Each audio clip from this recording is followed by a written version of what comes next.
Hey everyone, welcome to another Ghosts on Holiday compilation video. This intro is going to be short and sweet. We're going to start with my Angel Hare video and then go on from there. Everything will be timestamped though, so you can jump around if you want.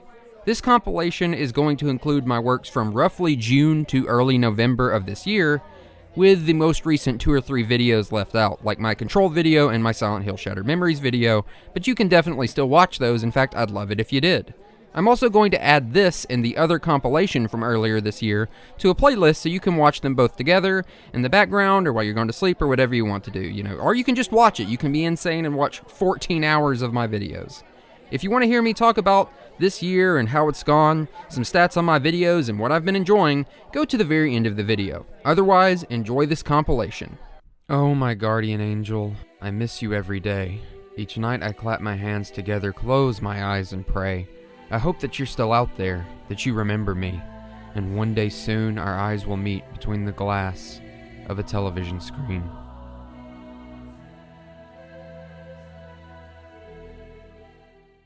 What if the cartoon character behind your screen was real, had a life of their own, but was also interested in your life? Angel Hare is an animated analog horror series created by the Mangan sisters and published to their YouTube channel, The East Patch. The series follows Jonah, a man flooded with memories after finding a VHS collection of his favorite childhood cartoon, Angel Hare. This sends him down a rabbit hole as he recounts dark memories from his childhood and watches the tapes of these episodes, comparing the retail release with his own home recordings. Of course, I wouldn't be talking about it if it was as simple as variations between releases. No, something far stranger happens as Jonah goes on his trip down memory lane. Something terrible. And good, it's complicated. So, today, we're going to explore Angel Hare. We're going to talk about angelic rabbits, one man's obsession with them, and also some of the other works of the Mangan sisters, and how they really like the idea of someone interacting with characters behind a screen. And as I usually say in my videos, I recommend watching the series itself before watching my video. Not only does it help you understand what I'm talking about, but it also helps the original creators out by actually giving them views, that's an important thing on YouTube. I'm going to link the full Angel Hare playlist in my description at the top, so click on it and give it a look. And yes, if you're an Angel Hare fan, you'll know that there's been some recent developments with the series, and I am definitely going to talk about them. We got a music video and a Season 3 on the way. That will be towards the end, so stay tuned to hear the full story. Having said all that, let's dust off our VCR, pop in the first Angel Hare VHS tape, and learn some lessons with Angel Gabby. Good morning, Francis. I love to hear you call. Oh, have you brought a new friend with you? The first Angel Hare tape, titled Were You an Angel Hare Kid?, establishes the basic premise of our show. Our lead character finds a retail VHS box set for a cartoon called Angel Hare that he watched as a child. The cartoon follows Angel Gabby and her friend Francis as Gabby teaches him and the viewers life lessons from a Christian perspective. Faith and hope give us the strength to face every challenge. But Jonah notices the tapes are different than he remembers, so he digs up his old VCR recordings of the show to compare to. But if that was all there was, it would be more akin to a video essay about an old TV show, wouldn't it? As you can see, the show usually comes in 2 parts. One part is voiceless narration that is put on screen from Jonah, giving us his insights into what we're seeing. The second part is, well, what we see. This is usually segments from the Angel Hare cartoon or live footage of Jonah doing things in the real world, but it's usually the animated segments. These animated segments are where the main horror from this series stems from, if you would even call it horror. Angel Hare is more of a creepy suspense mystery. You see, the difference between the retail version and home recordings is pretty big. We're not just talking animation differences here, or voice acting differences. In the retail version of the show, Gabby talks in that indirect way kids' infotainment shows usually do. Hello there. My name is Angel Gabby. What's yours? That's a beautiful name. It's wonderful to meet you, and I hope we can be friends. Addressing the idea of the audience behind the screen rather than any individual person, because of course she can't. She's a cartoon, a pre-made piece of art. The VCR recording, though, is a whole different ballgame. Angel Gabby introduces herself as Angel Gabriel instead of Gabby, talks directly, and I mean directly, to our main character Jonah. Hello there. My name is Angel Gabriel. What's yours? It's wonderful to meet you, Jonah. I hope I can be a good friend to you. This is emphasized further when asking him about a toy or book that's special to him and naming the exact book he holds up, not to mention watching him cross the room to get the book. Can you think of a toy or storybook that's special to you? That's a great book. Just like Babe, you can grow up to do whatever you want, Jonah. This is the crux of what is creepy in Angel Hare. The implication that this character, Angel Gabby, was actually alive when Jonah was a child and interacting with him. This only compounds as the series goes on, because just starting from this episode, it doesn't really seem nefarious. I hope I can be a good friend to you.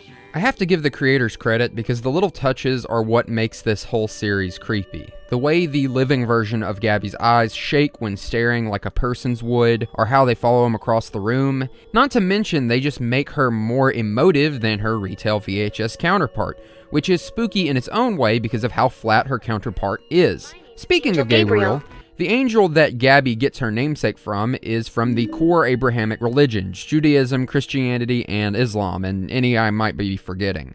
Gabriel is an archangel who is responsible many times for announcing the will of God to the people of biblical stories. Gabriel came to many people within the stories of these different books to explain visions and hand out prophecy. I don't think the connection between the actual angel in the Bible, Gabriel, and Gabby is that important for the overall story of Angel Hare, but we'll discuss more of that later. We end with Jonah realizing he's forgotten a lot about his childhood, but these tapes are helping him remember. It's a beautiful day, Francis.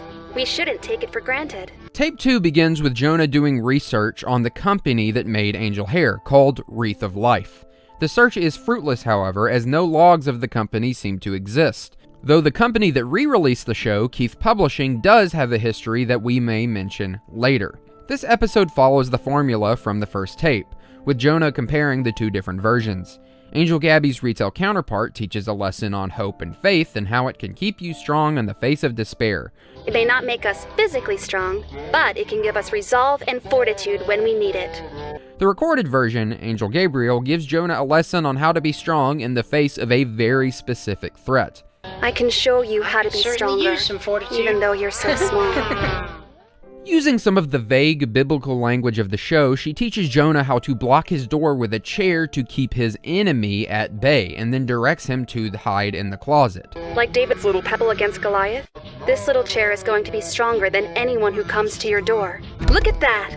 It's so strong. Now let's get in the closet. Then instructing him on how to keep calm by doing deep breathing in the face of adversity. I like to take a big, slow breath to keep me calm. Would you like to try? Very good, Jonah. Now you don't have to be scared, even if he finds you. The implication is that someone, simply called he, hurt Jonah as a child. Whether this would have been his father or one of his mother's boyfriends is not discussed, and that Angel Gabriel is trying to help Jonah defend himself. Not only that, but Angel Gabby is already aware of the abuse that is taking place, and has possibly helped Jonah deal with it before based on some of the lines within the episode. Even if he finds you. While the implications of some unknown entity interacting with your child through their TV is terrifying, that same terrifying entity trying to help them against the real threats in their life is uplifting. I do have to say that I really like the way they characterized Angel Gabriel as sweet in this episode. The voice actress playing her does a fantastic job. The cut to her face when she says, "Now let's get in the closet," is both creepy and funny at the same time as well, because it's just so sudden. And also, I love this little yawning cloud at the start. It's probably my favorite character in the entire show, but sadly, it never shows back up again. I also want to mention that at least in this first season, when Angel Gabriel is interacting with Jonah through the TV screen, that the show is still going on in the background, which I think is also a really cool detail. In this specific episode, you can see the edge of the words faith and hope when it zooms in to talk to her, and also Frances continues talking even as she's talking to Jonah. I see, Gabby. I also just noticed while editing that when it zooms in here, it zooms in past the label of VCR recording, which it wouldn't have done that in the original show, so I guess that was a little oversight. Just a funny detail I wanted to point out. With Tape 2, it seems that things are only getting darker, but this is only the beginning. What more has Jonah forgotten? funny how dark the previous tape is, and then we get this. The letters videos are more bonus than anything. They do give us little bits of what could be canon information about the series, though. Here we learn that there are other angel hares, and that there are demon hares as well. She doesn't like me talking about all that. And as is typical in the Christian Abrahamic canon, they can be a bit more complex than just a rabbit with horns, even coming to you as ideas and things like that. Human hares don't always appear as plainly as a rabbit with horns. Sometimes they look like an opportunity or a feeling. What do you mean by that? We also get a little bit more of Francis's personality, and that's about it really. Goodbye. Right from the get-go, we get back into the dark and heavy stuff. Jonah questions whether the scars he has on his body that came from his childhood are from horseplaying, as his mom used to tell him. The obvious implications being that he had enough scars to question it in the first place, and I think this informs his curiosity. The other obvious implication being that the scars came from this he character from the previous episode. We also get a peek at his collection of home-recorded VHS tapes, which feature episodes such as Dealing with Bullies and A Day Out. I also like how real it is that the tapes feature multiple different shows and also shorthand, just calling the show different names, which is very classic parent thing to do with VHS tapes if you lived in that generation. Angel Bunny and Guardian Angel are not what the show is called, Mom. Since we're at this point, I'm going to mention a video by the creator MoFace that breaks down most of the references made in Angel Hare in my description.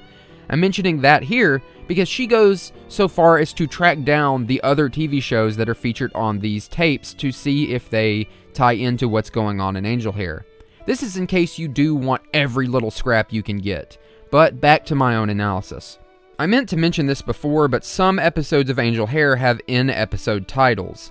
This episode's in-episode title is She Broke Character Mid-Show, which wouldn't be important if not for the context of the episode. Angel Gabby here is pretending to be her regular TV show counterpart before someone leaves the room. I'm no good at fighting actual battles. Not once if he's not coming back for a while. Most of the time, the in-episode titles are not super important. They give us context for something we're going to figure out by just watching the episode. Now, I want you to notice the difference between Jonah's narration and what is actually happening in this tape. I want you to take that off the table very carefully, only holding the handle. Can you hold it up so I can see what kind it is? Gabriel seems to run childhood Jonah through how to dismantle a firearm after the person who is terrorizing him leaves the room. She teaches him how to hide the separate parts throughout the place. Now that we've got the pieces apart, let's think of somewhere to hide them where nobody can use them for harm. Not only that, but teaches him how to cover his tracks when doing things he isn't supposed to. It would be very incriminating. We can learn that word later, but it could get you into trouble. But the key thing, at least to me, is that Jonah doesn't seem to acknowledge the implications of what Gabby is saying or what his child self did, instead wondering why he was alone with her so often and where she went. I think the disparity between what is happening on the tape and what Jonah says in regards to it is important, especially as we move forward in the series.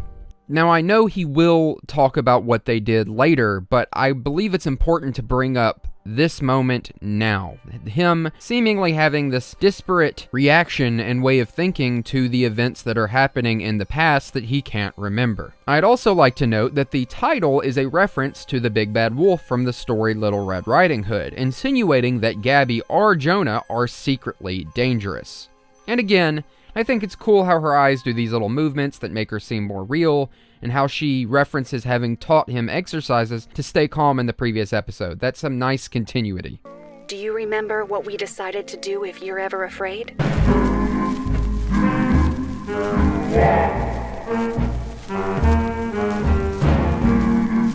As Jonah continues watching the tapes, he admits that he feels no fear from the implications of Gabby's sentience.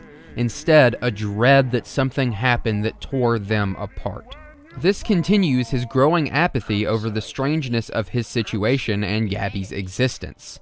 In the tapes, both the VHS recording and retail versions, the lessons taught are about how lying is bad, and how you don't have to forgive a liar, but there is virtue in mercy, so basically virtue in forgiveness.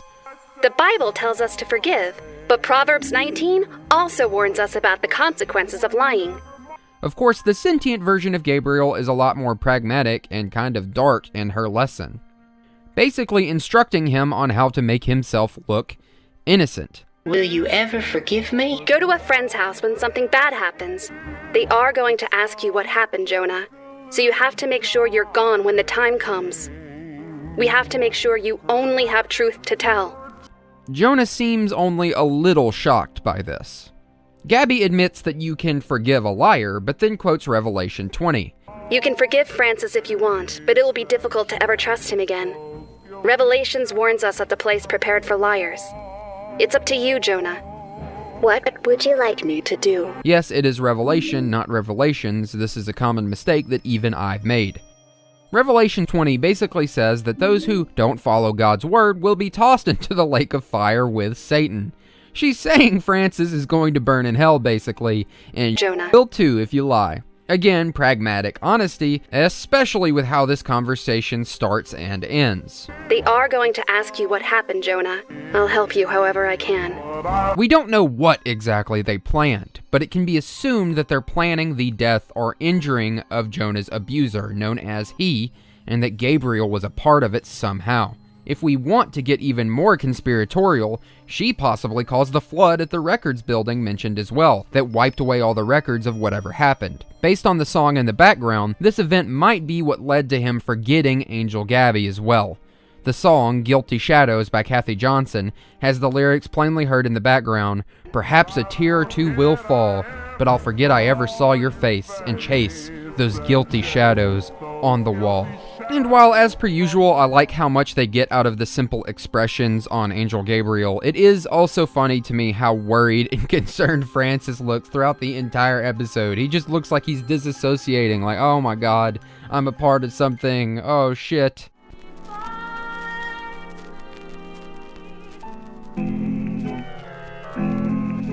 Jonah takes a trip back to his childhood home, where he first met Gabby, to see if there is any other evidence of what happened during his childhood. I think this trip for Jonah serves a dual purpose. He wants to feel closer to his guardian angel that he lost, but also find the best way to get back to her. I will state one small inconsistency that bothered me when I got to this point in the series, which is why did he have the VHS recordings at his house and didn't remember that he had them until he saw the VHS retail copy, but has to go home for this other stuff? It's just a little thing, but it's one of those things that I noticed. Of course, when Jonah does go home, he does find something. In fact, a lot of something. A box with his name on it containing a myriad of Angel Hare merch and drawings, as well as a series of VHS tapes and different scrapbooks. What follows is a montage showing us different scraps of information from the contents of the box, clips from the tapes, and scans from the scrapbook pages. This episode is actually the closest the series gets to standard analog horror fare, but I really do like the way it is delivered, like a little music video interlaid with snippets of sly information. One of their neighbors kept on looking for them until they were found. The scenes from the tapes discuss children's emotional and mental development, specifically in relation to aggression and emotional management. Some of them specifically talk about the idea of television causing violence. This is obviously alluding to the themes of the show so far, with Jonah's troubled childhood, the violent end that his abuser met at his hands, possibly, and how he was affected by his interactions with Gabriel. Not only that, but the scans of scrapbooks show that his mother became obsessed with finding more about the company related to the tapes, Wreath of Life.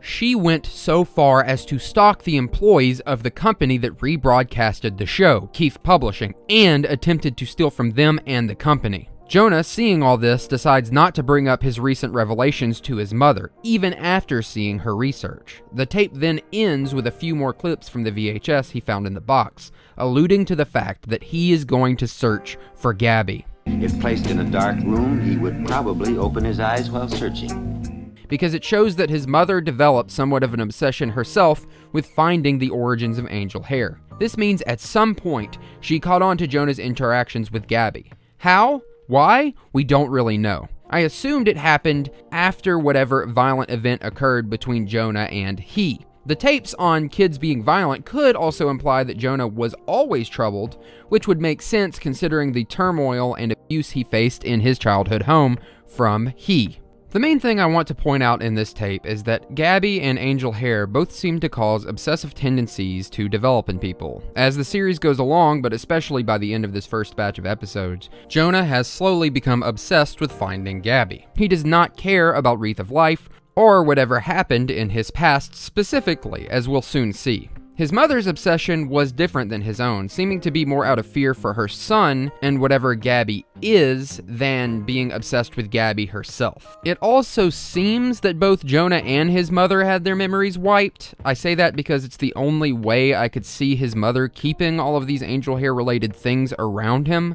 Otherwise, it's really weird and convenient that she'd keep them, and we'll see a little scene later that implies that maybe they were going to do something with that, but we'll get to that when we get to it. Finally, before we move on to the next episode, let's discuss who Jonah's mom is. In the paperwork shown in the earlier montage, we see her referred to as Dr. Whitman. This means her and Jonah's last name is Whitman. This wouldn't be very important if it weren't for the fact that the Mangan sisters have used this name before for a different character, doctor title and all. We are proud to present Julia Padilli's new and final series, Within the West Patch, adapted to animation for your enjoyment. The West Patch was the first animated analog horror series the two sisters put together on YouTube, on another channel sharing the same name as the series itself, The West Patch. The West Patch could have a whole video dedicated to it on its own, but for now we're going to stick to the basics. The series is about a cartoon based on the books of a fictional woman named Julia Padilli. The running theme in the show is that the cartoon was changed from the original source material. This is actually how we meet Dr. Eulalia Whitman for the first time, who is possibly Jonah's mother, as she interviews the owner of Keith Publishing about these changes. This interview is referenced in documents we saw in Tape 5, apparently done under false pretenses to find out about Angel Hair. The West Patch has a very similar core idea to Angel Hair, but it uses it in a different way. While in the universe of the show, the changes are implied to have been more artistic in nature, the tapes that we watch show a cartoon that almost seems alive and trying to fight against the changes that we see before our very eyes. We don't know which is closer to the original source material, the one that we are seeing or the one that it's flickering to, but the version we get is very dark, featuring characters dying and others hiding this death and having seemingly unspoken dark motives underneath the surface of what is meant to be a children's show. Here's my short review of The West Patch.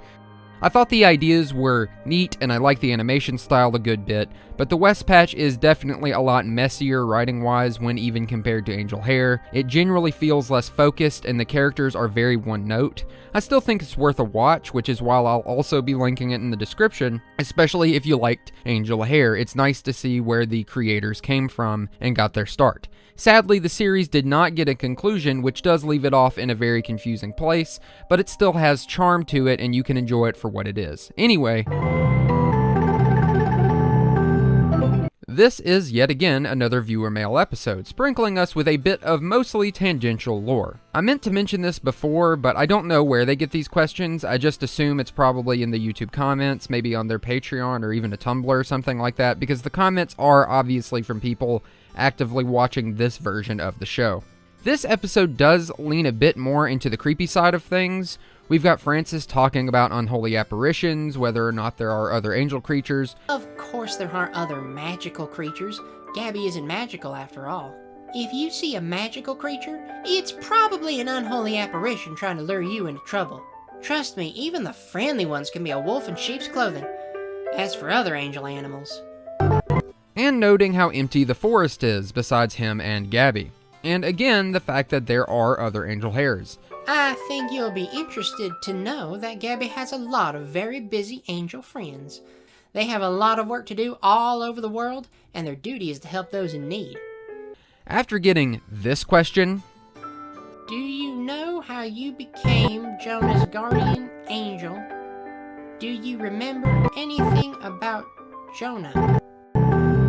the tape begins to really screw up, as you can see. It's pretty creepy. I think this is meant to be a double weird because of the idea that this tape was coming out when the show was being made, which would imply that they got this letter before Jonah was even born, but again, that's why I say the canon of these bonus episodes is a little questionable. Obviously, some of the things said in the bonus episodes do end up being true, but a lot of shows do this where they'll have like partially canon episodes where something will come up that will later be confirmed to be canon, so I would just take everything in the Letters episode with a little grain of salt. Anyway, it's time to move on to the final tape of this first run of episodes. We can stay here as long as you need me to. Immediately, the song in the background spells out how Jonah is feeling, desperate to reconnect with Gabby. We also get another montage of scenes from Jonah's past, of yet unseen interactions with Gabby. In combination with the song, these show a deep longing to reconnect with her. And while it is sweet, I do also find it strange just how dedicated he is in the way he's talking about it specifically. Jonah decides to stream the show on Twitch to see if Gabby will show up. And she does, and his reaction is... To hear you call.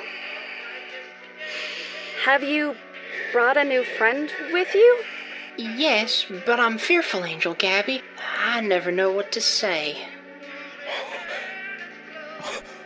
Oh my god, what? It's creepy, it's strange, the heavy breathing. I mean, even Gabby looks kind of disturbed by him, just like kind of freaking out for a moment before she realizes who he is. It's me. Jonah, I'm here. Do you remember me? So happy to see you, Jonah. Just look how well you've grown.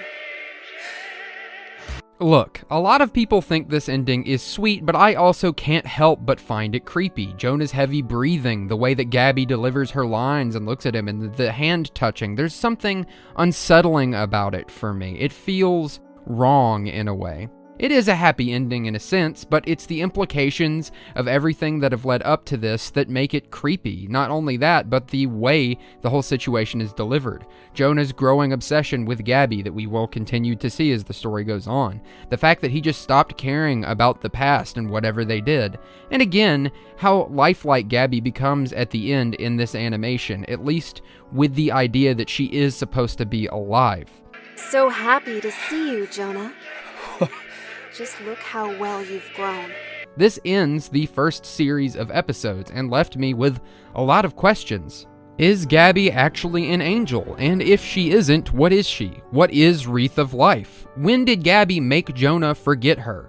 Did she actually do it? And last but not least, what is Jonah like outside of this series? I think Jonah as a character is really interesting. He so quickly becomes obsessed with Gabby and finding her, wrapped up in what seems to be this immense feeling of comfort and warmth and happiness at just watching these shows and their interactions in the past, despite the implications of her existence and what they did. And in spite of the fact that Gabby helped Jonah hurt someone who was harming him, is she actually bad? Bad for Jonah or bad in general? I think the stipulation that she can only communicate with others through a live broadcast has very intriguing implications for her as a character and what she might be. It means that there's a set of rules that she has to operate by. We don't know if this is because of the makeup of her being or if it's more of a rule set by someone else, more of like an implied set of rules rather than something that is just like factually, I have to do this because it's just how I am. Again, I will remind you that I am not a religious scholar, as I said at the start, but from the little research I've done, what Angel Gabriel did isn't technically against what an angel might have done in theology. In fact, she lets Jonah make most of the decisions, just helping him when he is actually in need. What would you like me to do? But the vagueness of their actions lends doubt to what she actually is. We don't even know what they actually did. It could have been as bad as murder. It could have been scaring the crap out of someone or harming them bad enough that they would leave. Children witnessing violent events on television. The vagueness is what keeps it interesting. Not to mention how incessant Gabby was on not having Jonah lie, but then the show implies that they might have killed someone. Go to a friend's house when something bad happens, and you won't have to lie about it when they ask you later. They are going to ask you what happened, Jonah. That doesn't seem very Christian, but what do I know? My own personal theory so far is that Gabby isn't actually an angel. She's something else, but maybe not something that means harm. Maybe she's some kind of being that was brought into this world and speaks to people through a Christian lens because that's what they know. She might even change the religion mattering on the children that she's talking to, if she talks to other children. Of course, there's nothing in the show that shows that. That's just a fun thought. And to me, one of the driving things in this first season of episodes, and the thing that keeps it creepy, is Jonah's transition from this macabre interest to what happened to this obsession to reconnect with Gabby. He stops caring about the past, stops caring about the truth, and just wants to reconnect with Angel Gabriel. As I mentioned in passing earlier, this just makes me wonder about Jonah's life outside of this series, not including his past. Does he work? Is he a loner? Does he have friends? What is his mental health like? We know for a fact that he lives in a different city from his mother, which means he has his own residence, but we don't know much about him besides that. This is also why I say that Gabby is the real star of the show, because the Jonah character is mostly a framing to allow us to peek into this world and show what she is like.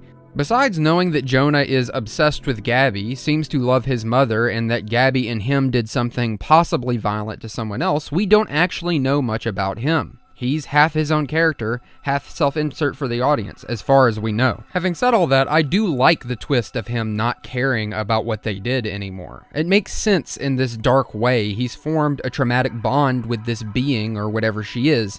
I say that because you'll notice the mystery doesn't get solved. We don't know what they did or what fully happened, but it makes sense because Jonah stopped caring. More of this will show in Season 2, but for now, this ending and lead-up encapsulates Jonah's feelings on everything. His motivations changed from figuring out the past to getting Gabby back. Looking at this first run of episodes on its own, I think it has a really solidly self-contained story, and it holds a lot of creepiness and charm. It's a bit slow-paced, but the characters keep it charming and funny. It's not jump-out-of-your-seat scary, but it did give me a few chills at times, especially when dealing with the close-ups of Gabby and the implications of them. Revelations warns us of the place prepared for liars. Do you remember what we decided to do if you're ever afraid? The horror of the show primarily stems from the unrealness of it, but also Jonah's own reaction to the situations that are happening, his obsession, his want to become reconnected to Gabby, and his lack of care at the implications of what's going on. Another thing that I wanted to note, at least from my own perspective, is that the show is only really lightly religious. There are, of course, direct connections to Christianity, references to specific passages from the Bible, and biblical characters, names, and events. Though I have yet to mention it, Jonah's name is itself a direct reference to the Bible. Jonah in the Bible was a Jewish prophet told by God to go deliver a prophecy of judgment to the city of Nineveh for their wickedness, but gets scared and decides that he doesn't want to do that and ends up being swallowed by a giant fish. This is a really common story. I would be surprised if you live in America and haven't heard it at least once. And in the fish, he stays there for 3 days. He prays to God for salvation, and God saves him, but then tells him, hey, you still have to go deliver this prophecy, which this time he does. This is, of course, a simple retelling of the story, but the point I'm making is that Jonah, at least to this point in the story, only seems tangentially related to Jonah from the Bible, though we'll have more on that later. I personally think the religious angle in Angel Hare is probably just that, an angle, a way to tell an interesting story and give it some mystery, and I wouldn't also be surprised if the Mangan sisters have a history with Christianity themselves. And it does all work. I think that they are being somewhat respectful about the source material. Of course, I'm not the type of person who thinks taking Christian things and making it horror is disrespectful, and it varies from person to person. There's probably someone out there who sees Angel Hare and thinks it's blasphemy. I know a lot of evangelical Christian types because I live in the South, and you would be surprised at what they don't like for that exact reason. City chiefs and everybody's celebrating some lady, some girl. That if you look at her concerts, man, she does satanic rituals. From a purely technical standpoint, I also really like Angel Hare. I think the first season is really solid, and I think it's carried by the charm of its art and music and voice acting. The colors show other animals that they're dangerous. We can be dangerous too, Jonah. What do you mean by that? It's a bit creepy, but not overly so, and it deals with dark topics, but it doesn't feel gratuitous. I like the simple animation style, the extra art that's used, I like the voice acting, I like the little bits of extra lore with Francis in the letter episodes, and I especially like the way everything is delivered. Saying it feels real might be a little far-fetched, but the ending is set up really solidly from the very start. The series is already on YouTube, showing that our character has some grasp of how websites work, and it's established since the start that the character can only interact via live broadcast because that's what he did as a kid. You put 2 and 2 together, and that ending makes perfect sense. I smiled when I realized that's where it was going because I thought it was so clever. I enjoy the mystery of it all, and I enjoy the character-driven story aspect of it. I can live with the fact that there are a lot of unanswered questions because the main character's motivations change throughout the story. He's driven by his want to get Gabby back, not to answer those questions, so it makes the ending make sense. Before we move on to the next part, the next video on their playlist is actually a collection of songs used in the series Unaltered, which I appreciate. But there is more to come. More Angel Gabby, more Francis, and more mystery. Next up is the Easter tape. Of course, Jonah sees more of his past interactions with Gabby in this tape. At first I thought there wasn't much to say on this tape, but I've reconsidered. The main point of this one is to show the future conflict of the next series of episodes. By the end of the tape, Gabby doesn't show up when called by Francis. What could it mean? Oh, Angel Gabby. We'll find out soon enough. But of course, there are some other things to point out about this tape. One is that Gabby and Jonah have been regularly interacting since the end of the first run of episodes. Another bit is with Francis and different Easter eggs. I think this is mainly a comedic bit, Francis showing up over and over with different Easter eggs that feature symbols that aren't exactly Christian TV friendly. None of these symbols seem particularly important. The most obvious one is an Ouroboros, which has many meanings in many cultures, but often represents the cycle of life, death, and rebirth. I've seen some theories that maybe Francis is a reformed demon Hare or something along those lines, and I think that's really fun, but I don't know if there's enough in the show to actually point at that, though this moment and the coming series show that Francis is seeming to grow his own awareness if it wasn't always there to begin with. I do find this to be interesting because it makes me wonder what they actually are. Like, is Francis the same thing that Gabby is, or is he just happening to be alive because she's around him? Again, I don't know what Gabby is. I don't think she's a demon, but it's just funny that Francis is painting these symbols and Gabby becomes upset by him, which means, like, he has his own awareness and that he came up with these symbols on his own, which is just interesting. I mean, I get that it's a joke. I get it's just meant to be funny, but, like, how is Francis gaining sentience when he didn't seem to have it in that first run of episodes? What is he if he's not what Gabby is? Obviously, he isn't an angel, at least that we know, or at least in the context of the show so far. Speaking of which, and getting back into the biblical symbolism of the show, Francis is more than likely based on Francis of Assisi, a Catholic friar who founded the religious order of the Franciscans. There is a strong possibility that I mispronounced quite a few things there. Francis's design is very similar to a friar's, so that's pretty fun and makes the one-to-one comparison pretty easy. Here's a portrait of Francis of Assisi, also known as Giovanni di Pietro di Bernardone. That was a mouthful, and I might have mispronounced that too. Here's Francis of Assisi compared to Francis from Angel Hare. Frankly, the similarity is breathtaking, and I'm surprised I didn't see it before. So I didn't cover this originally, but the start of Angel Hare's playlist actually has a trailer for the first season in it. The reason I didn't cover it is because it doesn't have any additional information that you wouldn't learn from just watching the first series. This isn't true of the second season or series trailer, and yes, I keep saying series and season interchangeably. I watch some British TV and different places called different things. Cut me some slack. We do get more of a confirmation of Jonah's obsessive need to keep Gabby around. I think it's really interesting that his idea of normal is having Angel Gabriel in his life.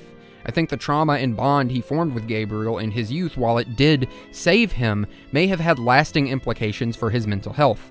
Not only that, but we get a little piece of footage that we didn't actually see from Season 1. This features Jonah and what seems to be his mother burning the drawings he did of Angel Gabriel. I think this is really interesting because it could imply an alternate ending or scenes that we didn't actually get to see, either from the previous season or the second season, because I will say, this shot is not featured anywhere else besides in this trailer. It makes me wonder if they didn't change the series up as they went along. I know I mentioned earlier that fans could have had an effect on the series. There's a possibility that the Mangan sisters were going to make the series a bit darker, and then they changed it because people fell in love with the characters so much. Of course, this is a complete shot in the dark, and there isn't really any evidence to prove this besides this one shot. So for all I know, what happens in the second series and what did happen in the first series was their plan from the very beginning. This is just something that I thought was really interesting to speculate on, because a lot of people did get very attached to Gabby and don't want to see her be bad. Same thing with the other characters, and I get it. But besides all those thoughts, this also continues to set up the main mystery for the next season. This trailer says, "Where did Angel Gabriel go this time, and will you help Jonah find her?" Really, Jonah doesn't even need the audience's help, because after only investigating for a few days, another mystery hops right into frame before his very eyes, or flies into frame.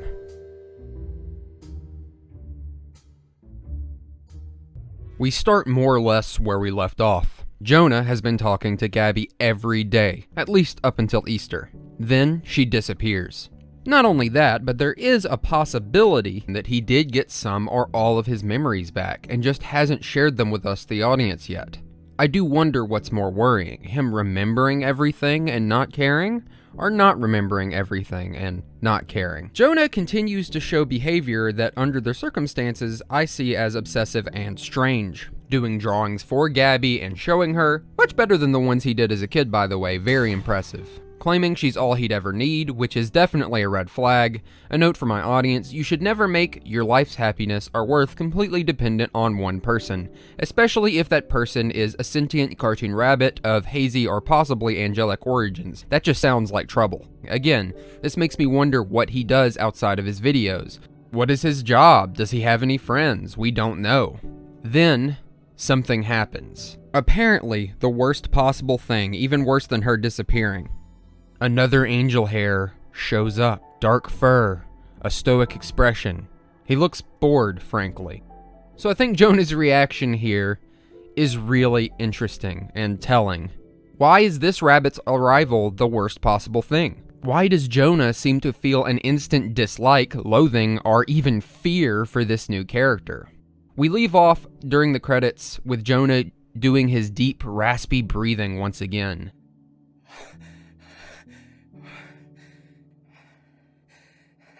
This reaction is obviously meant to be a parallel to his reaction to coming in contact with Gabby again after all these years. Love to hear you call.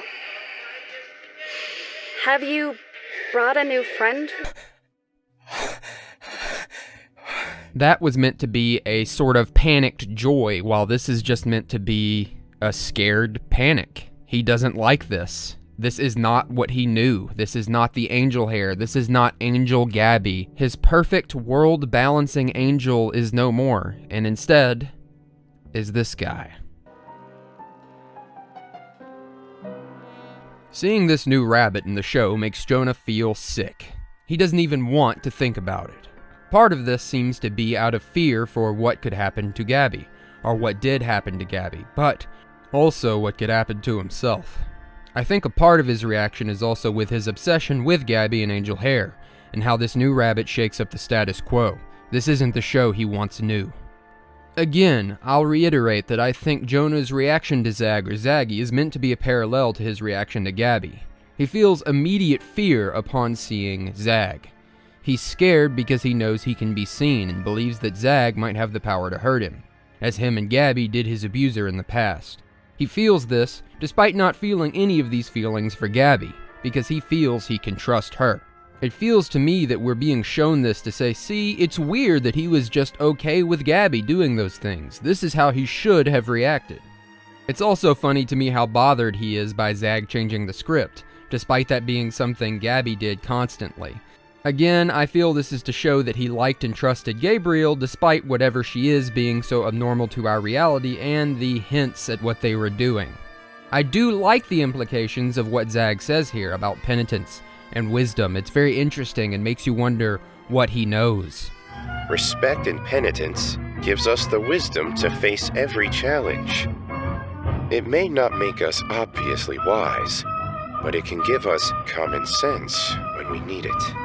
It almost feels like he's calling out Jonah as guilty for his past with Gabriel, or even his strange obsession, or even acknowledging that coming back in contact with Gabby isn't wise for him.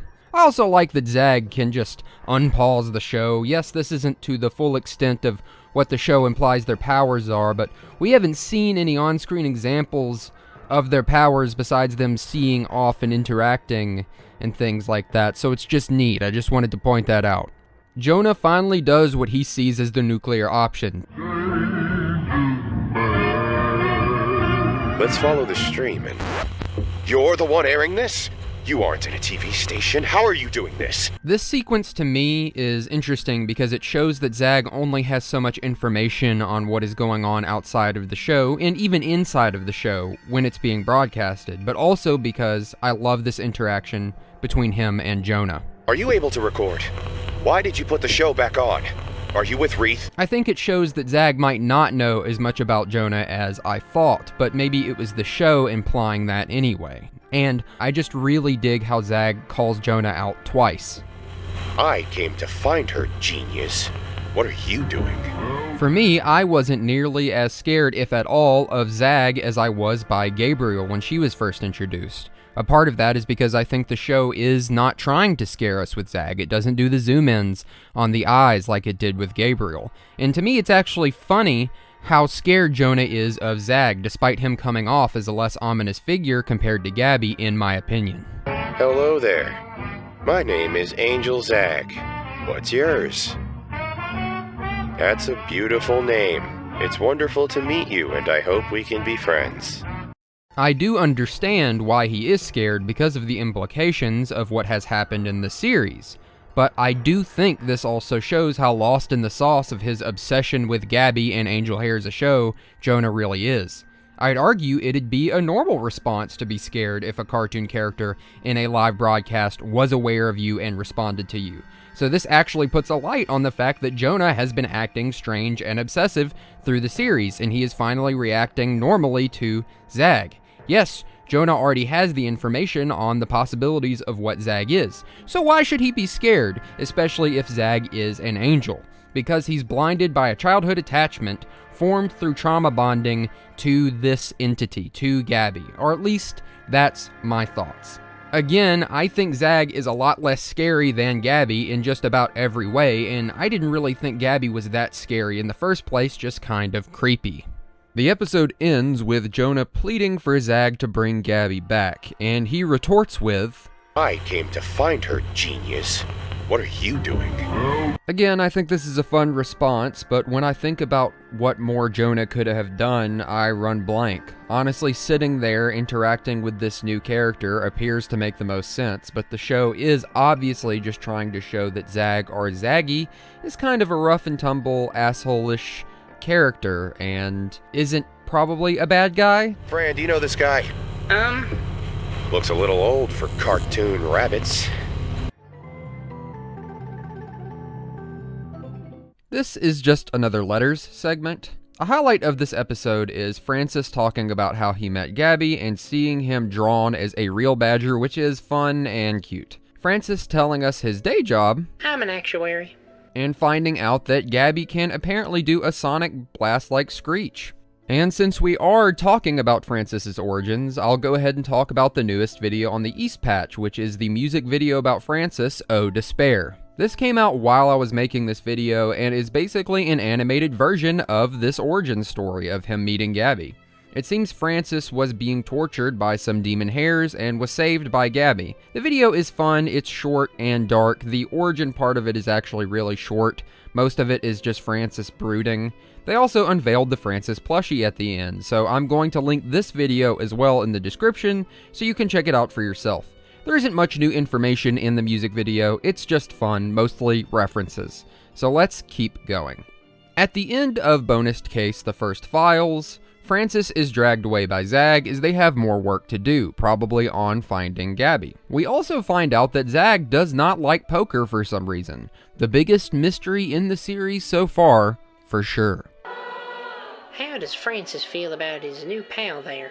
Well, let me tell you, since he's gone here, things have been upside down. I try to organize poker night and he wants to play blackjack. I don't really like it, and I would appreciate it if he acted with a little more decorum. Jonah begins to research who Zaggy might be, but didn't have much luck. I did my own research. That wasn't a sneeze, I was just laughing because that's all I wrote. I did my own research, and here it is. From what I've seen online, there are mentions of a Zagegel and a Zagzagel. Both are described as the Angel of the Burning Bush, though some say the Angel of the Burning Bush is just straight up God himself.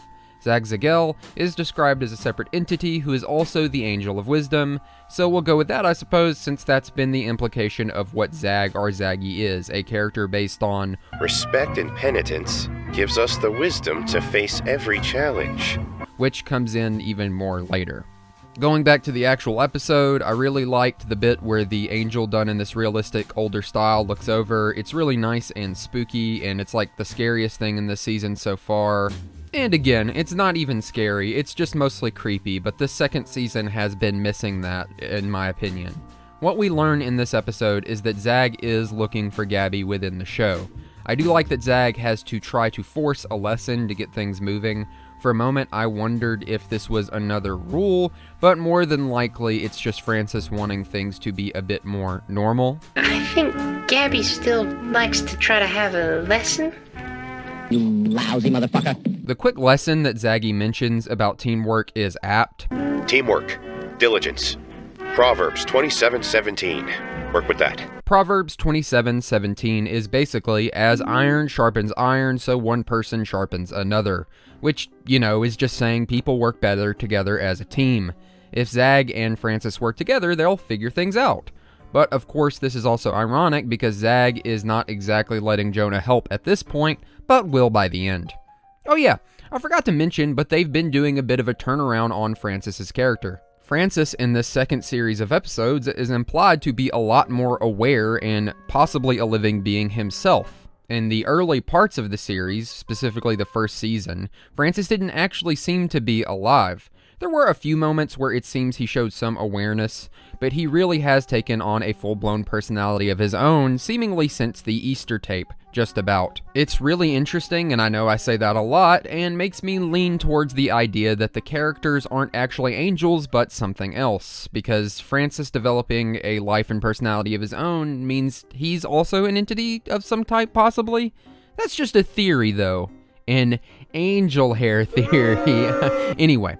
Again, I think it's funny how bothered by Zag Jonah is, as if Gabriel ever cared about keeping the show on track. I mean, I guess she kind of did in her own way, just teaching the lessons in a more straightforward, mature, deviously helpful fashion. We can be dangerous too, Jonah. There also feels like there are hints at Zag's personality and who he might be, that he is logical. This lines up with him being the Angel of Wisdom. Again, more on that soon. There's also this interaction between Zag and Jonah. It does feel like they both equally care for Gabriel, almost like two competing friends or suitors in some type of drama, movie, or mystery. Much appreciated, but I don't know you, pal. So how's about keeping the lights on? That'll be enough.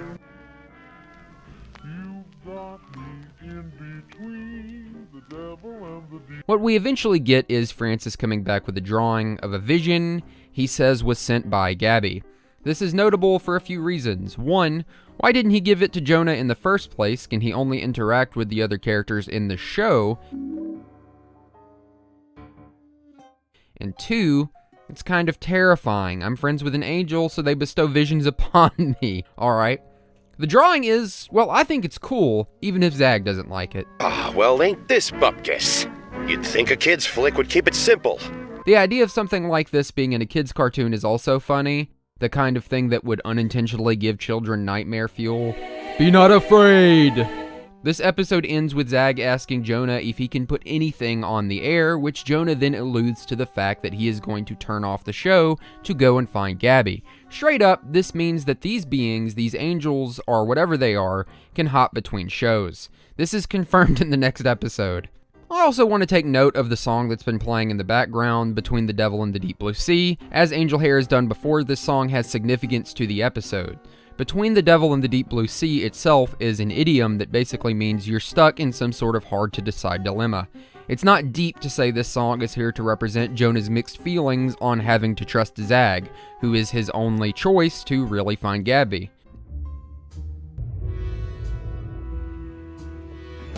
In this episode, we learn, as I said earlier, that Zag isn't from Angel Hare originally, but another show.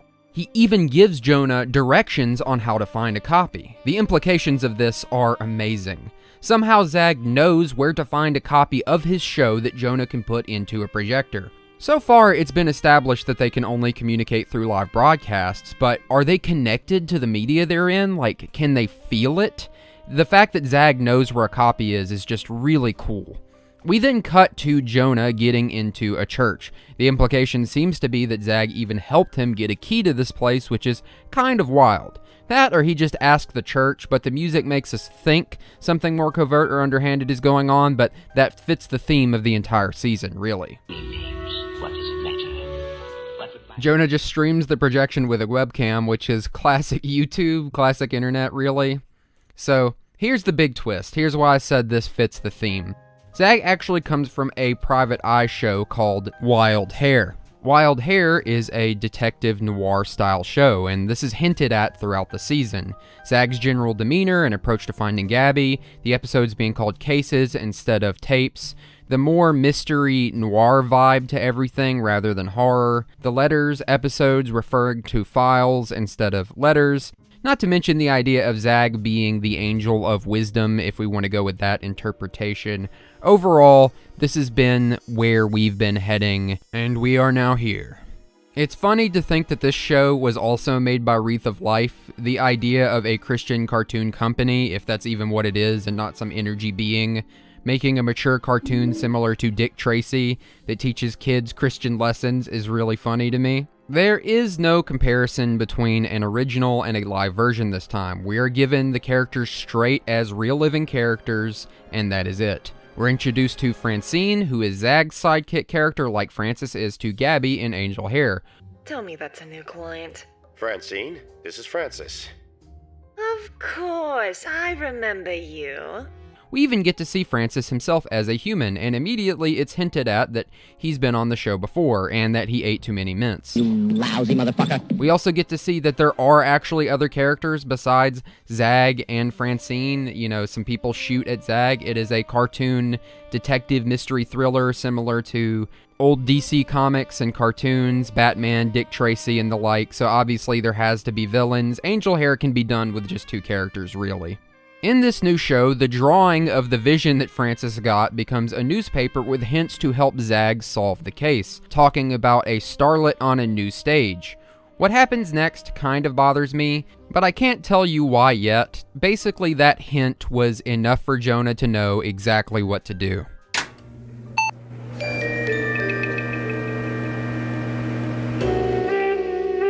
It seems Wreath of Life really liked their viewer mail episodes. A quick breakdown of what we learn is that Zag does in fact carry a piece, and what piece he carries. Zag's daily carry is a Cold Police Positive 38 special. I prefer something with a bit more firepower myself, but that's just me. How Zag and Francine met. Well, when Z rolled into town out of nowhere and got roughed up by Donna Reno's gang, who found him in an alley and patched him up? My neighbor. And I eavesdropped on the whole thing and invited myself in. Big strong guy like that on the outs. What self-respecting 30-something single gossip wouldn't? And also why Zag doesn't like poker. He got his heart broken by a poker dealer. You can get all of the juicy details yourself in the episode. But I do like the general mood though, the change of atmosphere, the way there's like cigarette burns on the tape. It's nice that they keep it consistent between the genres as the episodes switch. Now, before we get into the final episodes of Angel Hare so far, we've got to talk about the game. Angel Hare's Learning Adventure by Horse. This game is cute, but insubstantial. More than likely it isn't canon, as it was made by a third party, seemingly for a game jam, though it seems people from the show did help with the game, like voice actors, and that is awesome. I say all this because Gabby in the game also knows the main character to be Jonah, which is confusing with how the world has been established to work so far. The shows needing to be live, broadcasted, or streamed to contact the characters doesn't exactly fit in line with the game, but it kind of does. It's a weird gray area. I think this is a fun little distraction though. It's visually nostalgic of a 90s point-and-click adventure game, but plays more like an early 2000s Flash game. We're basically doing a lot of little tasks to collect tickets to ride a hot air balloon. That's the reward at the end of the game. The first game is with Francis and is essentially whack-a-mole, but his game ends up broken, so he just gives us a ticket anyway and wants us to not say anything about it. The first time I played though, I just clicked on Francis and he just gave it to me, so I was kind of confused because I hadn't actually played the game, but I just went with it, like okay. We then learned from Zaggy's game that the game, and Zaggy at least, are aware that we're a cheater. This is how I realized that the first game was like cheating, even though I didn't get that revealed to me the first time. And so eventually we do go to Gabby's game. It's one of those hidden matchup reveal games, and Gabby very quickly figures out what happens. I guess the ticket has some type of like tainted aura to it. So we go back and have to confront Francis's inner demons with a mallet. For a moment, it feels like we're going to see poor Francis get his brains bashed in with this mallet. Gabby gives him a light but stern bonk and talking to, and then we go on our way for our air balloon ride. Like I said at the start, the game was made for a quick game jam, and considering that, I think it's a nice but short experience. The game did have one fatal flaw though. I solved the Zaggy puzzle in the second part of the game and then clicked on Zaggy, and it caused the animation that is supposed to play to complete the puzzle to never play, leaving me and Zaggy stuck in an eternal staring contest together. So yeah, all in all, for a free, like roughly 10-minute experience, I think it was really cute and you should give it a play if you like Angel Hare, again, linked in the description. Anyway, onwards to Case 5 and Case 6.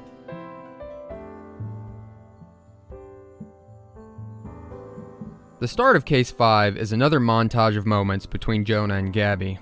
Of course, this is meant to emphasize their connection, but also Jonah's feelings towards Gabby. I actually marathoned this series with a friend while writing this script, and it was about at this moment that he wondered if Jonah was in love with Gabby. I wanted to push back on it, but Jonah's feelings are incredibly strong and interesting. I personally don't think it's the case that Jonah is in love with Gabby, at least not in a romantic way, and after the conversation, neither did my friend. But I will say the idea that he is in love with Gabby in some way is probably the case. She took a lot of care of him when he was young and basically saved his life.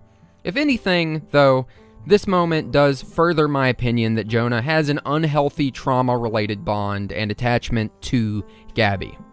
After this montage, Jonah comes to the conclusion that she would never abandon him on purpose, meaning something must have happened. Look, I know I'm beating a dead horse here, but it really is crazy how much of this series is driven by Jonah's pure need to be in contact with Gabby. I think he really does care and love her, but I have to wonder how much of him wanting to find her is driven by selfishness or like mental health problems. You know, again, what is his life outside of this? Jonah makes a plan with Zag and Francis. Their plan does bother me though. Like I said earlier, the previous season felt like it had seeded its solution in very early on. We know he can only communicate with Gabby via a live broadcast because he's watched the two different versions of the tapes, establishing it as a point of comparison. It's a really clever solution when he live streams it on Twitch. The second season, him coming up with the solution being streaming a bunch of instances of Angel Hare and Wild Hare feels like it just kind of comes out of nowhere. It's just like, hey, I know what we need to do this. Okay, it's not as clever. Jonah finally tries to ask Zag more questions about what him and Gabby are, to no avail. Zag gives Jonah an ultimatum: find the truth or get Gabby back. Look, buddy, I need you to slow down and ask yourself an important question right now. Think about your little rabbit friend and really ask, do you want to know? Or do you want her back? Huh?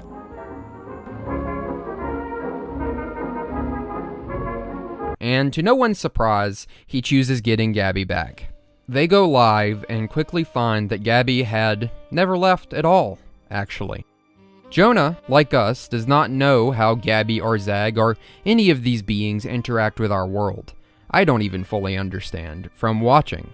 Gabby was apparently trying to help too many people over the internet at once and caused herself to become segmented or too spread out in a sense. I think this is a cool concept. It means that these characters, these beings, or angels, or whatever they are, have some kind of bandwidth or energy, and creating too many instances of themselves or spreading themselves out too much or using too much of it can break them in a sense. There are so many voices calling. It isn't like before, Zagzagal. The way I related this in my brain was like in the movie Her with Joaquin Phoenix. There's a part later in the movie when the AIs begin to have thousands of different online relationships and conversations with people all at the same time. It would be like that if it also caused their data to become corrupted, if that makes sense. There aren't many hints to this solution, like I said, but there is a hint to the problem. See, if you pay attention throughout the second season, you'll see these little shots where lines pop up on screen. And if you screenshot these specific frames, like I did, it turns out that they're part of this picture that makes up Gabby in this final scene. Here's the ones that I managed to grab. Not complete, but it's there, it's something, it hinted at this thing at the end, and I think it's a fun thing to look back at retroactively and go, huh, you know, they kind of did seed this throughout the season, just not as well as what they did in the first one, in my opinion. Continuing on, Gabby strangely apologizes to Jonah. Oh, Jonah. I'm sorry. He's a big kid. He can handle himself. Are you okay? I say strangely because Gabby as a character has been overly giving to him. In fact, this entire situation is even brought on by her giving and helpful nature. I think this shows something interesting about her character. Despite the fact that all she's trying to do is help people, including Jonah, she still feels bad that she can't do everything, which is a pretty realistic character trait for people who are overly giving and empathetic. Or angels or energy beings who are overly giving and empathetic. You get what I mean. I do like this creepy little moment where Gabby's art style changes to an older fashioned one and she says they've adapted before. I say it's creepy because I've always found this specific style of art spooky even as a little kid. Yes, I was creeped out by Max and Ruby as a kid, you don't need to ask. I feel like Jonah also shows a good bit of self-pity here, which I think does play into the obsessive qualities he's shown towards Gabby. This situation is only partially his fault, but he goes for the nuclear option. As I've pointed out, we only really get hints as to how Jonah is as a person outside of the series, but a lot of the ways he's interacted with Gabby as an adult shows some sort of trauma bond or maladaptive behavior pattern, probably caused by the tumultuous situation he faced as a child and her helping him, as I've said a few times now. So to sum it up pretty quickly, the ending is that Jonah, Gabby, and Zag decide that Jonah will help them from the outside in the human world to navigate the internet so they can continue to help people in this new landscape. You want a guy on the outside again?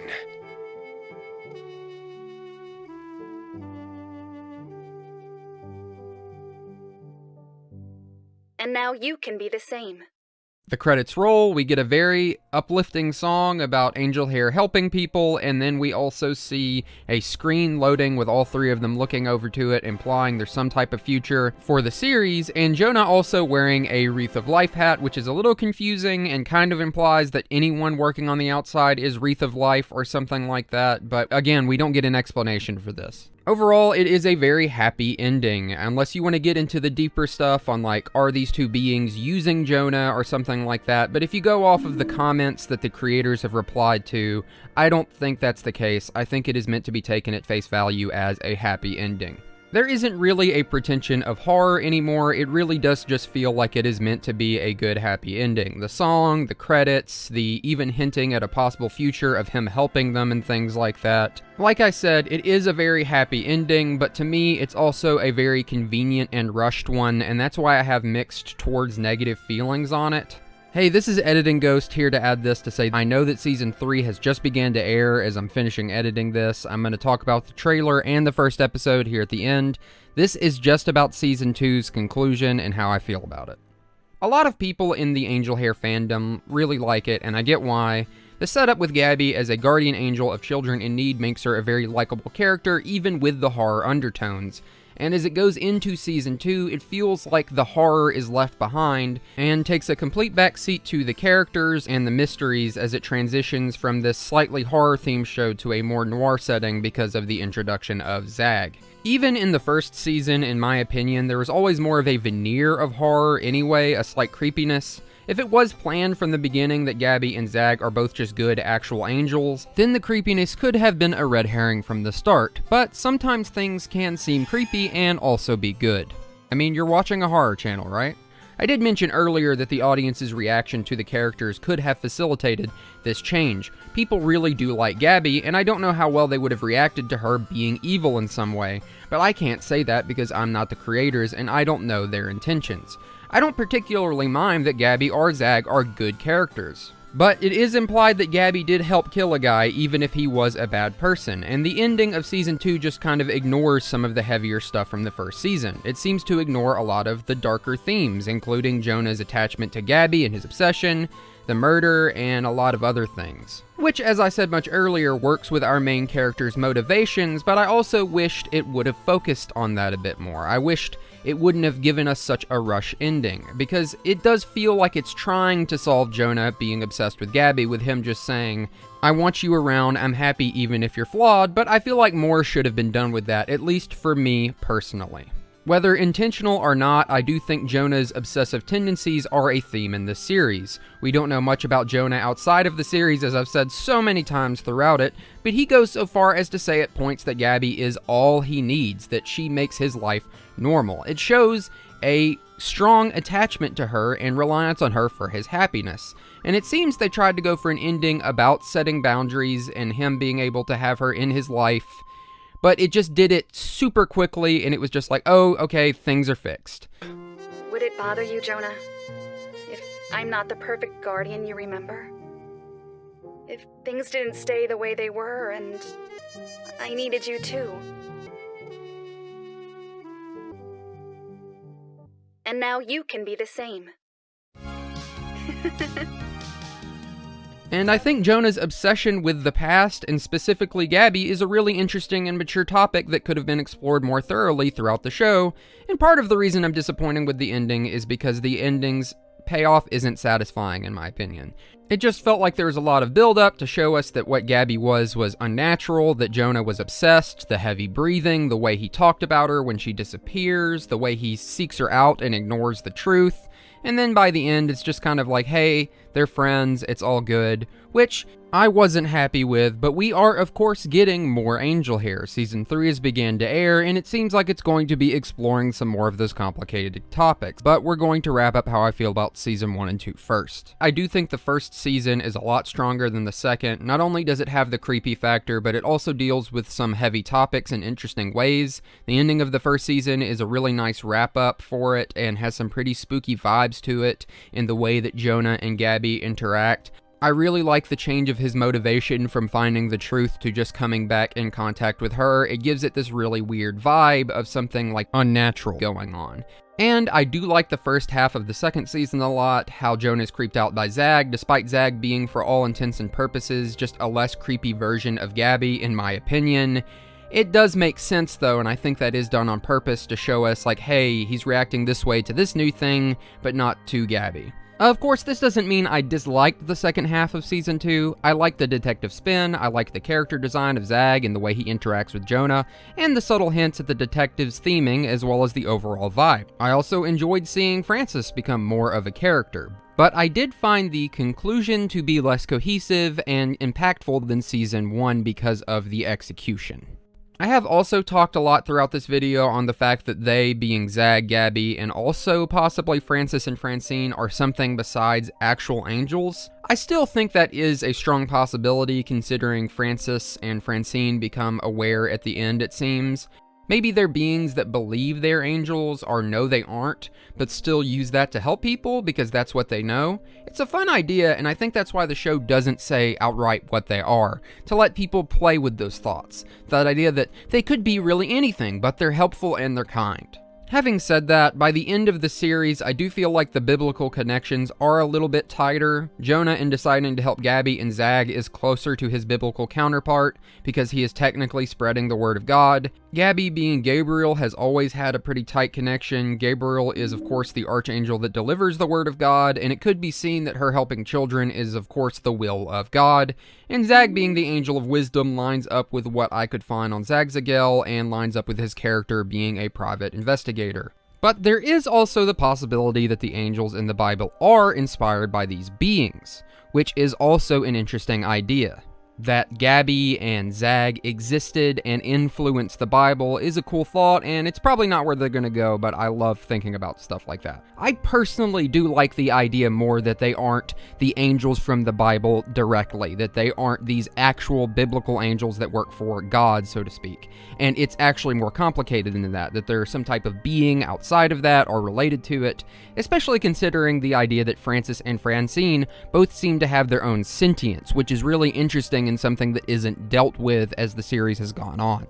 Yet. Not to mention they only quote the Bible and don't give like new words of God or anything like that, and the Bible is technically human creation, but we're not going to get into all of that because I'm not trying to start an argument or a war in the comments. That's just a fun thought to like bounce around in your head. If I were a better writer, I would have written a shorter video, but here I am. I have one last thing to say before we go to the outro segment. While researching thumbnail ideas for this video, I happened upon a comment on the Immortal Marcus video covering Angel Hare. This comment by Robin details how Angel Hare is about how kids use television as a way to cope with hard things, and I couldn't believe I hadn't thought of this myself. While it isn't one-to-one because of course Gabby, Zag, Francis, and all of the other characters in Angel Hare really are alive in the universe of the show, on a metaphorical level it really does work. I've talked throughout this video on Jonah's mental health, what he does outside of his interactions with Gabby, and to some degree it parallels my own life. Jonah relied on this media to get him through a hard time, almost literally as Gabby did help him do something to the bad person in his life. And then without it, he seemed to have created a vacuum in his life until he got her back, or at least that's kind of what the series implied. As a young kid, I had a pretty bad childhood. Not the worst, but definitely not the best. And I often turned to media to distract myself from the things going on around me, usually in the form of video games, but also TV, movies, books, and as I got older, YouTube. I remember locking myself in my room for days and just marathoning video games, playing through all of Okami after Christmas and all of the Elder Scrolls Oblivion after Christmas. And when I bought myself Alan Wake with my own money, I locked myself in my room and basically just played it all the way through for 4 days straight. Or how I basically marathoned all of Doctor Who up until the 11th Doctor in a series of like a few weeks. These different forms of media colored the way I looked at the world, but also distracted me from other things I should have been doing. They did help me when I needed a distraction from bad things, but to be honest, when I got older, the sort of fantasy-like reality that I escaped to sort of crashed down around me as the expectations of adult life settled in. I dealt with and still do deal with difficulties from being underprepared for the real world when I got older. This isn't blaming media fully, of course, as the adults in my life should have done more to teach me, but there was a lot going on. Life is complicated. My situation is complicated. I still do love media and video games, and they play a big part in my life if you can't tell from my YouTube channel. But there is a healthy balance. Jonah having this unhealthy level of attachment to Gabby is really interesting when looked at through this lens. She brought him comfort in times that he needed it, just like how many kids and even teenagers and adults seek comfort and distraction in media. He formed a very real relationship with this character, just like how many people do with series and characters they love in media. And while the relationship he formed with Gabby is more real than in our world, to a lot of people the relationship they form with media can feel very real. But it can also be unhealthy, like Jonah's was with Gabby. Just like I talked about with Jonah and his dependence on Gabby, some people become overly dependent on media to help them with the things that they have a problem with, and that doesn't really solve your problems. The series does try to have a moment at the end of Season 2 of you can have a healthy relationship with media or a person you depend on, but as I said earlier, I still feel like it didn't pull it off as well as it could have.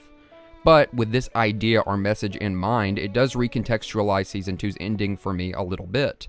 Do I still like it could have been done a lot better? Yes. But it's still a great message nonetheless, even if it didn't come through greatly to me, because I guess I'm dumb or whatever. And it seems these themes are going to be explored even more in Season 3. This little bit here at the end is not all-encompassing, of course. There's a lot more I could have said, there's a lot more I could have done, but this video has taken very long to come out now anyway, and what I just said isn't perfect. It's just a representation of this idea that a commenter put forward that I really liked. Let me know what you think about this idea and the rest of my video in the comments down below. But now, we're going to cover Season 3. And this was originally where the outro was going to be, but of course things happen. My mental health took a dive, and by the time I started working on this video again, it was closer to the end of August. And you know where this is going. Angel Hare Season 3 was announced on a live stream done by the Mangan sisters, where they dropped a new trailer. This trailer seemed to feature a messy room, clips from Angel Hare playing on a laptop, and a new human character who seems to know Jonah, but didn't have someone like Gabby in their life based on the text. If we go off the thumbnail as well, we can see that the third angel from the painting in the first season is present, but blacked out, while Gabby and Zag are both shown, hinting at the fact that we may finally find out their identity while we still don't know it yet. Then, on the first Sunday of September, as fun fact, the episodes always release on Sundays relating to the religious theming, the first episode of Season 3 dropped. Season 3 is honestly a massive change from Season 1 R2, but also a return to form in my opinion. This season feels, right off the bat, more like Season 1 than 2 ever did. Having said that, there is a lot to unpack with this first episode alone. First off, we do have a new character like the trailer hinted at. His name is Segan. He knows Jonah, and this video is in fact him contacting Jonah. The season is going to follow a game instead of a show. This comes with a sort of return to form for the series, as we do get a comparison between the regular version of the game and Segan's haunted or living version of the game, similar to how Jonah compared the two different versions of Angel Hare in Season 1. Like Jonah, the game is different for Segan, but it actually seemed to start normal and change as his life did. It seemed to try and make Segan feel better, be more assertive, and deal with, well, Jonah.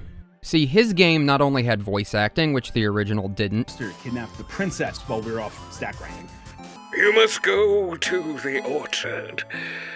The opposition that awaits you there. It not only had new characters added and new quests, which the original didn't, but it also had people from his real life in it. There's even a list in the background at some point pointing out other possible people who might have been in the game. But the core one here is Jonah. And the game implies that Jonah was a real problem for Segan, as you can see in the scenes I'm playing right now. The game itself also portrays Jonah as a shady character, both figuratively and literally, giving him a shady-looking face and a bully style of voice and talking. Hey! Segan! Not to mention, straight up, that Segan calls himself Jonah's alibi, meaning that he is wound up in Jonah's past more than just being his friend. Ever forgive me? Go to a friend's house when something bad happens, and you won't have to lie about it when they ask you later. I know I probably don't have to spell it out for you, but it's very obvious that Segan has something to do with the events in Jonah's past. And very likely the events that led to Jonah losing his memory, and whatever happened to the abusive person from his past that we still don't know about. In fact, this whole situation almost implies that Jonah still doesn't have his memories back, which is something I talked about earlier, whether he did or not. Even furthering this whole situation is that Jonah happens to have a copy of this game, which he remembers upon seeing this. But of course, this opens up a lot of questions too, especially as Gabby hesitates and says, "Wait." So, okay, that's a lot. First, yes, I'm very happy that we're back to the darker theming and tone of the show. It seems like we might finally get some resolutions to the big questions from the first season. Segan being Jonah's alibi means that he has some type of attachment to Jonah's past, specifically the situation that was explored in Season 1. But Segan also seems to have demons of his own, especially related to Jonah as a person, which is something else I've talked about, the fact that we don't know who Jonah really is outside of his relationship with Gabby. Not to mention the implications of Jonah having a copy of the game but not seeming to remember it until getting this video from Segan. This could mean that whatever led to Jonah losing his memory has to do with this game. In fact, if I'm going to go full-blown conspiracy theory mode before the next episode is even out, it could be that Gabby wasn't the reason for Jonah losing his memory at all, but this third angel who's more than likely tied to this game. This would make sense as to why Jonah still doesn't remember it, and why Gabby hesitates. It could also mean that, yes, Jonah hasn't ever gotten his memory back, and really does just not care because of how happy he simply was to have Gabby in his life. The plot thickens so much. Segan himself seems to confirm my idea that people become obsessed with these beings as well, or at least the media they come from, as he admits that he hasn't stopped playing this game since he was a kid, despite the implied negative impacts it's had on his life. Segan seems to have a lot of grudges built up within him, especially towards Jonah. The game itself implies Jonah to be his opposition, and someone who, at least to Segan, pushed him around and didn't have his best interests at heart. But be strong and begin discovering what you can do against those who don't have your interests in mind. Now, remember earlier when I talked about the Angel Hare game not being canon? Well, I still think it isn't because it was made for a game jam, but it really is neat and possibly not coincidental that this current season centers around a video game. This does mix up the ideas of how these angel beings interact with the world. I'm really excited to see how this goes, especially exploring what these characters are if we do ever find out. You know, considering that Angel Gabby and Zaggy also brought to life Francis and Francine, apparently, or at least they are alive. I'm also really excited to see the exploration of Jonah's past, who he might be as a person, and get this final angel, if that is what they are, revealed to us. I have to say that the mix of video game-styled animation, the music, and filmmaking is all stellar here. This first episode has a lot of fun, dark stuff on its own, and I'm really interested to see where the narrative is going to take us this season. I like the clash between Jonah and Segan so far. At least from a visual storytelling perspective, Jonah is a lot more private and secretive. Yes, he is still posting videos online about himself, but he does hide his face and use text to explore his feelings. Segan is a lot more visually upfront. He shows himself and he talks directly with his voice to the camera. This might not seem like much at first glance, but it strikes me as an important differentiation between the two characters. Segan seems to be more willing to confront this situation and find the truth, where Jonah just wanted Gabby in his life and comfort. Again, I'm really excited to see the darker themes of the show be explored again, Jonah's background and him as a character, as well as this new character Segan and this third angel. Let's do it. I'm pumped. On a more technical note, I want to talk about the fact that the series overall, but especially as it's gone on, uses a mix of different filmmaking perspectives to explore its narrative. At the start of the series, and through most of Season 1, we explore it from a subjective point of view, following Jonah as he talks to us as the audience through YouTube videos, as is confirmed by the fact that Segan could find his videos and respond to them with a video of his own. But we also get scenes like the end of Season 1, the end of Season 2, and this from Season 3, which is from an omniscient perspective, us watching Jonah but not part of the video, being an outside view of sorts. It seems that the series is both a YouTube video in the world of Angel Hare, but also us watching at times from an omniscient viewer perspective. I think this is cool to see this because it helps them give a more cinematic feel to certain parts, but it also makes it more interesting, like what parts of the series are YouTube videos and what parts are us watching from outside of Jonah's perspective. Obviously, some of that final shot in Season 1 is an omniscient perspective, but how much of it is, and how much of it is supposed to be Jonah holding a camera? It's something fun to think about. Having said all that, when I began to think about this as well, I did have a moment where I wondered why no police have ever come to check out Jonah, especially considering the implied crimes that have happened in the past. But that's only a small suspension of disbelief problem. This is a series dealing with angels in people's televisions and games, and I'm sure the police would think it was fake even if it was real. Some other cool stuff about the first episode of Season 3 is the fact that the fake YouTube channel made to talk about the game, Hare and the Rocks, is actually real, and the video is up there for you to go check out. It really is just there for comparison to give it some authenticity feeling. I don't think it's really important to watch it, but it is fun nonetheless, and you can tell a lot of work went into this from the people working on Angel Hare.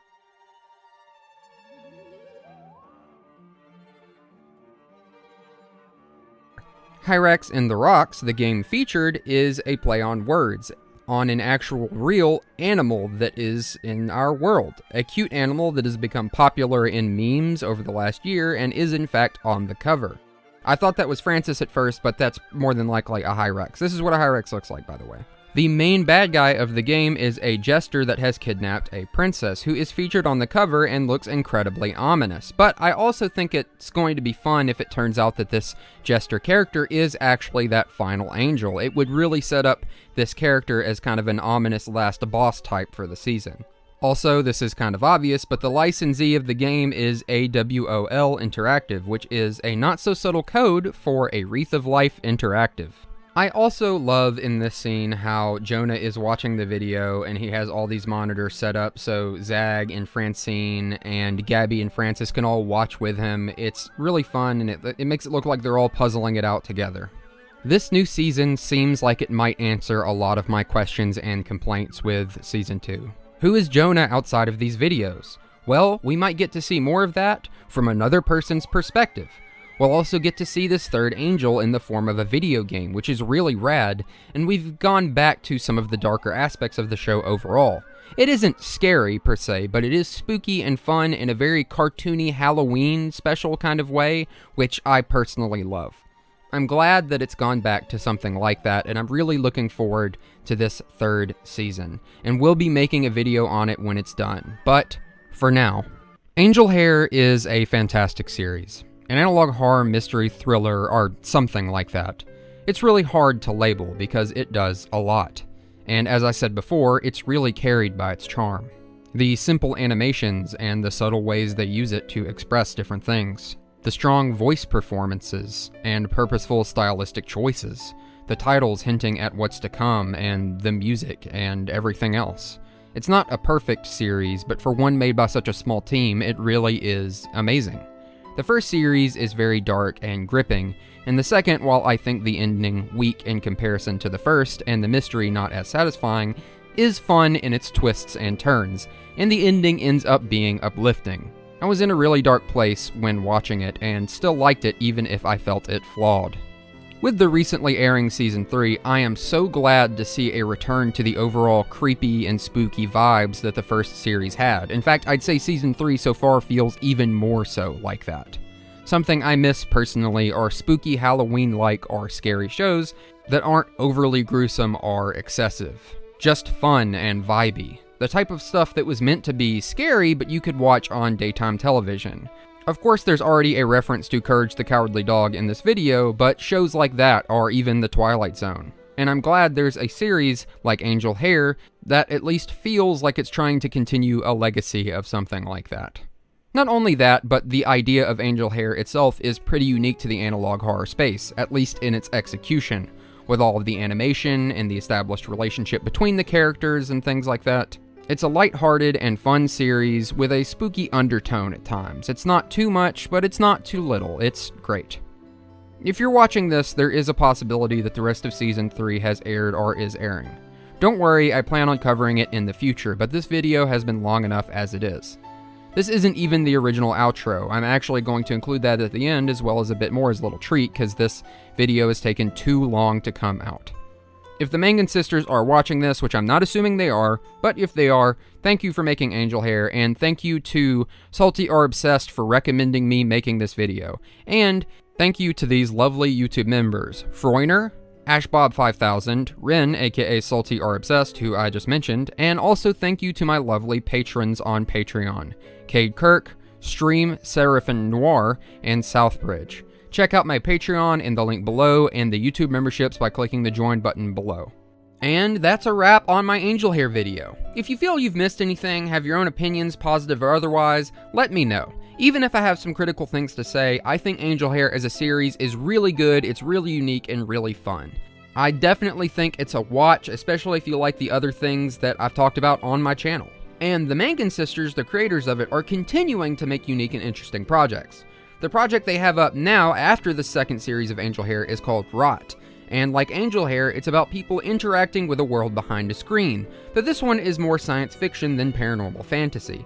Basically, people on a space station voting on criminals' punishments. It's really neat, and I recommend watching it. It took me a little bit to get into, but I really enjoyed it and watched it all the way through when I did get into it. And to you, fair viewer, I hope you enjoyed the video. I hope you can understand my perspective, even if you disagree with it. I hope you have a wonderful day, or night, or eternity if you're trapped in a void somewhere. I'm Ghosts on Holiday. Thank you for letting me haunt your devices for just a little bit. And remember, Stop fucking with the microwave! And now for some bonus rambling. I started working on this video in mid to late July, and then sometime in late July I had a small nervous breakdown, or like a huge panic attack, and I'm basically still recovering from that episode while working on this video. If you're watching it now, I am planning on releasing it. It's Friday, September 6th, as long as everything goes good when I upload it. And, you know, the first episode of Angel Hair already released last Sunday. Then the next one's going to release this next Sunday. And I'm basically just recording this to say, you know, I've been going through a lot in my personal life, but I'm still working on videos. And I just wanted to talk about that. This video took a lot out of me, because I've been trying to work on it while dealing with my mental health struggle. And I know there's going to be people who will hear this segment and they're going to be like, take time for you. Don't make yourself work. But, you know, I kind of need to. I put this off a lot, and I feel like not working on it didn't help my mental health, but I've also been pushing myself a little too much. So I am going to take a very small break, but I'm going to immediately start on another video. I have a script finished for that should be out this month as well. Hopefully, that video is also going to be really long. Its script is even longer than this one, and I added a lot to this because things kept happening, like the new episode coming out and the trailer, but I really appreciate everyone's patience, and I hope that the video turned out good. I hope people can understand my point of view and maybe why it feels kind of messy, because I, in my own head, was kind of messy. My head was like a messy place to be in during the making of this. And so, you know, towards the end of it, I changed my mind on some things. I changed some things back, but a lot of this is as it was. And so it's not a perfect video, but I still looked at it and really liked it. My friends told me that they liked the script and what I had to say. So I'm happy with what I've made, even if I feel it's not perfect, which, you know, I kind of criticized Angel Hair for not being perfect, and so it kind of fits. I really do like this series, and I'm looking forward to more of it. This third season seems really, really, really cool. I hope it does well. I hope you like it. And yeah, this is like a second or third like outro for this video, and I hope that doesn't affect it, but it might. I feel insane, frankly, but not really. I just mean, like, you know, just so much going on. That's life. Thanks for watching.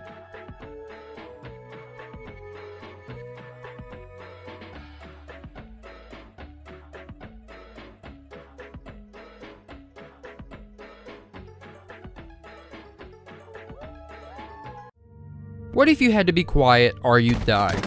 Well, I'd probably die.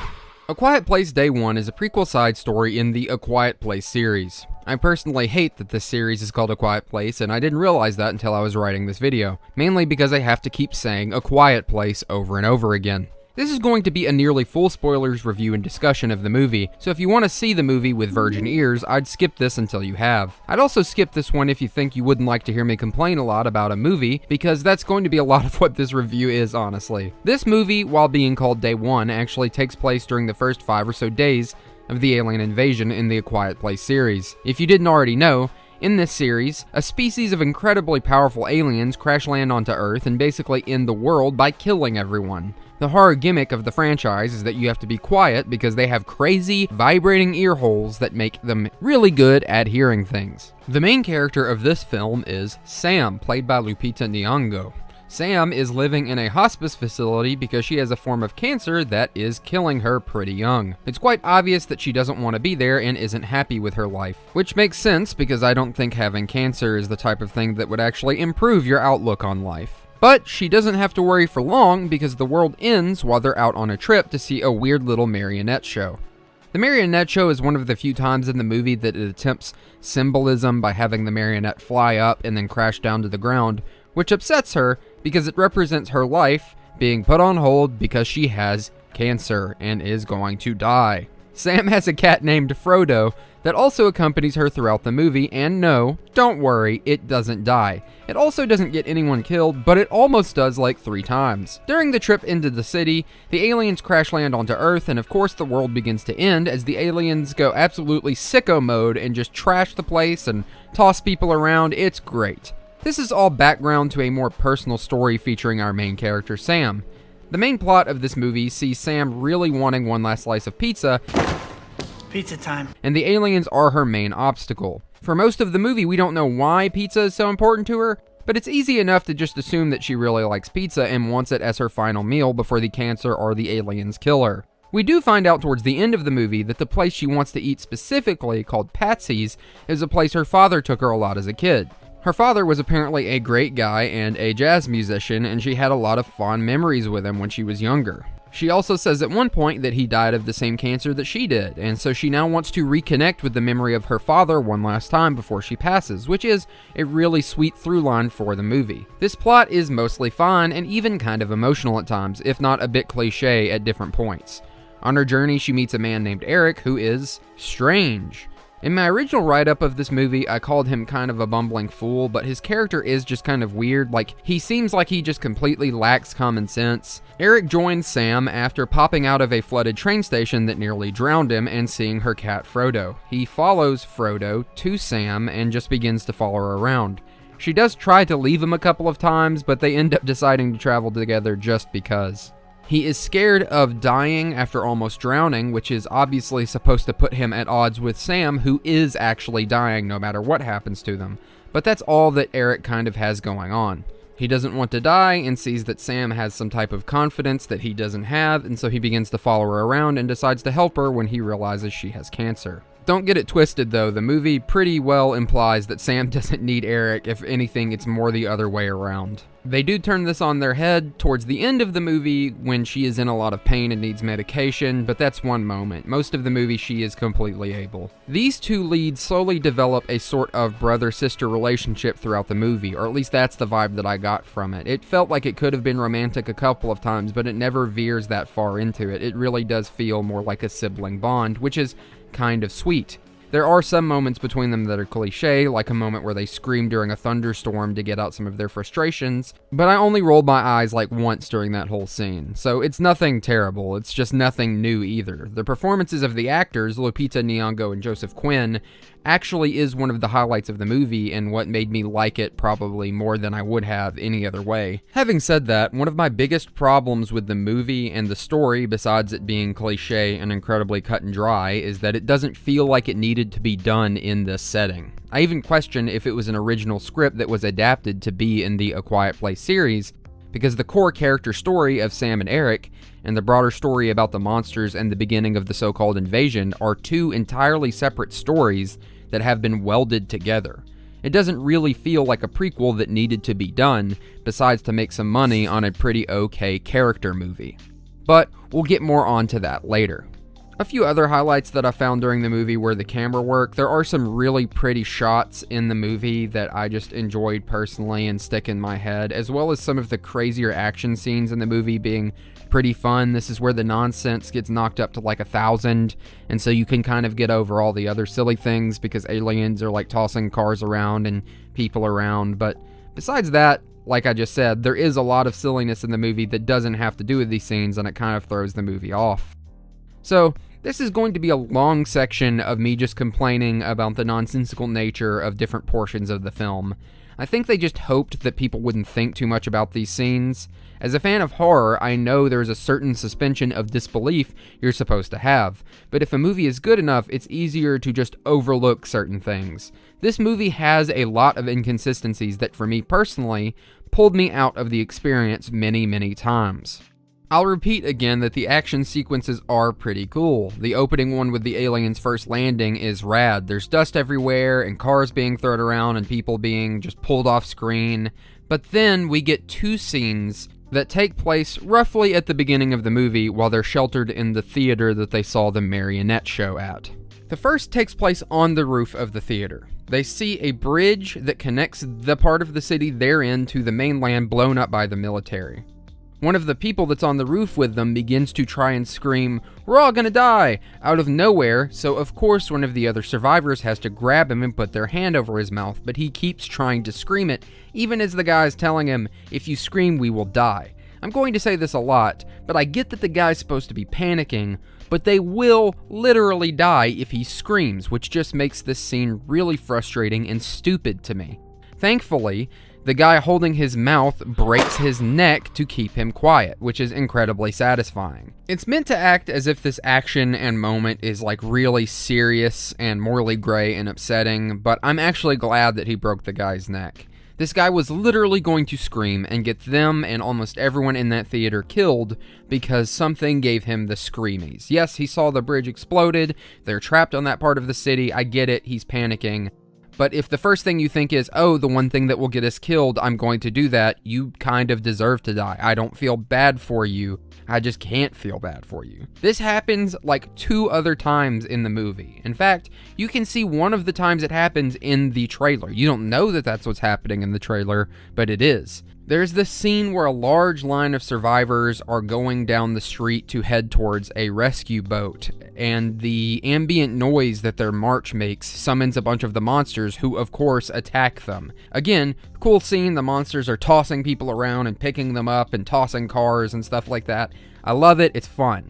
Then, Sam climbs under a car to protect herself. And while hiding under this car for like a few seconds, a guy decides to climb under it with her, grabs her legs, and begins to scream for her to help him. Like, again, I get that he's panicking. It's a bad situation, but Jesus Christ, come on. What is she going to do? A feeble, cancer-stricken woman hiding under a car. It would have made more sense for him to crawl under the car and grab the car itself and just be quiet. Of course, after screaming for a few solid seconds, he gets jerked away by one of the aliens. And the car falls on Sam's leg and almost crushes it. So basically, this guy and the other guy screaming are introduced to create artificial tension and suspense when there is none. If they didn't freak out, nothing bad would have happened. I never believed that our main characters would die in this movie anyway, so it didn't work. This is made only dumber by the fact that this scene already is meant to be tense. There's monsters everywhere, like grabbing people and throwing them. You don't have to have a guy stupidly crawl under a car and grab a woman and scream. You literally could have just had one of the monsters like jump on top of the car or pretend to be sniffing under it or something. More than anything, it made me wonder if these aliens put off some type of sound wave that makes humans go crazy and really want to scream. Also, a few seconds after that car scene, Sam is stumbling through the streets, and again, someone off in the distance is just walking down the middle of the road screaming, and they get grabbed by an alien. There is one rule in this universe, it is being quiet. One rule. The second moment at the theater that is representative of some of the problems in this movie is when the power goes off and a backup generator kicks on. A male nurse and friend of Sam's who worked at the hospice facility she lived at runs out with her to try and turn the generator off. He has to crawl behind the generator because they very stupidly put the off lever on the back of it facing close to the wall, but he does manage to turn it off. But, as he's crawling back out, oh, such bad luck, his shirt gets caught on a sharp part of the generator and rips incredibly loudly. He then looks at Sam and then slowly turns around to see that one of the monsters is in a corner waiting for him, which of course then jumps, grabs him, and carries him off screen to his apparent death. This is one of the silliest deaths in the whole movie because it almost feels as if the monster took a comedic beat before killing him. Like it waits for him to turn around and see it before it jumps forward and grabs him. Not to mention the fact that apparently this loud-ass generator only brought one of the monsters, and then there are other scenes in this movie where people kick a tin can or something or a suitcase falls over and the entire armada of them shows up. This is all the more confusing because I found this same scene in one of the trailers, but it makes a bit more sense. The guy just turns off the generator, but then gets grabbed by one of the monsters off screen again. Still not a great or overly scary scene, but it works better. The generator brought one of the monsters that killed him. Also confusing because the guy in the trailer was the puppeteer who put on the marionette show and not the male nurse. I'm guessing they put the male nurse in as a way to try and ground Sam to the theater, give her a reason not to leave. But then after he dies, she has no reason to stay, so you know what time it is. Pizza time. But then killing him just makes it really obvious what they're doing, and the way they kill him, again, is just really stupid. I bring up this moment not just because it plays out in this really overly dramatic, unrealistic way, but also because it lets me hone in on how inconsistent the aliens react to sound in this movie. In the scene I just talked about, a generator brings one alien who kills that one guy and then nothing else happens. Incredibly convenient.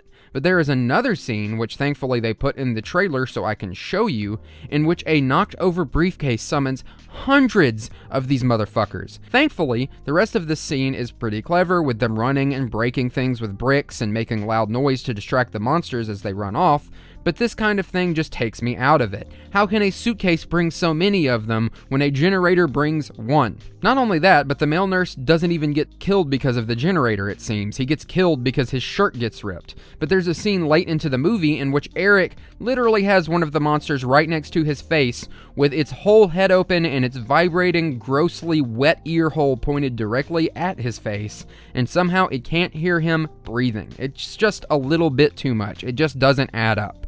Another thing, the movie isn't that scary, if at all.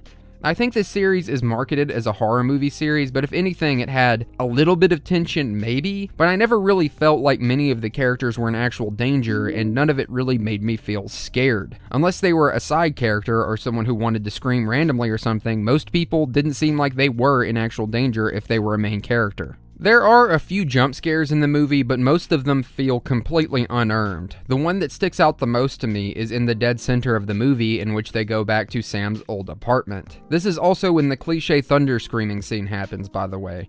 Directly after that scene, it suddenly cuts to a shot of her window, and outside New York City looks normal. There are people walking around and cars moving around. It isn't all destroyed. And then suddenly, boom, a monster jumps at the window and crashes into it. That's right, it's the cliche she just had a scary, bad dream jump scare. She wakes up in a cold sweat and that's it. No other mentions of dreams or anything. She literally had a dream to have a jump scare in it because they felt that they hadn't had something scary happen long enough. And even then, it felt so cheap that if anything, I just felt mad about it. It did get me, I won't lie. I jumped a little in my seat, but that's because I was sitting there trying to figure out why it was showing this shot of New York. I was like, is this a flashback or something? And then no, it's a dream jump scare. This does just go back to the idea of them doing whatever they can for tension. A dream jump scare, a guy crawling under a car and screaming. Another great example is when Sam and Eric have to go back into a watery, flooded subway to get to where they're going. It shows a monster, just one, sleeping in the ceiling of this destroyed subway tunnel. They manage to get by it and stay quiet, but then as the water gets deeper, Eric begins to panic. He doesn't want to die, he's scared of water, blah blah blah. He gasps loudly enough over the water apparently, and the monster, which is a good way back at this point, hears him, crawls out and begins to come after him. There are so many scenes in this movie where they're supposed to be talking over running water, or water that's like loud enough that it covers them, but this one time, he apparently gasps loud enough and it just doesn't work, and the thing that's that back there comes to get them. It's just way too inconsistent. Another few random things that jumped out to me and could be nitpicks is that later in the movie, some of the city looks completely fine, like a ton of untouched cars and buildings. But then when they get to Patsy's, the pizza place they've been trying to get to the whole movie, a semi-truck has just inconveniently blown it up.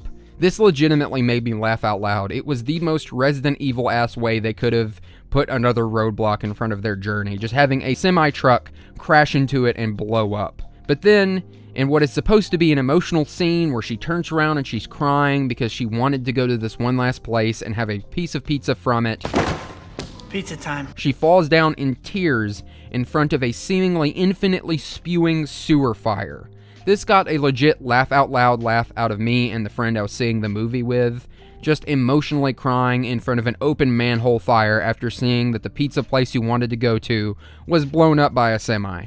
Also, the aliens themselves. Besides being really inconsistent and actually hearing things, I'm just confused as to what their whole deal is. In an interview with John Krasinski, he apparently said that they come from a crazy planet that turned them into super predators. The Quiet Place Wiki, where I got this information, says that the meteors that land on Earth are pieces of their home planet that got blown up at some point. But how did so many of them just happen to hit Earth all at the same time?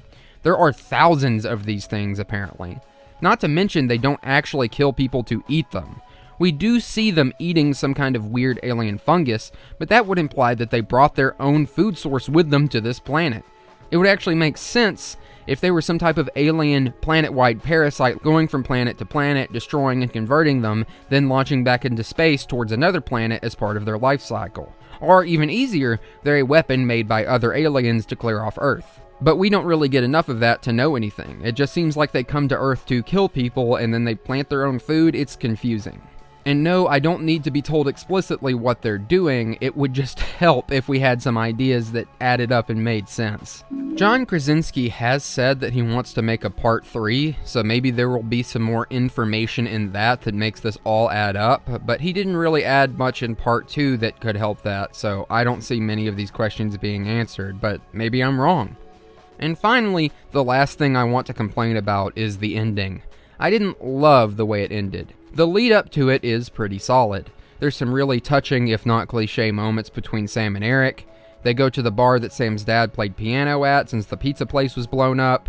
Eric gets them a box of pizza and writes Patsy's on it to, just be like, oh, look, we're actually having Patsy's. Eric also does some magic tricks and makes Sam be his assistant, which explains a lot about how weird his character is. He's a magician, so obviously he's just a weird guy. And then she gives him her sweater, which is yellow and makes him look like Mr. Rogers, which I thought was nice. Finally, we have Sam's valiant sacrifice, which most people probably saw coming from a mile away. She runs off and tries to make a bunch of noise so Eric can take her cat Frodo and himself and go to one of the rescue boats. And it works. The monsters all start coming for her, but unluckily for Eric, he kicks the loudest tin can in the world, and they all start running towards him. Again, artificial tension because of course he makes it into the water before any of the monsters manage to grab him, and he escapes. This moment is kind of silly because he floats in the water for like a solid 10 seconds just looking back at where she should be, but she's so far away that he probably can't see her. Sam was a professional and published poet before she got cancer, by the way, which doesn't actually have much to do with the core of the story, but does have to do with her character. As Eric gets onto the boat and starts to cuddle up with Frodo in safety, he reaches into the pocket of the jacket and finds a poem that Sam wrote for him, which is very sweet, and I like that a lot. What happens after that is what I didn't like.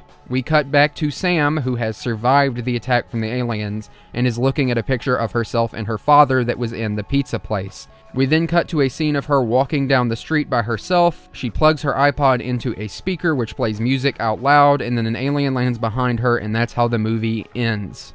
I see that this is completely personal preference, but I just don't like the fact that she survives her own sacrifice and then we just have to see an extra scene of her taking her own life. I get what they're trying to do.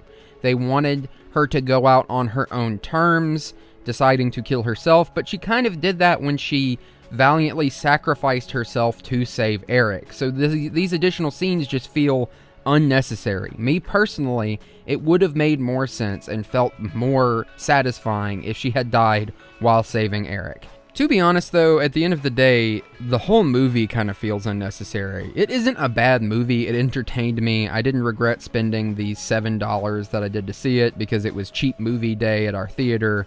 And a lot of people do seem to like it, but it's not anything new. It doesn't feel like this was a story that needed to be told. It's just okay.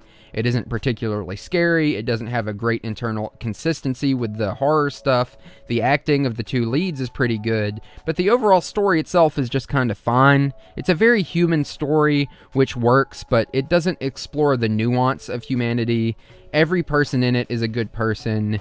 No, there are no human bad guys besides the people who get the screamies. That's it. It's okay. It's straightforward. And like I said, I never really bought into the fact that our two leads were in any actual danger, and the story that was told in what is supposed to be a prequel really didn't feel like it needed to be told. You could have slotted the core story of this into any other apocalyptic movie and it would have worked, and I think a much more interesting story could have been told in the A Quiet Place universe, but it wasn't, and what we got in this movie is okay, and I'm sure a lot of people like it, and it's cool that they liked it. I didn't love it. I thought it was fine. So yeah, that's A Quiet Place Day 1 and my thoughts on it. More like A Quiet Place Day, one more slice of pizza, am I right? Oh. Thanks for watching. This video was just a little experiment. I don't think I've ever reviewed a movie on this channel, so I hope I did alright. Let me know what you think. Maybe I'll do more like this. I want to review some movies I actually really like, some stuff that I see as like classics from my life. This one was just a way to give it a try with a movie that I just thought was okay. And even then, I had a lot of trouble, I kept redoing this video over and over again, and I guess that's just the way I do things. Anyway, I'm Ghost on Holiday. Thanks for letting me haunt your devices for just a little bit, and remember... Pizza time. Madness. Every one of us, every human being has a touch of madness. It doesn't have to be murder or speaking in tongues. It can be as simple as trying your absolute best in spite of the massive odds against you, or ignoring as the world falls apart around you. But madness can also be kindness, and madness can be truth. Crow Country is a survival horror game about a mysterious young woman going to an abandoned amusement park to find a missing man. The game has a retro aesthetic. It looks similar to Final Fantasy VII's Overworld, but had the gameplay of classics like Resident Evil or Silent Hill. But that description boils down this game so much. I don't want to spoil too much of this video, but this game moved me to tears. I loved its world, I loved its characters and its writing. I loved the way that it gave me questions and tricked me every little bit of the way. It kept me guessing, and it kept showing me answers to these questions without ever telling me they were answers until the time was just right. And I want to share all of that with you. In today's video, I hope to share with you the game's story and world, the many mysteries that haunt every corner of this abandoned amusement park and the monsters within, and how this game really is about humanity and all the horrors that come with being human. I'm going to tell you why it's a modern survival horror classic, how it gets almost everything right, and why you should play it even if you watch and enjoy this video. Yes, there are going to be spoilers in this video, so I say this with my whole chest. If you're interested in playing the game, please do so before watching this video. And if this video makes you interested in playing the game, even having been spoiled, do it. It's a fantastic game and an incredible value at only $20 US. My video will obviously be a different experience than actually playing it. I'll be covering a lot of the game, but not everything, so there will be some surprises if you do watch this video first and then play the game later. And if you stick around till the end of the video, I'll tell you of one of the little secrets that happens in the very beginning of the game that a lot of people did not even notice. Having said all that, let's dive into the maddening world of Crow Country.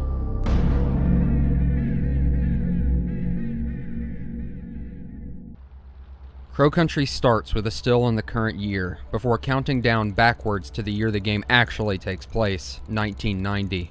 And then, our main character begins talking to us, the players.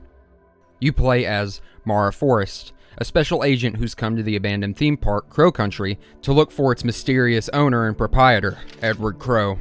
His daughter had called in a missing persons report on him, and the park is the last place he was seen. The titular theme park is in an obvious state of disrepair when Mara arrives. The ground is littered with cigarette butts and other theme park-based refuse, as well as trash bags and other things, but of course, that's not all. I'd argue that large piles of bloody flesh and rib cages and toilets aren't usual amusement park fare unless they're in the horror-themed part of the park, which, in this case, they aren't. You know, I've definitely seen worse bathrooms at real-life amusement parks, though. Us and Mara begin to explore the park. slowly meeting new characters and unraveling the story bit by bit. Through a series of notes, character interactions, and mysterious phone calls with an unknown source, we learn about the park's history, but these are just the upfront ways the game tells its story. As Crow Country does an excellent job of using environmental storytelling to show rather than tell. A good example being at the very start of the game where you find a backpack, a magazine, and then later a camera before finally meeting the NPC who owned all of these items and left them strewn around in typical video game style. From the get-go, Crow Country is full of mystery. What happened here? Why is the park run down? And what's with all this blood and detritus? This place was once meant to bring families joy, and now it's a place of nightmares, a setting for a survival horror game. Having said that, you can't have a survival horror game without scary antagonists, and there are antagonists in this game, monsters to be specific, and plenty of them. One of my favorite things about this game is the design variety of the enemies, called guests, and they all look wildly different. But one thing they all have in common is that while creepy, you kind of feel bad for them. Well, not all of them. I really hate these guys, and these guys too, they're spooky as hell. But the noises they make, while horrific, also sound sad and pained. They scream and howl. Some breathe in labored grunts. Their noises are inhuman, but they sound tortured. The way they move almost implies that doing so hurts them. There's something deeply disturbing about these things on multiple levels, not just the fact that they're trying to kill you. And while some have a permanent monstrous grin on their faces, others look lost, or deeply pained, or just like nothing we know. I think Mara puts it best after killing the first two enemies in the game. I feel bad killing it, but I'd feel bad leaving it alive too. Also, look at this thing. This thing. It just does not look right. It's like, I don't even want to say what it kind of looks like. Get back in that wall, you little freak. So we continue to explore the park. We avoid or kill monsters, and we slowly begin to gather evidence that help clue us in on these mysteries, all the while solving puzzles and grabbing items that open up more of the labyrinthian place that was once meant to make children happy. We also begin to get an idea of our main character's personality. Mara can be a bit silly and lighthearted, but also very helpful. Even if she jokes around by herself, she does what she needs to do to get things done and make sure other people are taken care of.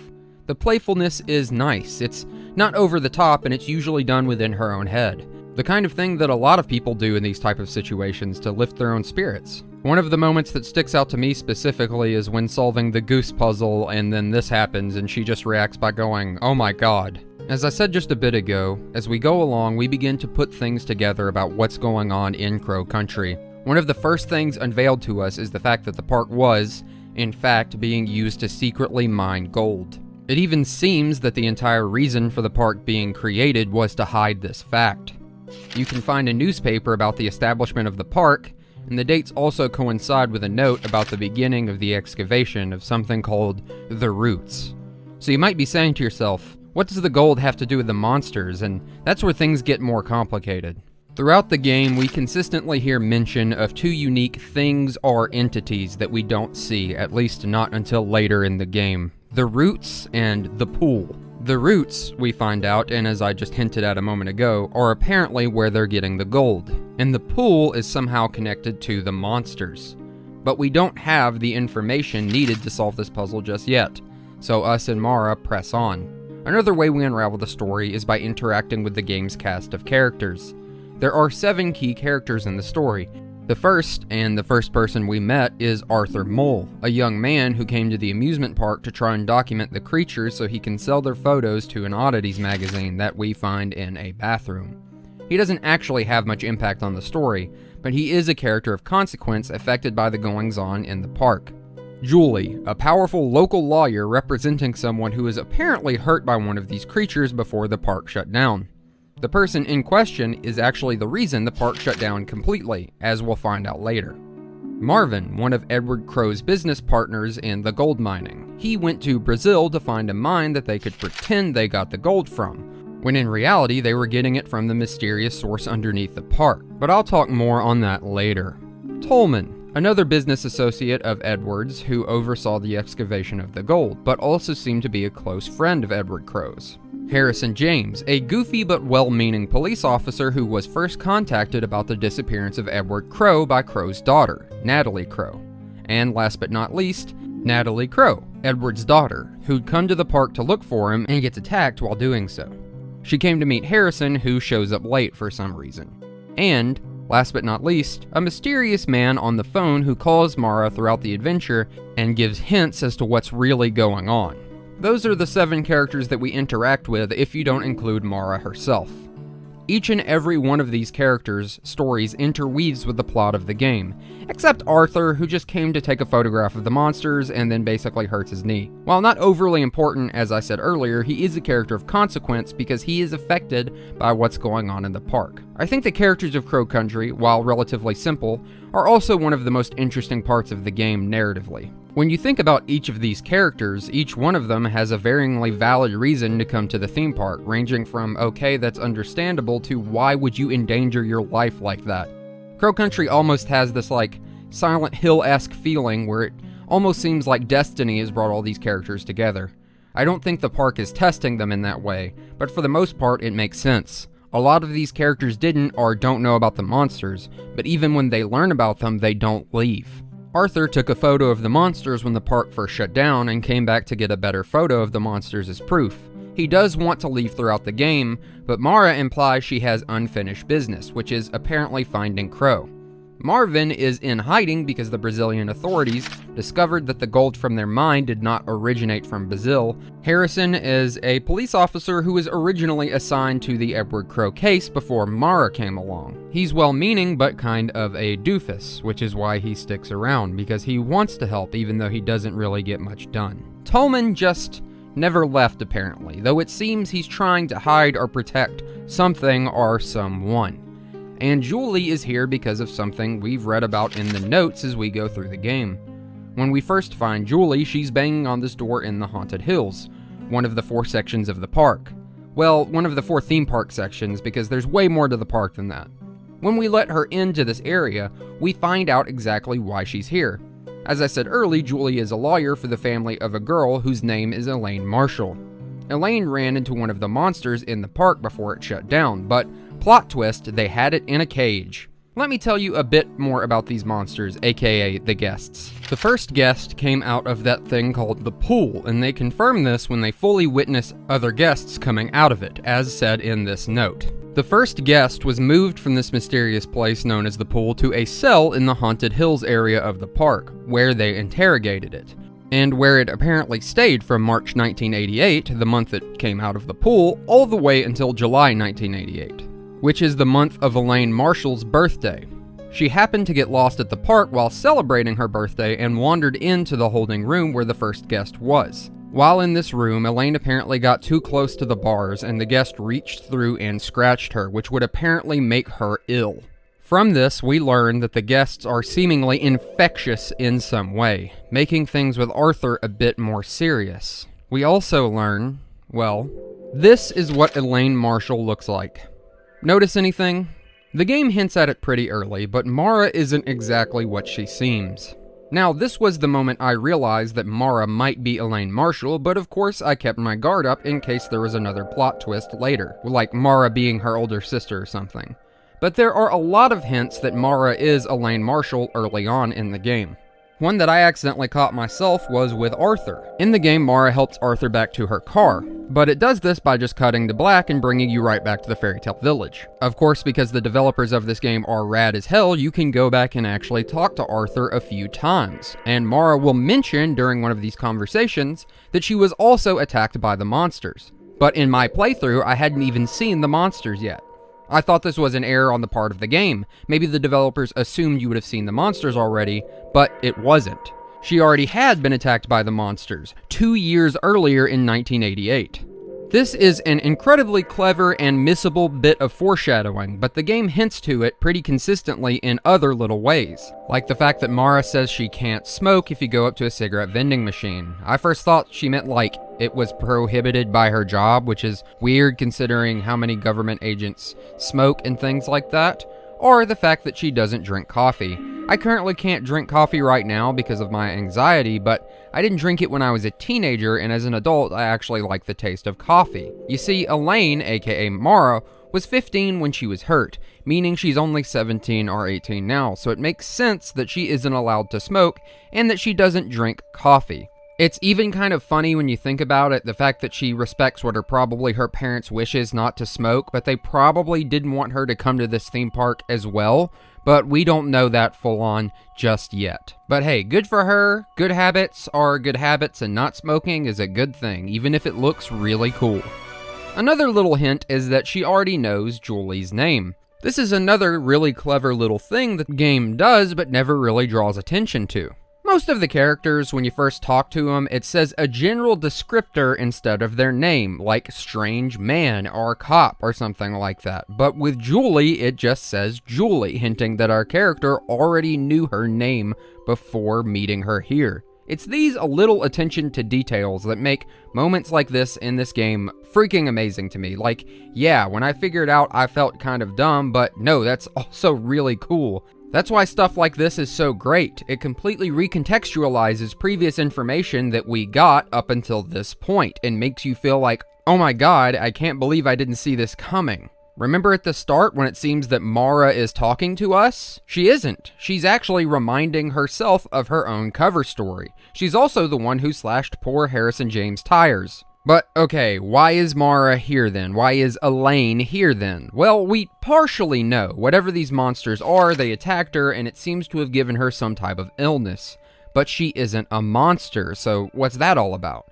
And what's with the number 2106? I didn't mention this before, but very early on, in fact right before we meet Arthur at the start of the game, we find a bunch of papers with the number 2106 painted on them in blood. You wonder, is it a code? What does it mean? Another mystery to ponder as we continue on. So we continue our adventure through the theme park known as Crow Country. Over time, we accrue an assortment of seemingly random items that are actually quite useful. Keys to unlock doors, things to solve puzzles. The game does a good job of explaining away what is usually written off in these games as nonsense. The employees left memos of the things going on in the park. It seems that the park was a mess even before it shut down. Keys getting lost, people stealing items from other parts of the park to make their own job easier. Not to mention how many parts of the park are just dangerous, but I'll talk more on that later. Though of course there are some mystical gamey elements, but most are just bonuses, and even then I think it adds to the game's charm. Some things just happen, and just like real life, that can happen. I mentioned earlier that it felt like destiny or some magnetic pull brought all these characters to Crow Country, but that's not the only strange thing about the park. And this goes into the main story as well, but we'll get to that later. There are strange, unexplainable things that happen in Crow Country, like a fairy robot that brings you a key, or the fact that there's a group of secret magic mushroom boys who will help you upgrade your weapons. Yes, that's true. They're silly but neat, and I like them. I mean, look at this little guy. The Mushroom Boys are secrets, so they're probably not meant to be canon, but thinking that they are is interesting and fun in a dumb way. There are other secrets hidden throughout the park as well, as helpful as they are interesting. But even setting aside the bonuses in the game, there's the park itself, the atmosphere it has, the fact that it had this double duplicitous purpose to hide this bigger thing going on underneath the surface, quite literally, and the fact that even before the monsters were here, the park was dangerous. There are bookcases in the Haunted Hilltop section of the park that can actually kill you, and I mean actually kill you. A spike comes out at one point in my playthrough and just goes through Mara's brain. Oh my god. You can even read a memo referencing how dangerous these bookcases are. There's spike walls that are meant to scare you, but if they malfunctioned, they could actually kill people. Not to mention that the creator of the park brought one of these monsters up into the park and then ran the park with that up at the top for months, even as monsters continued appearing out of this mysterious thing called the pool. And I'm just talking about the park when it was actually up and running, not even the condition it's in when you're playing the game, with all these booby traps full of monsters and the state of disrepair. And yes, you just heard me right. Ignoring the parts of the park that were already dangerous on purpose as part of the park's design, someone begins to booby trap the place as you explore it to try and stop you from finding the truth. Another mystery to add to the list. But continuing on this idea of the park being dangerous when it was being run, there are a number of explanations for this, but for now I'll simply relay to everyone that the fact that parks like Action Park existed in the 80s. So it makes sense that this theme park would exist and be dangerous because of lax regulations on safety for people going to places like this. For a little history, Action Park was an incredibly infamous theme park that seemed to have little regard for the safety of the guests or even the people working at the park. The odd and dangerous designs of Crow Country could be a reference to the lax safety standards of theme parks in the 70s and 80s, wanting to put excitement and coolness above people's lives and mental well-being. I say mental well-being because in another part of the Haunted Hilltop, you are threatened by an arm with a fake shotgun and a timer. This is meant for kids, by the way. This would have probably made me cry as a child. The moment it burst out did actually scare me when playing the game as well. Oh, Jesus. Not to mention the room with plates holding actually poisonous mushrooms. A little aside, but this is one of the most Silent Hill looking rooms in the game. This room is legitimately dreadful to be in. Of course, this just shows the love that was put into the game to craft its atmosphere by the developers. I love so many parts of this game and the way they feel. I love the scary witch section that you have to maneuver with wind blowing and like this haunting music in the background. I love this section of the park that just seems inspired by the back rooms. It's almost shameless, but in the best way. Not that you should feel ashamed for referencing something in this way, because this is incredibly rad. Oh yeah, and there's a secret Scooby-Doo face hole behind a painting. Like, some of this is just classic. I love this, but also, why is this in a theme park? I mean, we know the answer, but it even adds to the characters. The fact that Edward Crowe added this little face hole to spy on an employee lounge shows how weird and paranoid he was as a person. A lot can be explained away by the fact that the park itself was a cover-up for the secret things going on, but it still gives an incredibly strange feeling to the whole place. Even if some of it has rational explanations, with so many strange things, it just coalesces into this place that feels like separate from the normal world. Which an amusement park or theme park is already supposed to do that, but not in the way that this one does. So we know that the park is a cover-up for the gold being extracted from this thing called the Roots. We also know there's another thing called the pool, and that's where the guests came from. The biggest hint we have to what the pool is from this log, which describes them placing things in the pool, then pulling them out only to find them disfigured, making it seem like some type of magical pool of water or portal or something like that. And the number 2106 appearing again, painted in the wall in the offices in blood, seemingly by the guests, but we don't know yet. Soon after, we finally meet Tolman, who is cagey and does not give us much advice or hints as to what is going on. Tolman even mentions it in his notes. It's not a keypad number, it's not a code. None of the keypads in this game have any zeros on them. So what does it mean? So, we activate the elevators to go down to the underground section of the park, and he tells us not to go down there. But of course we ignore him and go down there anyway. We learn a lot down in this section of the map. We see the Roots for the first time, and see that under the park is a giant cavernous area, which they've built a network of metal rafters to navigate. The Roots themselves are odd. They're green plant-looking like things, but are actually metallic, and are apparently cut in sections to harvest the gold that is in the center of them. So now we know that these are the Roots, and this is where the gold comes from. Despite being made of what looks to be metal, they're called the Roots because they do look like giant plant roots. We also later get a confirmation that they are made of metal by Tolman. We also get a word from the horse's mouth, aka Marvin, that he's here because the authorities are after him. But that's not all we see down here.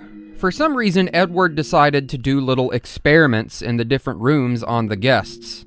Despite the guests being monsters, these experiments look incredibly cruel, like this one, which features a continuous drop of acid onto what I imagine was at one point a living guest. In some way, it does seem like it's still alive, but I don't think it's alive in the way we'd usually think of something as living. Not only that, but just before coming down here, we learned that the man calling us throughout the game was, in fact, Edward Crowe. I had a suspicion of this from the very start, but of course you never just want to say this is the guy, and until he tells you that's who he is. Edward does not seem mentally all there.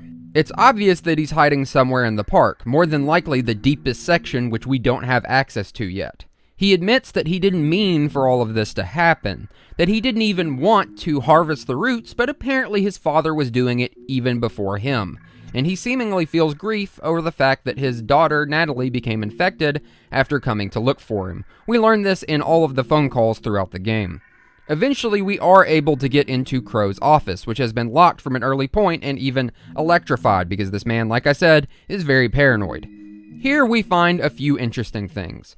Crow is stocked up with a lot of medicine. This could be explained by the fact that he has a degree in a medical and science-based field, or it's possible that he himself is sick, which was hinted at in an earlier note. He's also made a slideshow documenting the different guests that have appeared and apparently finds a correlation between their deteriorating states and the destruction of the roots as they harvest for the gold. And, last but not least, a giant golden statue of his deceased wife, who apparently died pretty young, 8 years before the start of the game. This event could have added to his mental deterioration, as it obviously shows by him having a giant golden statue of his wife that he really cared for her. But of course, that's not all, as we've already learned that Edward Crow has a penchant for secret rooms. Behind the statue of his wife, we can find a room meant to emulate a campsite, as he loved the outdoors as a child.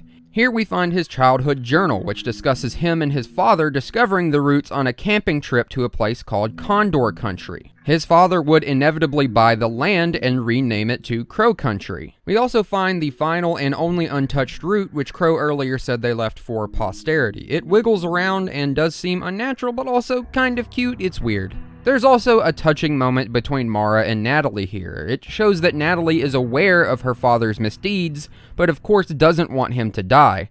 Mara agrees not to kill him.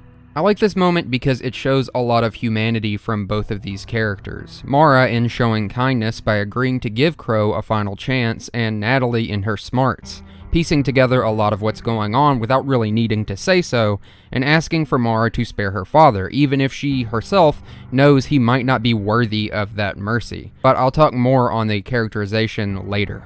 After this, we solve a puzzle involving the slides mentioned earlier, turn on a button that will unlock the secret elevator to the center deepest part of the park, and continue towards our confrontation with Edward Crow.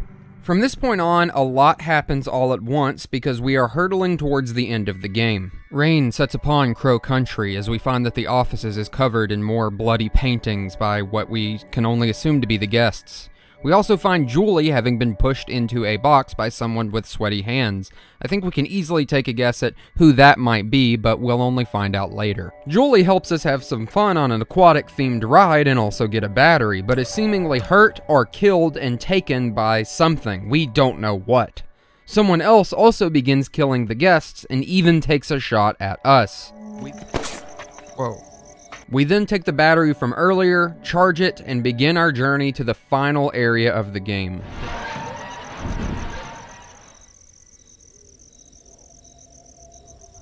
The deepest center part of the park. This final area is fantastic. Here we learn a few harrowing things. Harrison James is dead, but no, he wasn't killed by the monsters. He's been shot, and we very quickly learn who did it. It was none other than the crook Marvin, who, scared for his life and own well-being, killed James and is planning to kill Mara too. More than likely, he was the one who took the shot at us earlier, and killed all the guests above the ground. But, lucky for us, Julie appears from a nearby vent, knocking Marvin into the dark depths below where he hurtles to his inevitable death. This is some trick. Where am I? We help Julie out, learning that the creatures actually meant us no harm and are simply trying to communicate. I find that hard to believe considering all of the game, but they didn't hurt Julie, at least not too seriously. Despite this, we continue on, sending Julie and Tolman to collect Harrison's body, save Natalie, and wait for us at the car. It's time for us to finish our business with Edward Crow. What follows are two of my favorite moments in Crow Country, for their simplicity and impact. The next room we move into is a spring, a calmer reflection of things to come. Mara washes the dirt and grime from her body, a clean slate to go into the final confrontation. Then, we slowly climb down a very long ladder to the final area. The final area, the true, deepest part of the park, as a moving song plays. It's a long climb down. This gives us a few moments to think about everything we've just experienced. The death of Harrison James and Marvin, a good man and a terrible one, the fact that the monsters apparently weren't trying to hurt us, and the coming confrontation with the person who apparently caused all of this, Edward Crowe. We descend into the darkness below. We enter Edward Crowe's secret lab and look around. We see pictures of all the characters, including Mara herself. Throwback to the start, it seems that Edward was watching us on the cameras throughout the park the entire time. It looks as if he was in fact sick. He also had an easy way to get back to the surface, more than likely connected to his office in some way, but it looks like we won't be taking that way back.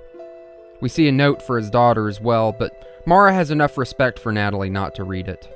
Oh yeah, and if you couldn't tell, you can wash the dye out of Mara's hair, confirming that she, yes, is Elaine Marshall. It's not a big moment, but it doesn't need to be. It's there, and that's what matters. After investigating the lab for a bit, we finally speak to Edward through the PA system next to a large, foreboding door. He asks us to collect the 5 vials on a nearby table, so we do. But first, we put down every item we've gathered in the park to clear space. This moment is so simple, yet so utterly fantastic. Why? Because I love a lot of this game, and there are a lot of moments I could call my favorite. But this is up there because it gives me time to look back at all of those moments together and cherish the time that I spent playing the game. Not just the story, but actually playing it, collecting these items, solving these puzzles. They even went through the effort of having Mara herself acknowledge where each and every item came from and how you got it. Pardon me not using big fancy words, but that's just cool, and it made me smile. It makes me wonder if this moment was as much a look back on the game for the developers when they were finishing it as it was for us players. Both this moment and the latter segment let you reflect on the whole experience. The latter gives us a moment to process the emotional weight of the events of the story, the death of Harrison, the fact that the monsters apparently weren't trying to hurt us, the coming confrontation with Edward. Just this moment with the items lets us reflect on the game part of the journey. Each step we had to take throughout the game, each little bit we had to unlock to get here. I beat the game in a 2-day span, but this moment seriously made me reminisce of how I started the game just the days before, or even got a new item a few hours earlier before beating it. But enough looking back. We have to move forward now and face Edward Crowe. We walk along a fenced path that leads to the only part of this mystery we have yet to see in person. The pool, and there waiting for us is Edward Crowe himself. Edward sits in a rocking chair, shirtless and listening to music while smoking a cigarette and enjoying a glass of wine. How villainous. He's covered in sores, the same as the guests. He calls Mara by her real name, Elaine Marshall. She admits that she's come to tell him that the infection is going to kill her, and he tells her that he didn't pay for her medical expenses in the hope that she or someone would come to the park to find him, that anyone that comes in contact with the guests will be infected. In fact, the longer you spend around them, the faster the infection progresses. This seems to be because of some unknown bacteria that covers their bodies, but Crowe's made a cure through his experimentation on them. But what are the guests, and what is the pool? This is when things get exceptionally dark for everyone. The guests were human beings once, and the pool is, in fact, a portal to the future. The roots are, or were, in fact, antennae, a way to receive a signal from the future to the current time period. When Crowe's father, and then him, began extracting the gold from the roots, thus destroying them, it caused the signal to come through imperfectly. The destruction of the roots caused the people coming through to become mutated, turning them into what we now see and know as the guests. Their physical bodies horribly mutated as they passed through the broken portal. The bacteria on their skin and inside of them began mutating as well, becoming monstrous. Crowe admits that the first guest was able to speak and told him everything, but he still kept harvesting the roots anyway. We've been killing mutated human beings the entire time, or what once were human beings. Maybe they did have some of their humanity left, but it's incredibly hard to tell, isn't it? At least for some of them. It is this mutated bacteria that has infected Mara, and now we know every single character that has come in contact with the guests. But as mentioned moments ago, Crowe managed to create a cure. He is a scientist after all. Those cruel experiments he conducted on the guests seem to have had some use after all. though it's hard to really feel good about any of this, even the parts that are going to save our characters. The 5 vials in our inventory are the cure, one for each survivor, which does not include Crow. Yes, Crow has decided to punish himself for his crimes by jumping into the portal. Is it really a punishment, though? To see what he has wrought upon the future, he says. He hands Mara a sheet of paper that was mentioned earlier that apparently has the words of the first guest mentioned on it that explains this entire situation. But of course, he must commit one last selfish act before he goes, asking Mara to kill him if he should re-emerge. Mara says nothing, but knows she'll do it. We do too. Crow says goodbye, raises the glass of wine to Mara's future, and then rocks himself backwards into the pool.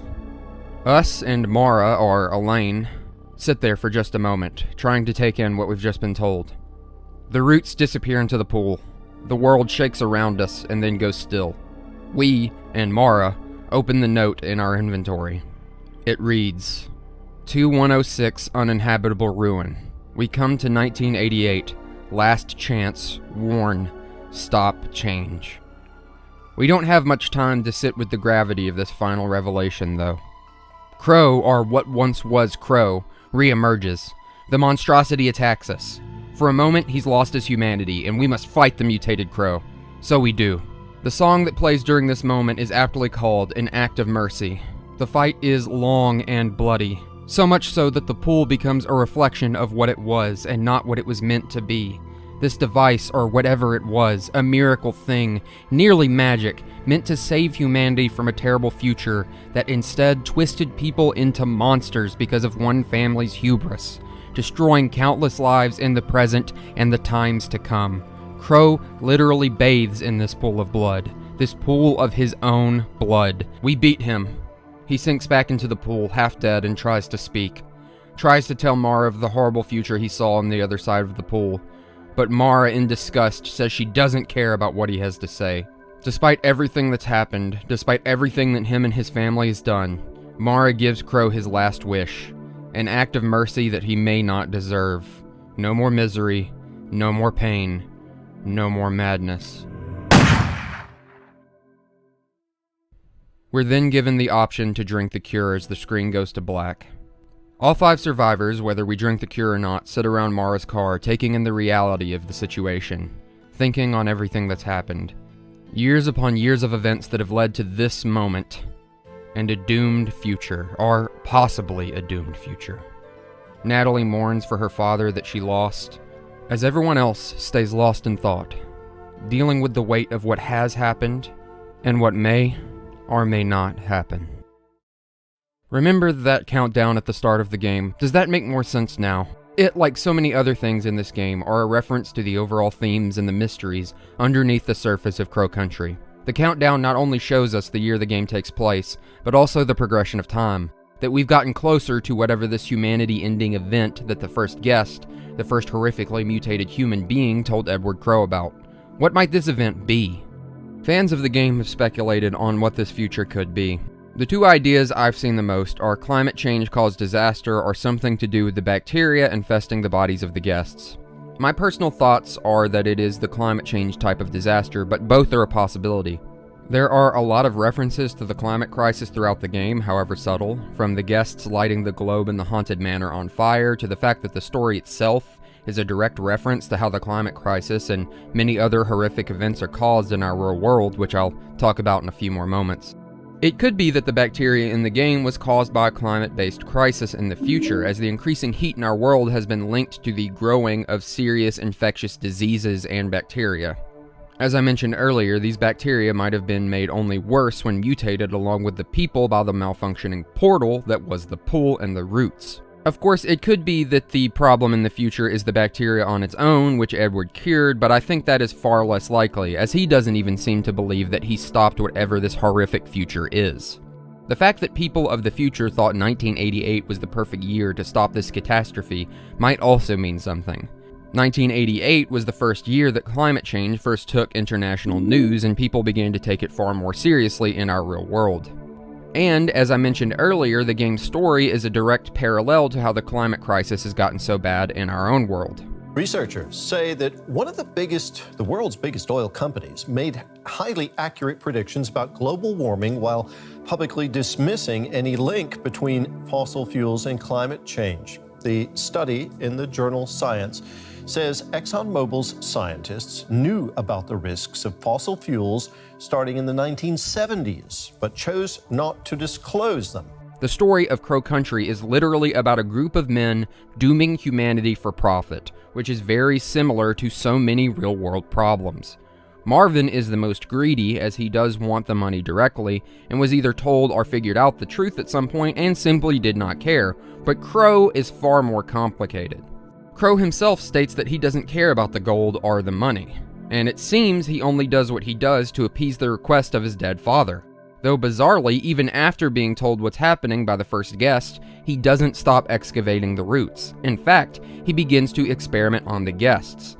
It seems some of this was to develop a cure for the bacterial infection, but other parts of this experimentation just seem cruel. While Edward did cure whatever bacteria was spreading in the present, he did not stop the future catastrophe. He only solved problems that he, his father, and his conspirators caused, all out of greed or just insanity. This is where we get into the more character-driven aspects of Crow Country, and this is something I really love about this game. Every character in this game is made to serve the core story in some way, while holding consistent to their own characterization. You can understand a lot about the kind of people they are because of what they do during this horrific event. Like Elaine, aka Mara, the main character. I started to wonder why she'd come to Crow Country at all, how she's able to do what she does throughout the game, especially with the reveal that she is in fact a sickly teenager. And it made me think a lot about what she's going through. The fact that she was told by her doctors that she was going to die of this infection, and no treatment would work for 2 whole years. She didn't become a monster, but her infection was progressing slowly, and she had a lot of time to think about everything, her whole life, and everything around it. Whose fault all of this was? She didn't have many other choices. Crow even admits as much. She knew about the monsters, knew where Crow might be, and decided to go there. And it's possible that these 2 years changed her entire perspective on life. We see this in the way she talks to herself at the save points, and the final words closing the game. She has accepted her fate, whether it be bright or incredibly dark. And all she wanted to do at Crow Country was tell Crow that he'd killed her. A girl who seemed pretty happy and funny and nice was going to die young because of this man. This might not even have been her original goal. It is implied by Natalie at points that maybe she even came to kill Crow. She might have just come to talk to him, to figure out the truth, but the truth was awful. We only know tidbits of information about what happened before the game, but it's definitely possible that Mara escaped the hospital much earlier than coming to the park and trained herself for handling weapons. Or not, because in truth that part doesn't really matter. I personally like the idea that she's just been put in a horrible situation, and she's the kind of person that just rises to the occasion and does what she has to do. This is the path she's chosen, and it's the only path she really sees and has, so she does it. She's not optimistic or pessimistic about it, it's just what needs to be done. She's a kind enough person, she helps people when they need help, but she doesn't stop doing what she believes is right, fighting towards her goal, even if others question it.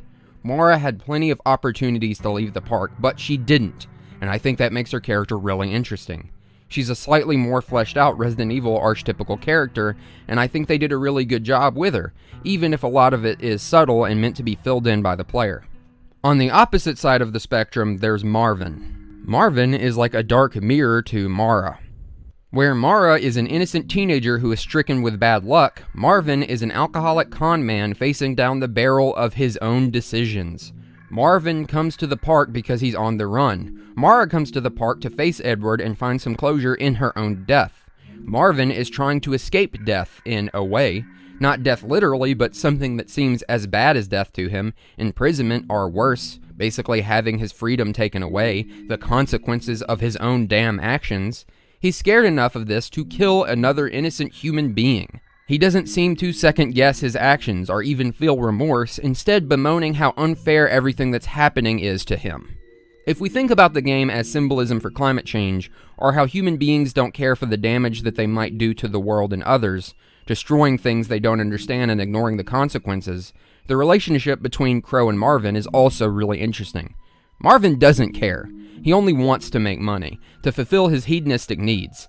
The game implies that both him and Toldman figure out at some point what's going on, but they feel very differently about it.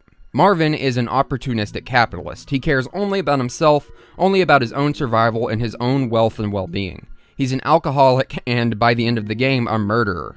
I bring up that he's an alcoholic because it's hinted at that he has some type of addiction throughout the game, mentioning that he has a headache and also seems to have the shakes. Marvin's character shaking, as well as a few other bits of in-game storytelling, really tell you about this character, especially if you make a couple of assumptions about how the game played out.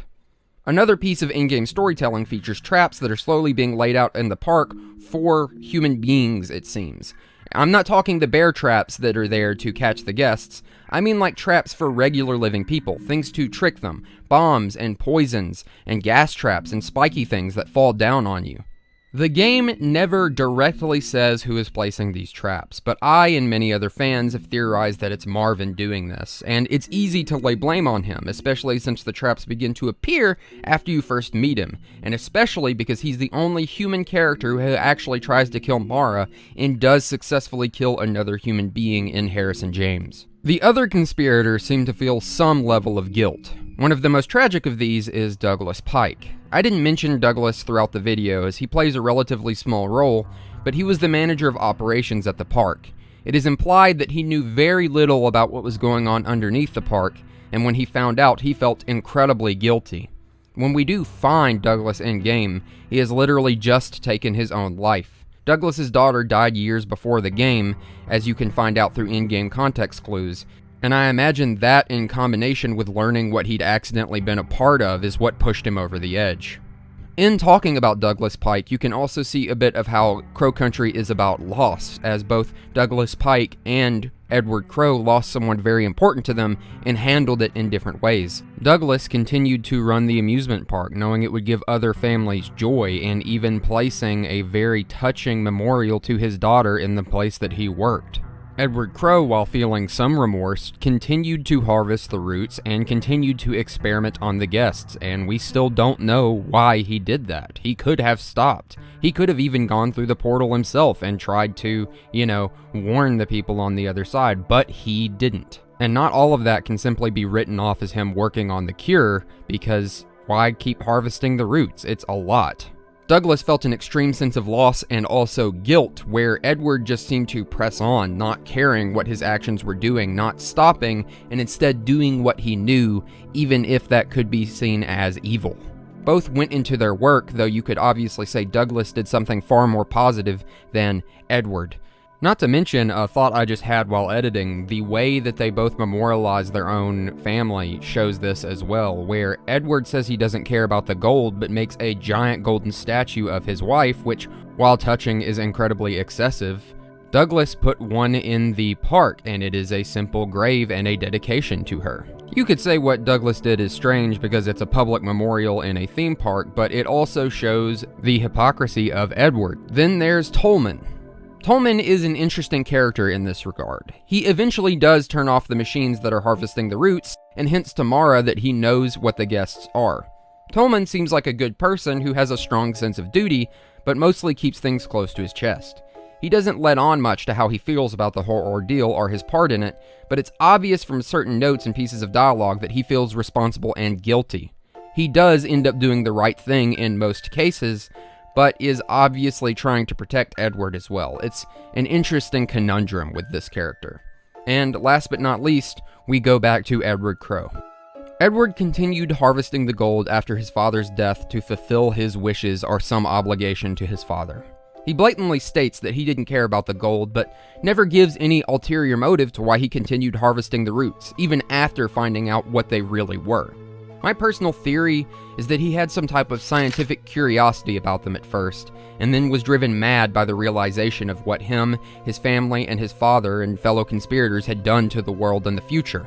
The real nut to crack is whether or not Edward even cares about what he's done. He does have some sense of duty, a belief that unlike Marvin, he has done something wrong and should be punished. Marvin only cares about consequences, but Crow ends up punishing himself. Though this could also be seen as a supremely selfish act, as the rest of his actions have been. He's dying already and chooses his own consequences. Not only that, but he asks Mara to finish the job. And while she's kind enough to do so, this is yet another selfish act he asks of her after already causing so much pain in her life. Edward does one selfless thing. He creates the cure for 5 people, but he's also the reason they were infected at all. Or at least his family is. It's so complicated. I'm just going to spill my thoughts a little here and gather this all together as best I can. Edward harvested the roots for 10 years. When the first guest came through, the roots were already halfway destroyed. The damage was done. Edward says he doesn't care about the gold, but how much can we really trust his word? The gold made his family incredibly wealthy. Maybe down the line he stopped caring about it, but if he really continued harvesting the roots because his father wanted him to, that seems incredibly vacuous. He already had enough money to live the rest of the time he wanted, so of course he wouldn't care about it. He's already incredibly wealthy. Then again, this fits the allegory for climate change. Excavating the roots made their family incredibly wealthy, and by the time they'd realized the damage was done, it was already too late. Why stop now? You've already fucked over the entire human race. Notice a continuing theme here. Edward feels he knows what's best for everybody. He decides that the guests are too far gone and kills them. He decides to continue the excavation of the roots. He doesn't pay for Mara's medical expenses, believing that someone should come to him to figure this all out. He experiments on the guests to make the cure, knowing that they were once human, and you could say that that is in itself an unselfish act, but it's still a very morally dubious one. With this line of thinking, you realize that Edward believed himself to be judge, jury, and executioner for almost everyone in the entire world. Having said that, Edward and Marvin are both incredibly selfish people, but in different ways. Marvin cared about money. He cared about his addiction and getting what he wanted. He cared about the fact that he was going to face consequences for what he did, not that he did something bad. About how unfair everything was for him personally when it all went south. It's also possible he was going to kill Edward as well, but of course we never get to find that out thanks to Julie.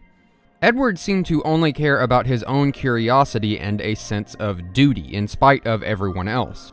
He conducted monstrous experiments on the guests, allowed the roots to continue being harvested, and watched as the mutations became worse and worse. Seemingly because he felt he knew what was best. He didn't contact the government or anyone else. He made all of the decisions. He is an incredibly selfish person. He does seem to care about his daughter, though not enough to tell her about the situation or stop, and also tried to make up for a few things. But even the way he does that is self-serving.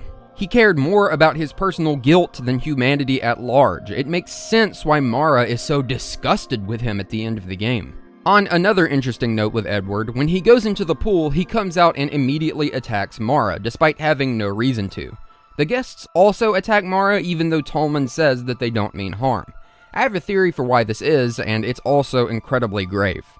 That theory is that the mutations to the guests are giving them a form of violent dementia. At times, they might remember that they're human, realizing the horrific state their bodies are in. I can't imagine they'd be sane for very long with that happening. And at other times, they probably flick to being incoherent and violent animal-like monsters. The thought is honestly horrifying.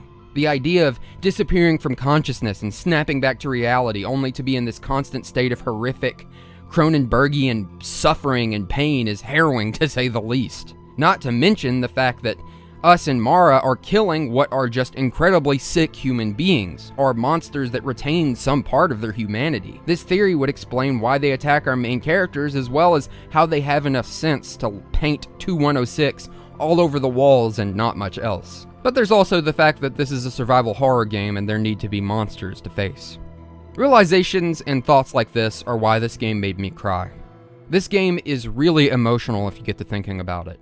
Even though your time with these characters is brief, the game and its writing does a fantastic job at growing an understanding of them as you play. The way the characters are dressed, the props they have with them, the way they move, the way the music plays while you interact with them. They feel like real people with individual personalities, and the game wants you to know that. That's why I felt so sad when I found Harrison James dead. No! Knowing this character, seeing the look of shock and sadness on his deceased face.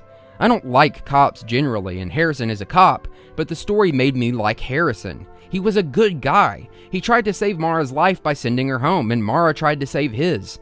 The music that plays each time you meet him helped you understand that he was a goofy but inquisitive person.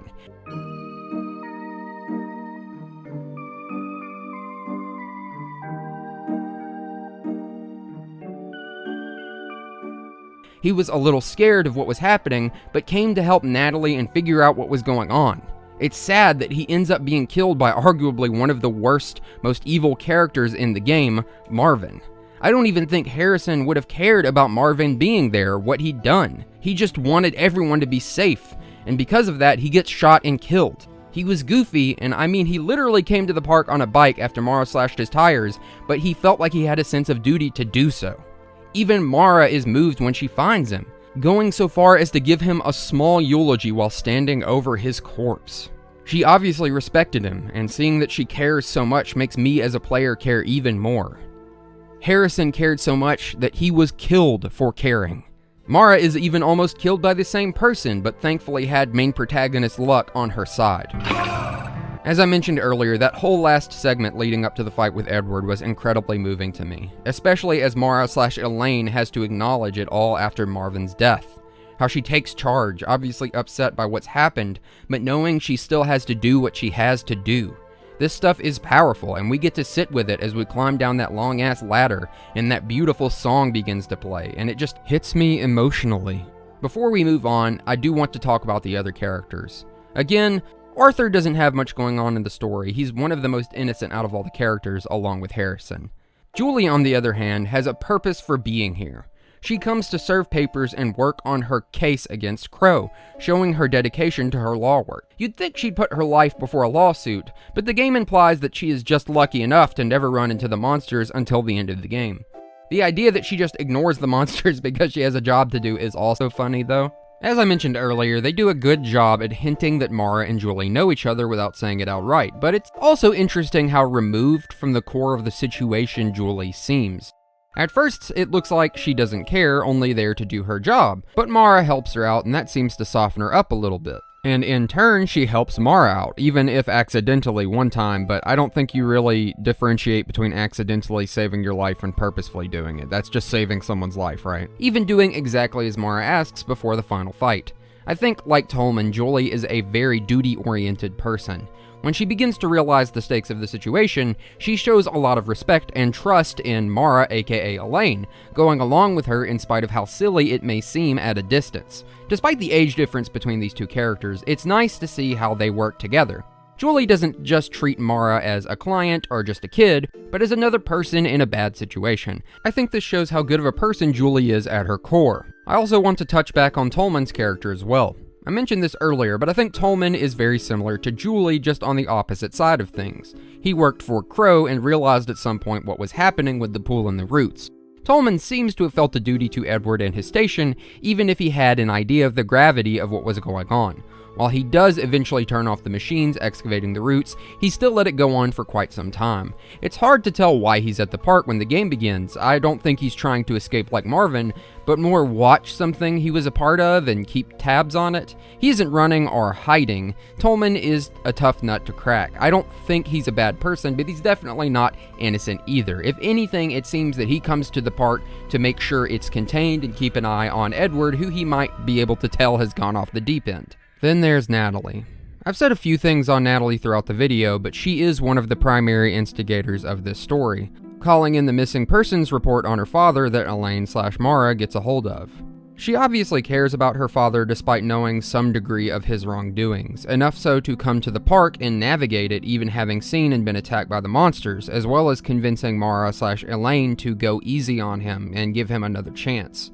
We don't learn much about her besides this, but using that, we can see that one of the few redeeming qualities Edward had was that he must have been a good father at some point, and that Natalie seems to be an intelligent but emotional person who does love her father, despite him being somewhat of a bad guy.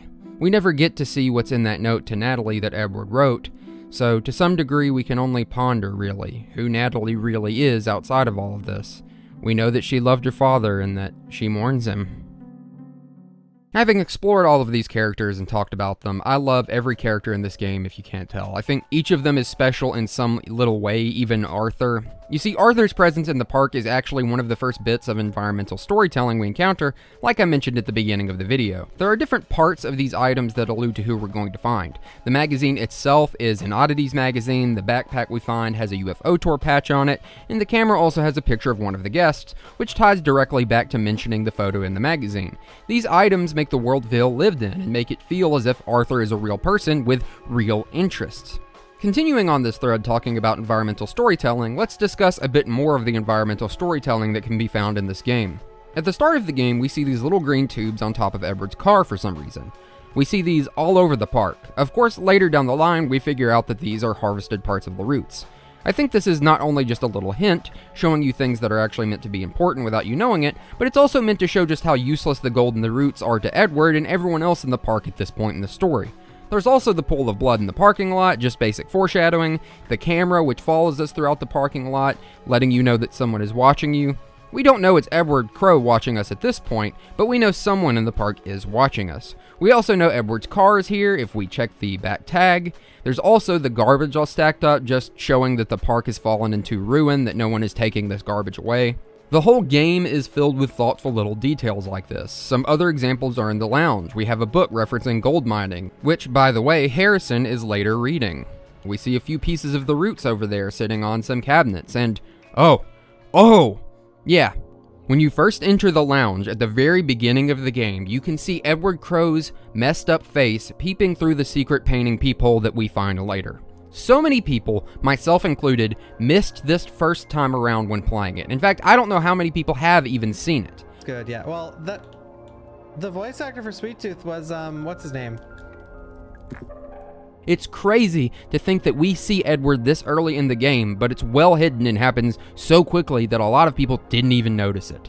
And it's also crazy to think that the developers thought of this. Either it was there at the start or they went back and included it after getting through a lot of the game just to hint people in on this. That means that the person who closes the secret wall that I mentioned earlier is also probably Edward. It's just really neat to think about that little detail that so many people could miss, but it's still there and they don't care. They didn't go, look, this is happening. When you notice it, and you're blown away by it. Of course, there are other small attention to details made in the game, like Marvin's movement. He's one of the only characters in the game with such pronounced idle movements. Everyone has idle movements, but his are very over-exaggerated. Marvin has an idle movement like this because he's an addict, more than likely an alcoholic, but maybe more than that. Not to mention how he blocks his eyes from your flashlight and mentions he has a headache, which, is something people with hangovers have.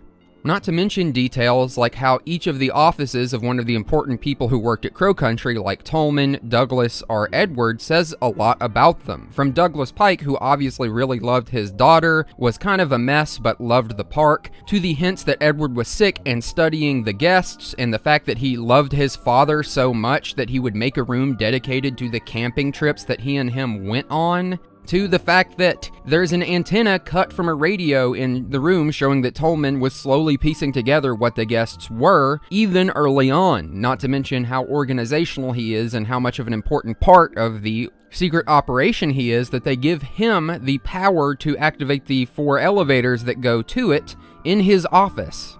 They also really neatly designed secrets that help you unlock other secrets, which creates a positive feedback loop of finding rewards that later help you solve puzzles to find more rewards. Of course, this is a core tenet of a lot of game design, but the fact that they put so much thought and effort into optional content as well is great.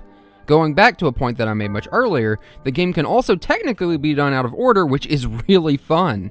In my first playthrough, at the point you're supposed to help Julie, you can instead go through the haunted house first and explore the offices hidden within.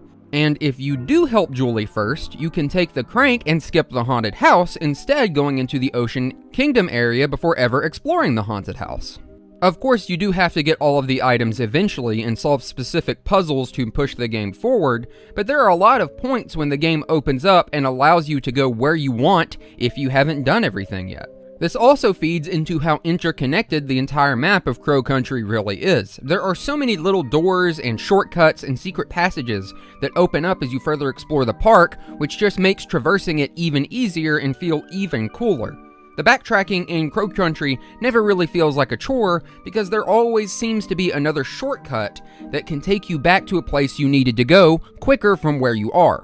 Some Resident Evil games have you walk all the way to the back of a core area, and then you have to walk all the way back through it, but in Cow Country, it uses most of its spaces maximally. It makes it feel even spookier, almost like the entire theme park itself is a haunted house full of secret passages in disguise. At first, it seems so small, but then it just keeps opening and opening up, and you keep wondering when the next secret passage is gonna jump out at you. As I've said in the first half of the video, there are a lot of little puzzles in the game, and while they are quite easy, I still find them fun because of how they fit into the lore and world established without much question. Like the sea monster puzzle, which the game explains was part of how the restaurant celebrated kids' birthdays, or the witch's maze, which was just straight up one of the attractions in the park. This extends to many of the secrets that you can find in the park as well, which mostly consist of hidden weapons and ammo, which can easily be explained by the paranoia of Edward, except the Mushroom Boys, they're just magic, I guess. Adding on to that, the overall theming of this game is impeccable. Each room and area feels like it could have been a real-life area in a local theme or entertainment park. It's all delightfully disturbing as well. That spike door I mentioned earlier that leads into the Ocean Kingdom is so unnecessarily gruesome. The fact that the Iron Maiden in the Haunted Hills area of the park is a secret door is also really neat. The Dracula sitting up in the coffin in the Haunted Mansion is really cool, and a small detail that makes it feel fun and real and lived in. Speaking of Dracula, oh my god. The sound design in this game is really stellar. I've talked about this in the past, but sound design, it's one of those things that if it works, you actually just kind of accept it because it eases you into the world even more when everything just lines up. Your brain just takes it as, oh, this is what it should sound like, and I think they did a fantastic job of that throughout this game. All the sounds, the little creaks, the footsteps, the weapon sounds, the monsters, the ambience, the guests sound so forlorn, at times pitiful or sorrowful as well as scary. The UI sounds are also fantastic. They feel nostalgic but also unique. Just going through the menu or picking up a key item, I think it all feels great and feels like it should. It just clicks in your mind, like I said. I also love that sound coming through your headphones is exactly what sound Mara would hear through her specific ears. Let me explain. If I'm facing an enemy, it sounds kind of distant. But then if I turn Mara and her left ear is facing that enemy, I hear the sound for that monster through my left headphone. When I first started playing it, I hadn't realized this and it felt a little disorienting, but when it clicks, I really liked it a lot. It helps you rationalize the area around you based off of the orientation of the character that you're playing as. You can tell where sounds are coming from just based off of what direction Mara is facing and what ear cup the sound was coming through. I mean, unless you're playing on speakers, I played with headphones. Continuing on sound, the music really hits it out of the park on this one. The OST creator, Aquaroy, did a fantastic job, and I'm going to give this game the highest praise I can give it, which is that it feels like it would fit right in with the classic survival horror OSTs from survival horror's heyday. Early Resident Evil games, the Silent Hill series, it fits right in there with them. If you played this and said, hey, what game do you think this comes from? I guarantee you there would be people who would be like, Resident Evil? And you'd be like, no, haha, actually, popular indie horror game Crow Country that came out in 2024. And I think it nails something that a lot of modern horror game OSTs, including some of the new Resident Evils that I really like Resident Evil 7, lack. To put it simply, a lot of modern horror game tracks aren't super memorable as pieces of music. They're somewhat generic cinema score style horror ambiance, big strings and droning noise. Usually the most unique pieces are the main menu theme and the save room theme in the new Resident Evil games, plus a handful of others, and then the rest are this cinematic style of horror score that all kind of blend together. It makes some modern horror games like Resident Evil 7 sound more like The Conjuring, which maybe that's what they're going for, and it is scary. I still think those soundtracks are good, but there's a reason I only listen to a handful of the music from games like Resident Evil 7 and Resident Evil Village, and Resident Evil 7 is one of my favorite Resident Evil games of all time. I will note that this is a personal taste thing. I'll also add that not many people listen to the tracks that are meant to scare you in games very casually, because they're made to be grating on purpose. They're made to enhance fear. Whether it be a shrill string quartet in Resident Evil or the incredible thrashing heavy machine music of the Silent Hill series, it makes sense why you don't listen to the music that plays when you fight monsters, but instead the chill stuff. What I'm getting at is that in Crow Country, nearly the entire soundtrack is amazing both inside and outside of the game's context. Even the stuff that's meant to scare you, I like. though I probably won't be listening to it on my, like, relaxing walks as much as I'll listen to stuff like this. I can't gush about the music in this game enough. The music is really good. It's fun, it's melodic, it's interesting, but it also just fits a lot of the areas that it's made for while being all of those things. Some of it is darkly whimsical. Other tracks are vague and mysterious.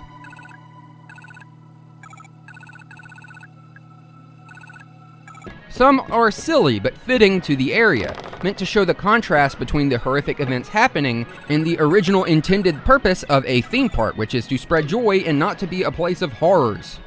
And those places were designed by people as the music was, and so I have to add that the art in this game is fantastic. Everything looks like a diorama or a toy set and sticks within that framework faithfully. From the design of the park itself to the characters and the monsters within it, the design of this game is on point. Marvin in his dirty suit and Tolman wearing his safety gear, Natalie in her 80s blazer and skirt combo looking like a businesswoman on the go. Mara's own outfit is striking, plain white with those bright red gloves and purple hair give her a bit of a rebellious look. The monsters also look monstrous, even if some of them are also kind of cute. I'm not kidding when I say that in my first 2 playthroughs, this monster scared me. I was terrified of puppets as a kid, and this thing looks like a monstrous little puppet and even runs at you. It makes this like weird little sound. Oh, it's awful, and I hated it. My favorite area design-wise would definitely be the Haunted Hills. Yes, I am a horror channel, but I just think the theming here is nailed perfectly. Each little room is so well crafted. The opening area is fun and feels like something you'd see in a 90s Goosebumps episode about Halloween. Though the scariest room in the game definitely goes to the Mushroom King's room that I mentioned earlier, as it feels the most horrifically otherworldly. I'm adding this in after the fact while editing, but the lighting in this game is also spectacular. It's another one of those things that, like, it just kind of goes over your head while playing it, even though you soak it in. There's so many areas in this game that are so well lit, and it perfectly fits the theme of the room or whatever is happening. And, you know, there's also the fact that the game goes through this day and night cycle, which is one of those things that kind of goes under the rug, but I really appreciated it when I was playing it, and I just wanted to throw that in there, that it's just really cool that it does those things, that it deals with this lighting, that different areas can have lighting changes based on things that have happened throughout the game. It's fantastic, and again, it makes the world feel real and lived in. I do want to just say that a lot of what I've talked about and gushed about in this video was a part of the goals that the creator set for themselves when making Crow Country, and I'd say, for the most part, they've accomplished everything that they set out to do. This game is truly amazing. It is a fantastic piece of survival horror, game, art, everything that amidst a, frankly, fantastic year for survival horror, especially in the indie space, but also in the AAA space. We're getting the Dead Rising remake as well as the Silent Hill 2 remake. It's really been a great couple of years for survival horror, even considering last year, and it's just amazing, really. Having said all of that, having gushed as much as I did, I do have some criticisms, even if they are pretty limited. One thing is that in the gameplay department, it is very by the numbers. I don't think the developers were trying to elevate the gameplay styling of the survival horror genre or anything, so that's completely fine. I feel like the combat could have been fleshed out a little bit more, maybe even give us a lock-on option. The aiming in the 3D space is pretty okay for the most part, but at times can be frustrating. Like I mentioned at the start, they do include tank controls in the game, which is nice, but the game definitely feels like it was designed with modern controls in mind, especially considering you can control the camera yourself, and there aren't any settings to fully take that control away that make the game feel fluid.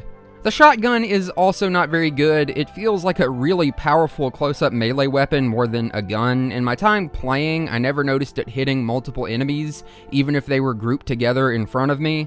This was something I didn't pick up on until like my second or third playthrough though, so again, not a huge deal at all, but something I picked up on as I played and was just trying to feel how the game played. And of course, the game is a bit too easy. They even added a hard mode to the game after it came out, for people who wanted a bit more of a challenge, which I do appreciate, and I have beaten it on the hard mode and can say that it is a bit more of a challenge. It's not like jaw-clenchingly hard, but it's more. You know, you have to be a bit more mindful of your resources and your health.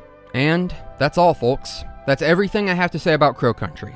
This video has taken way too long to make. Like, this was meant to be finished like months ago, but it's finally done now. If you're listening to this now, you've gotten through my video, I've gotten through my video. Crow Country is a really special game, probably one of the best survival horror games this year, and that's saying a lot considering what we're getting. The love and care that was put into this game by everyone involved is immense, and it rubs off on you as you experience it. But it's not derivative either, at least not in the ways that really matter. Yes, it sticks to some of the genre staples, but it does its own thing with them, and I love it for that. This game perfectly rides the line between simple and deep. It rides the line between paying homage to that came before it, while also taking steps towards doing something new itself. Simple gameplay with a fantastic and deep story, a lovely and nostalgic art style, and some banger-ass music and sound, and one of the better endings to a survival horror game that I've ever played in general. I've covered the story, I've covered the technical aspects, and told you what I love and even a bit of criticism, and I can't recommend Crow Country enough. I hope it becomes one of those I come back to every few years, but only time will tell. And I hope SFB Games that made the game makes a sequel or more like this. Honestly, something I've wanted out of indie survival horror creators is to do like Capcom did in the late 90s and early 2000s. They created a formula and they stuck with it for a bit because it worked. And if Crow Country is a formula they think they can work with, which I'd say it is since survival horror games like it have existed since the 90s and early 2000s and are making a comeback in a big way, I would love to see more games like this from them. But of course, it's their choice, and I'm just saying this because I really liked Crow Country. I would love to see anything from them. In fact, playing Crow Country has made me want to play their other games. And now I want to say some thank yous. Thank you to Adam Vian on Twitter for letting me ask him many questions. He's one of the two brothers at the top of SFB Games, and they really did make a fantastic game in Crow Country. Go check out both of them and follow them on Twitter. I'm going to link both of their Twitter accounts down below. And also thank you to @PhilipReedArt on Twitter for allowing me to use his Crow Country fan art as one of my thumbnail variants. He did this fan art months ago, and I just really liked it and asked his permission to use it as my thumbnail, and he graciously allowed me to do so. So a big thank you to him for allowing me to use his amazing art as my thumbnail. It's very nice of him to let me do that. Of course, I am testing a bunch of thumbnails to see which does best in the algorithm, but his art is fantastic. It's on screen now. Please check him out. He takes commissions, and I've linked his socials below. Also, thank you to Akeroyd for making an absolute banger soundtrack, which you've heard throughout this video. The music is from the game. I bought the soundtrack myself, and I'm also going to link that below down to his SoundCloud and his Twitter, and you should check him out too. And last but not least, my lovely patrons and YouTube members. We have Southbridge, Cade Kirk, and AshBob5000 over on YouTube. Remember that donating to my Patreon or becoming a YouTube member helps me out. It gives me money which I can use to keep myself afloat and keep making videos. But having said that, I'm going to get to play even more survival horror this year, because I still haven't played Signalis, I haven't finished Conscript, I haven't finished Hollow Body, the Dead Rising remake is coming out in less than a week, the Silent Hill 2 remake comes out on the 9th of October, and then Post Trauma comes out at the end of October. I'm going crazy with how much stuff that I get to play and enjoy. It's awesome. I'm so pumped and grateful for the timeline we live in, except for all of the bad stuff, but that's not what this video is about. Anyway, I'm Ghosts on Holiday. Thank you for letting me haunt your digital devices for just a little bit. And remember, back with another milk. Help! Help! Help me! Help! Tonight on the Ghosts on Holiday YouTube channel. Y'all better get go, get in. Go. I'm in, go! Is it dead? I shot it. It's behind you. It's got a deer's head. Shoot it! Jasper! Help me! Oh shit! He's coming. Skylar, I'm out of bullets! Help me! Jacob threw a grenade! Everyone clear! I'm on fire! I don't.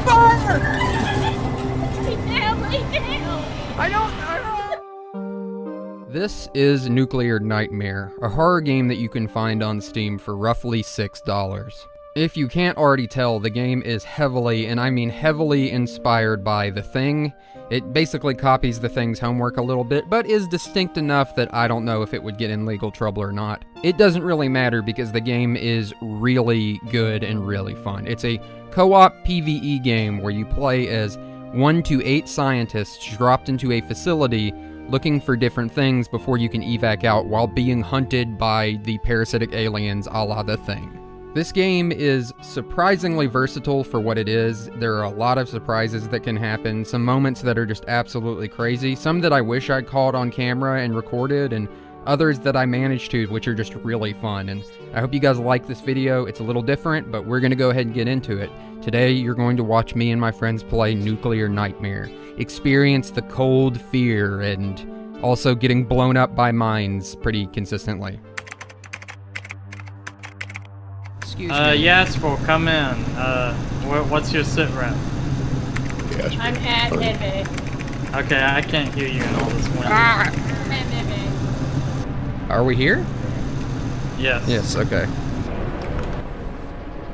Oh, shit!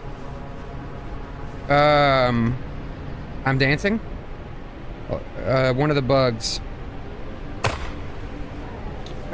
Dude, they're bugged. It's here. It's making the noise, but it's not... Okay, it's not really there. What? Alright, just pick one up. Okay. Okay. Shit. It's here, it's here. Bug Tua, shittle on that thing. Watch both entrances. I think you killed the spider? What did this guy say? Just run through the tentacles. Rich. Turn the power back on. I am. I'm afraid to say, my brain wanted to be like, that wasn't so bad. Don't. I know. Let me, okay, let's just go in. I'm just gonna go on the other side. Yeah, another door. Yeah. Can't you return on trap? Yes. I'm also gonna test because walking through the the tentacles. We need to start doing that when we're like waiting in a place. What, testing? I think. What, turn on traps? Yeah. We have to find and collect the vaccine. Oh, I walked by that earlier, I think. Yeah, here it is. Oh, it actually takes up an image. Oh, there you go. There's also pills over here. Who just died? Nobody? I did. You did? Yes. Well, Jasper, now it's me. Where did you die from, Jacob? I ran, and I did not stop my acceleration. Alright, well... That's kind of pog. We should go to the underground silo now, since we're done here. Help! Help! Oh, shit! Good. There's something big, we gotta get on and go. Okay, it's dead, it's glitched. Go, get on yours and go. If I die, you'll still be alive. Oh my god, Jasper, you stranded me. You told me to get on mine and go, so I took the You one left the other one on and it ran out of gas. Get on this one, let's go. Jasper, I'm back at fucking medbay. I don't know where you are. I didn't leave, Right here, come here, Okay, come here. let's go. Over here. You drive, I don't want to drive. Breaker, this is Big Nuts to underground silo. We're on the way. Breaker, this is Big Nuts, bitch. Where'd you go, David? Oh, I'm in here turning on the generator. We have to go into the silo. So I would have weapons ready, but also please don't... Where are you at? David, I don't see you anymore. Dude, I'm right here. Don't shoot me. Oh! Oh, shit! Did it kill you or did I kill you?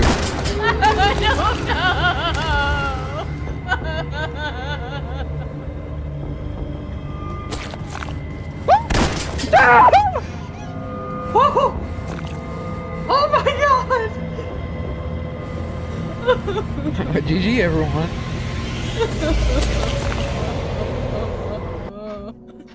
I like how it just ends. It jumped on me too. There was a second one. Oh, I armed the trap. Don't go in that one. Armed the trap. We need, I mean, we're done here. If we, wait, did we get the thing? Yeah, I got it. Okay, yeah, we just need to, we need to get back to the snowmobiles, and they're towards the worms. There's one right there. I don't know if there's another one. I think you're right. We might have got a bad spawn. The closest place to head would be the drilling rig, by foot. I'm gonna start heading to the oil Accidentally drilling danced. rig. You wanna hop on? Jacob, where are you at? You already I'm have a on up. passenger. Me? Yes. Go to third person and look and see Jacob. Jacob, when did you get out of here? Wait, Since you've been on. Jasper, where are you guys at? Oh, shit, do not hit me. move, bitch! I just stayed in the red light. Daddy's legally blind. That's good. Let's check the buildings. Who is this? Is this Skylar? Yeah. Okay. I'll check upstairs. Here's a dog. Okay, so we should probably check the pods. There's usually pods at the drilling rig. I'm doing that right now. Okay. And a testing thing, and one of the pods has a testing thing. Okay, so did we do it then? Yeah. Okay, let's try to find the snowmobiles. Who's already taken a snowmobile? Me and Jacob. Skylar? I don't have one. Oh, hey. There's two over here. Where I've marked. Me- Ah!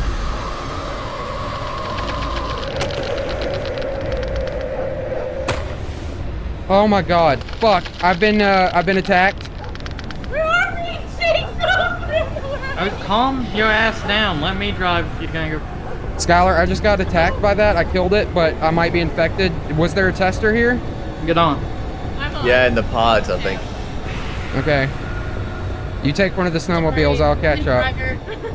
Jacob, why did you scream? It freaked me out. I didn't scream. It was me that screamed. Oh, I got attacked by a monster. Okay. That was so weird. Alright. Oh no! Like fart pit. Oh my god, turning these— No! Fuck! Turning these things around is like pulling goddamn teeth. What'd that dog do? Please take your marks off when you're done with them. If you just press 2 again, they delete them. Skylar, are you still here? Yeah. Where'd you go? To the underground silo. Okay, there's something near me then. I heard something walking in the snow, and There's a dog running by us. it was not that. If it's by you guys, then it's up with you guys. Plus the scary music is still playing for me, and I'm not infected, so that probably means there is something near me. Jasper, get off. Why did you do— what happened? It's on fire. It's going to explode. Jacob, I'm scared. I'm in the fucking dark. Just mark where you guys are with the 2 key, and we can swing by wherever you are. Jacob, Okay. where are you? What the fuck? Why are you guys so far apart? He fucking jumped off the fucking thing before me. Come on. He didn't stay up there for like 10 minutes. Jacob, I got Jasper. What are you doing? That was me. Don't waste ammo. There was something literally running behind us. Jacob, do you think the thing was on fire because I have a flamethrower and I was shooting a little fire out? Maybe. I don't know. I saw flames You abandoned going me because I shot a flamethrower? Okay, here. I'm just gonna drop you here. Go around into the fence. I'm gonna go get Jacob. So I will say, you didn't say you were shooting the flame. I saw flame, so I assumed we were going to explode. So. Oh shit! There is something. Here, Jasper, get in the silo. There's a deer. It's behind you. It's got a deer's head. Oh, there's 2. Behind us. There. Shoot it! Oh, set me on fire! What the fuck? You little dumbass! Where is it? Where is it? It's over here! I don't fucking see. Jacob threw a grenade! Everyone clear! I'm on fire! I'm on fire! Lay down, lay down. I don't. It's going after Skylar. It won't stop. I'm still on fire. How do I going after Skylar. Just shoot it.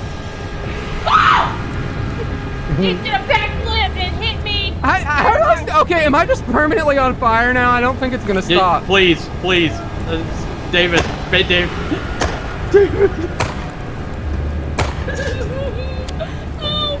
Is it dead? I shot it. It's dead.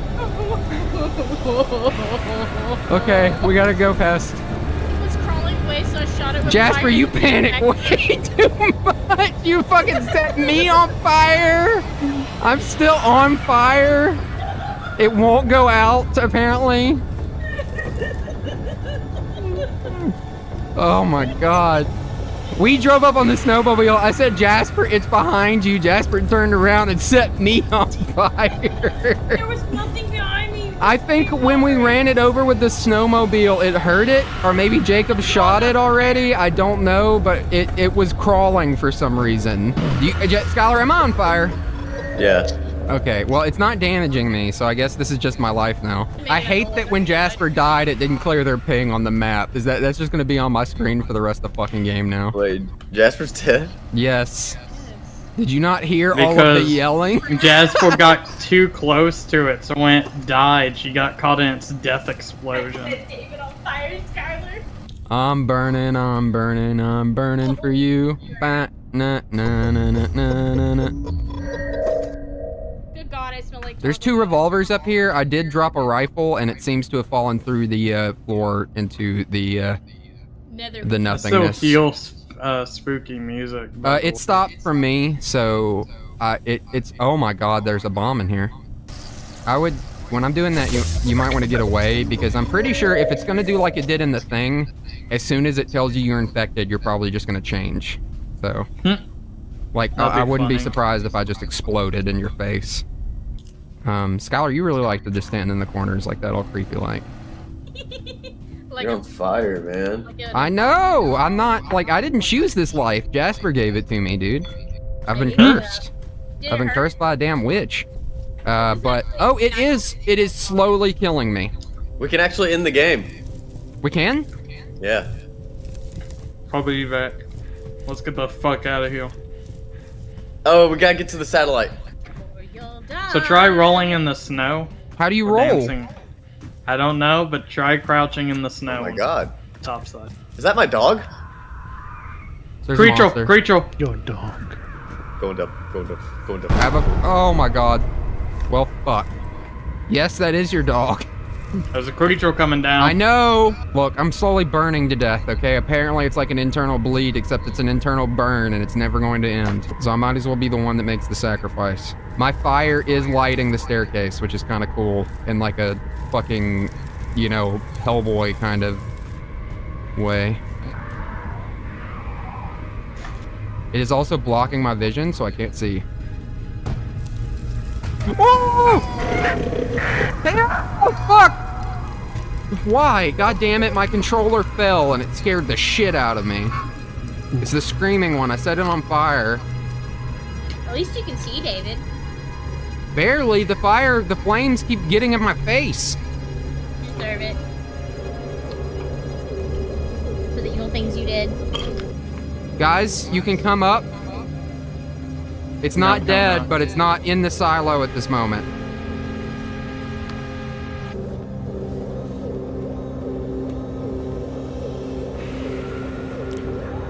It's here. It's screaming. Just get... If you set it on fire, it'll run. I did. I'm trying to dance to see if it'll stop the fire. It's not. I'm just like this. Did it die this time? No, it ran off. Be careful. Jasper's body is still putting off tentacles. Let's just, here, I'm gonna hop on this one. Oh shit! Oh shit!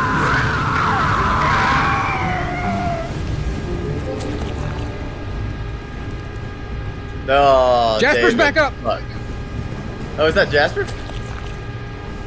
That's crazy. It's dead, I think. Back up, back up, back up. Yeah, it's dead. It's dead. It's me. Where did my snowmobile go? I don't know. Okay, I'm gonna have to, oh, I backed up. I got scared and backed up. Is anyone on with me? Oh. I am. The other snowmobile is gone. It's right here, David. No, there was a third one. When I backed up, it just kept going. It like clipped through the fence. God damn it. This one is dead. I'm gonna have to try to gas it up and not get infected by Jasper's. Oh, wait, I can't move it. Fuck! Godspeed, David. I found it! It backed into an iceberg. Where are we going? Satellite. That was crazy. That thing came out of the first thing and then went into Jasper. Yeah, it reinfected your corpse. And we also know that a corpse can get double infected. It's pretty fucking funny. Imagine, like in the thing, you've like burned up and it's like a black husk and you're like, phew, I'm glad that's over. And then a spider creature climbs in it and reanimates it a second time. You'd just be like, oh, what the fuck, dude? Isn't there a rule against this? This is like this is kind of cheating, I think. Now, somewhere between the sacred I like that there's silence- little puffs of fire coming out behind me. You know, some people pay real life money for that kind of effect in Gary's mod, and I get it for free. Godspeed, David, as my brother leaves me. Skylar, for some reason, I can see your picture with the fucking stupid little Nowhere Man profile picture all the way across the map. But One of the enemies just spawned right next to us, Jacob. Yeah, I saw that. Yeah. Did you kill it? No, we just... We drove away from it. Oh shit, frozen lake. Yeah, don't fall into it. I mean, I wouldn't do it on purpose. Dude, I think I just got a fast-ass snowmobile. This thing is flying. Are there different levels of snowmobile in this game? Alright, so we're gonna call for evac. First we gotta turn on the satellite. I really, really hope there's not like a evac's on the way, the monsters know, and they're coming. So what do we do now? Now we go to base camp and see if there's a radio in there. Alright, I'm taking the snowmobile I was already taken because it was wicked fast. Maybe it's your flames, sort of like a Warhammer.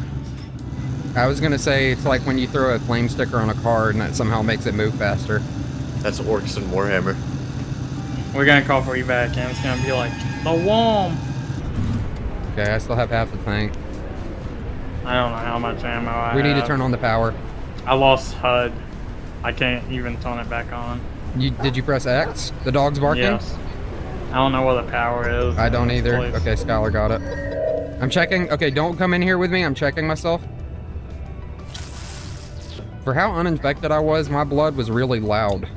Now let's go ahead and call evac. Like, fuck it. I don't feel like giving the monsters time to come fuck me is a good idea. All right, Chud.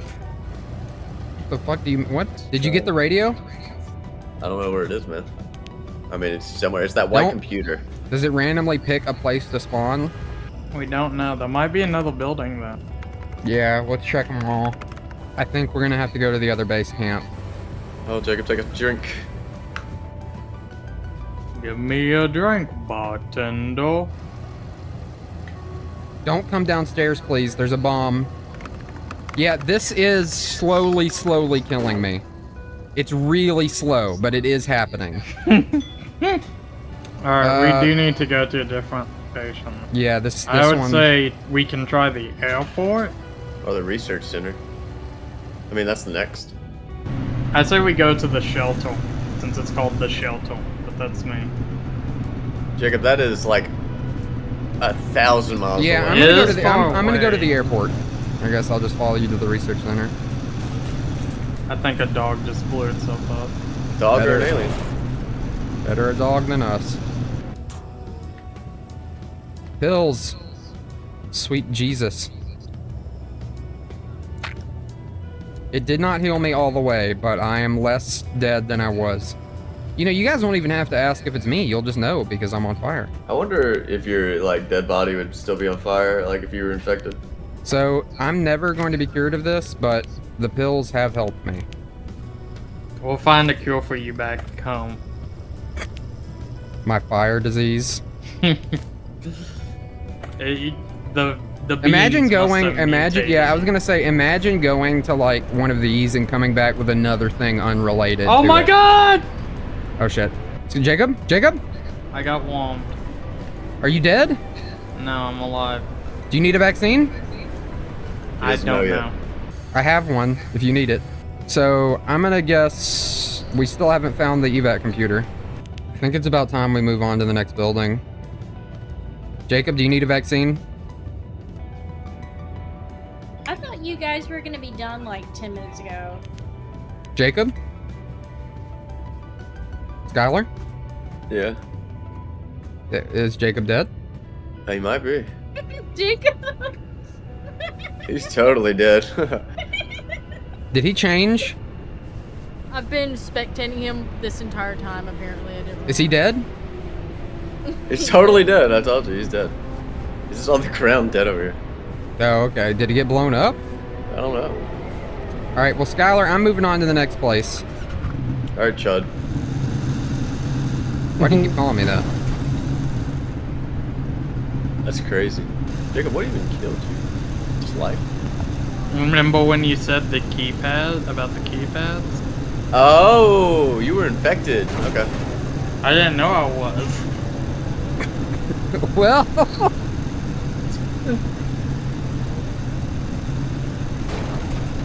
Oh no. I don't know if my game's just fucked up, Skylar, but the snow just started turning yellow to me. Okay, it stopped. Yeah, that happened to me too. I saw it on your end. That was just a lot of piss though, dude. That was crazy. I just look over at Jacob. He's in front of a keypad dead on the ground. Am I in a cave?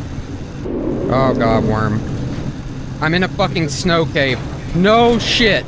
Oh, you're fucking kidding me. I was trying to take a shortcut and I drove into a cave.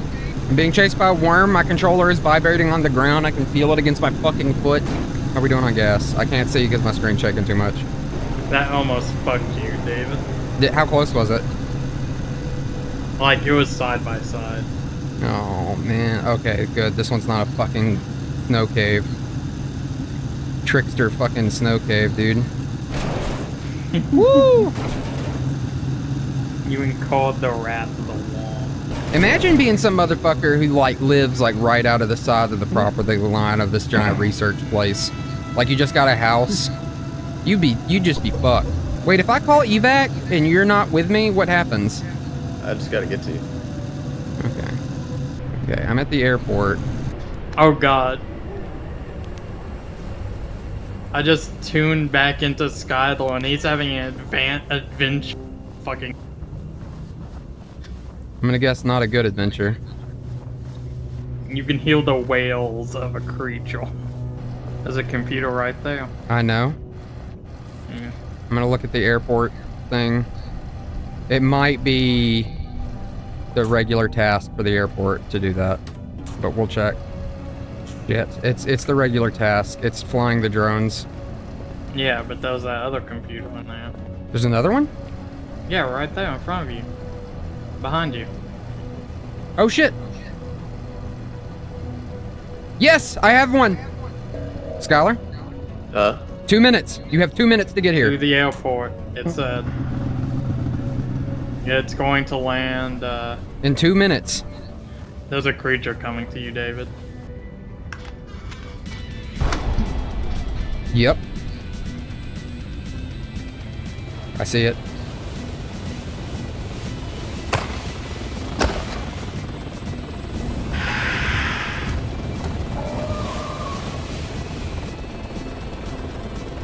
The helicopter's hovering, Skylar. Are you almost here? Hell no. I wish I'd waited. Are you driving here? I'm trying to find a way. Oh shit. Was your snowmobile out of gas? No, there was no lights leading to this place. Well, I think it's gonna run out. Oh, okay. That was just a... Oh. What? We're gonna call for evac and it's gonna be like, the worm. What happened to the worm? Ah! It's trying to kill me. It's jumping through the bottom of the helipad. Oh my god. Hurry, please. It's legitimate. Are you? I know. Skylar, where are you at? He's right there. Go! Yeah. You did it. I was infected.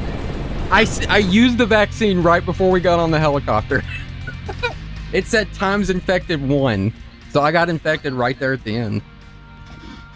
That's crazy. Good thing you didn't use any keypads. That's new. That's awesome. Me and Jacob still only have this one. We gotta buy the oh, that is fly. Look at that. You're smooth. It look you're like doing a little two-step. Oh, you dropped it low.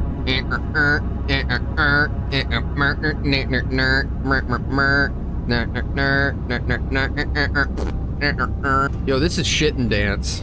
Oh my god, yeah, some of these are cool as fuck. What the fuck? Oh my god, dude. Damn. I get motion sickness. It literally makes you move the way that you do in the dance. It's this, look. There's a flamethrower over here. Come to the dancing man. In front of this light. That's not good. Jacob, you better go test yourself, bitch. You got hugged by the worm. Did you kill it, Skylar? This mission is going tits up so quick. Skylar's exploded himself. Is that Skylar? What the fuck? Why are there tentacles? I'm at the motel, hotel, Holiday Inn. Oh, you got that stuck in my head now. There's a bug in here. Yeah, there is. Just ran past me. Yerp. Well, bug. Do we need to go down? I just want to be your friend. I don't want to set you on fire with a fucking flamethrower. Go away, bitch! What the fuck?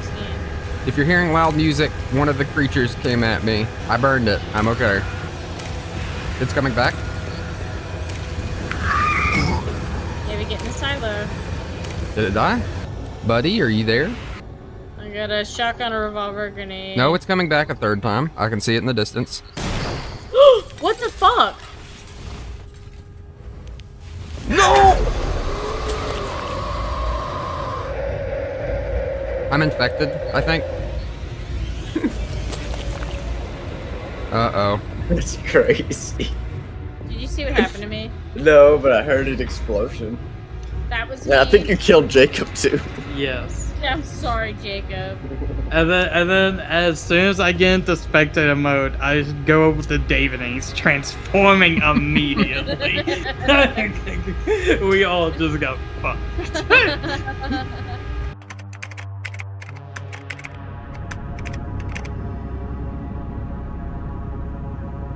Are we having a dance party? Hell yeah.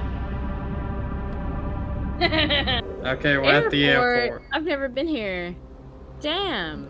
So I think this is a good place to spawn, actually. What the fuck? It got dark for a second. Yeah, why did the snowstorm immediately get worse? Oh god, no cap. So here we want to turn on the drones, if I remember correctly? Yeah. Could do 1, 2, 3 and then generate a drone report. Watch out, buggy. We could have someone go get more and come back for the other two. Wait, isn't there a helicopter? I'm scared of it because the last time Skylar used it, I'm pretty sure they fucking exploded. The last time I used it, it just ran out of gas while sitting in it. Alright, fair play. Oh shit, I can't see. Hold on, I'm sorry. Where are the lights? The helicopter is working. If anyone wants to come get in the helicopter. Where are the fucking lights? You press F. Oh, wait. No. David, I'm coming. Does anyone else want to get in the helicopter? I think they took that thing. I think they took that thing. Okay, so where are we going? Where are we going? I guess Slaughterhouse, right? Alright. Yeah, Slaughterhouse next thing. I've never flown one of these things. Well, prepared to want to be a pilot. Oh my god, you use the mouse to fly it. Well, can you lift us up? There we go. Sorry. Alright, Skylar. Alright. Oh. No.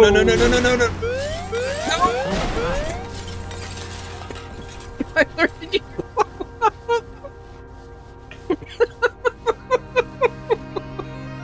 I have a feeling both of you just fucking died. No, I didn't.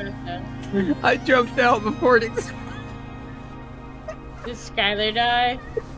We ran into the fucking airport. Maybe. Never ride in a helicopter with David.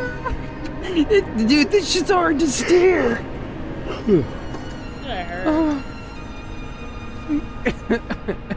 I can still get into game out again, guys. I'm in the helicopter again. House I'm sorry. I wish there was a way to revive you. I do too. Yeah. It's hard to resuscitate someone when they've exploded in a helicopter and on fire. I'll let you drive it next time, Skylar. Sounds like a plan. You can crash it. Last time I drove the helicopter, it just ran out of gas while I was on the platform. Oh my god! Oh my god! David, we gotta go. There's something in the building. David's not with you. I mean, I'm. Whoa, what is this music? Which building? Oh my god. Which building? Tag where you are. I did. Okay.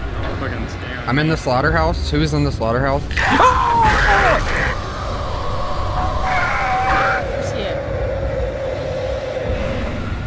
Jacob, Well, good thing there's a tester right behind me. Oh shit. Oh. Well. I have a vaccine. Drop it. I need it, Jake. Oh my god. Oh yeah. Jacob, you're gonna have to choose. Wait, I actually have one. I'm sorry, I forgot. Can you give me the fucking vaccine? Yeah, I come into the back. I'm past the hanging meat. You have the fucking bomb on, Jacob. I do. I left it on. That's crazy. Your controller sounds like you were shitting your pants. Alright, I'm here Can you hear in the it? back of the blitz slider. I'm Alright, past get over here. Jacob! How do I drop it? How do I drop shit? Motherfucker. His beater's sticking through the goddamn wall. Yeah, there you go. I threw it over. There's another one? I'm pulling on this bomb. What's that? That's Are you me. guys gonna trap me out here? For realsies? You can jump over the first one at least. I did. I jumped over the first. Alright. So, did you guys get a picture of the meat? I don't know. Yeah. Alright, well, I'm leaving. Alright, I'm telling This, this building is full of corpses now. Just on the bomb, I can't. Jacob. Jacob, are you fucking with me? Are you fucking with me? It walked faster. Is I'm Jacob on fucking blown up? fire, Jacob. I'm on fucking fire, Jacob. I jumped over it. Oh god. Big Brain Academy looking ass. Fucking pirate hat looking ass. What the fuck? Pyrocynical's going after David. More like I'm going after it, to be honest. The motherfucker was trying to walk away. Oh, it's glitched and now it's making a very loud sound and it's humping the ground on my screen. This is kind of epic, actually. This is kind of freaking awesome. How blown up is Jacob? Dead. Like Alright, So blown up, his hand was sticking out of a sheet metal door. I think we're alone now. Something, so we're not around. The snowmobile is faster than the spectator camera. Yeah, it's almost out of gas already. I have a gas can. I know what's wrong with it. Ain't got no gas in it. Gas in it. Hello? Just like hang around for a few hours. There was a bomb there, but it wasn't armed, so it scared me. I hope no big, strong monsters come up and infect me. I'm gonna follow you just in case they do, because I'm scared now. You scared me, congrats. Yeah, this generator is making a fucking racket. Oh my god, this solar panel scared me. Your dog. Set him on fire. I gave him bacon? I mean, that's it.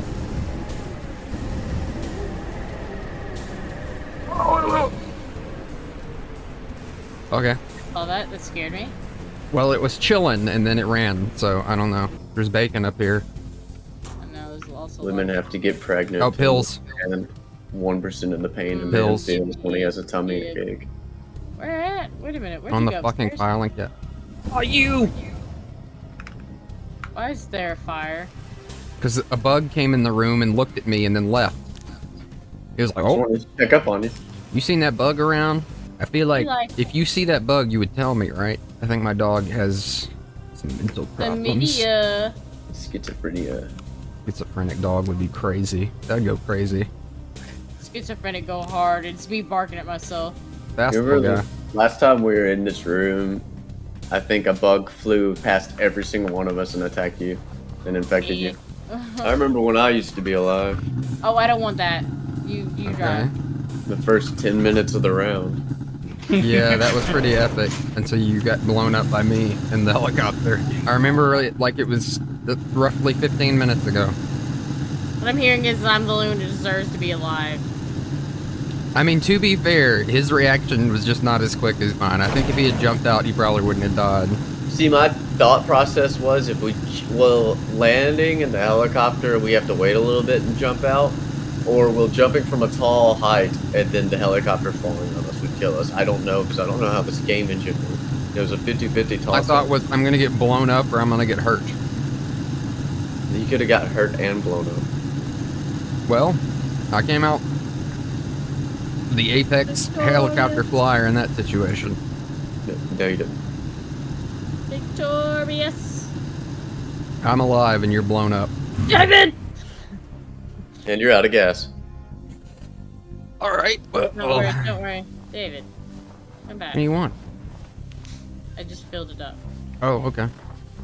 So Yeah, I have a gas can too. I don't know why I immediately just started to walk away. Terrible thing to do. David. I think that's the worm.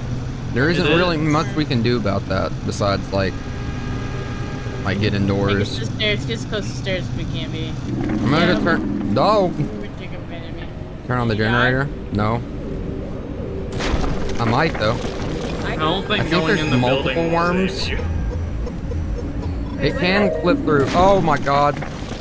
It Did blew it up kill the you? snowmobile. Yeah. Did it? I don't know how it killed me. I just exploded into some blood. I don't. Now how do I end this? Narp, the lone survival. I think what happened is David sacrificed you like he did me, so he could survive. What the fuck? Sent him on an item search. Oh. I was hoping he'd walk into this bomb and blow us both up, but instead he... Dude, he is gone. You are not seeing your dog for a while. He's going to the next place.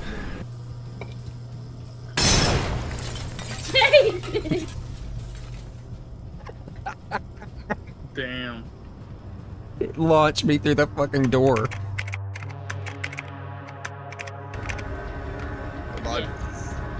If I lay here... Yes. No one's turning on the power, are they? Oh my god.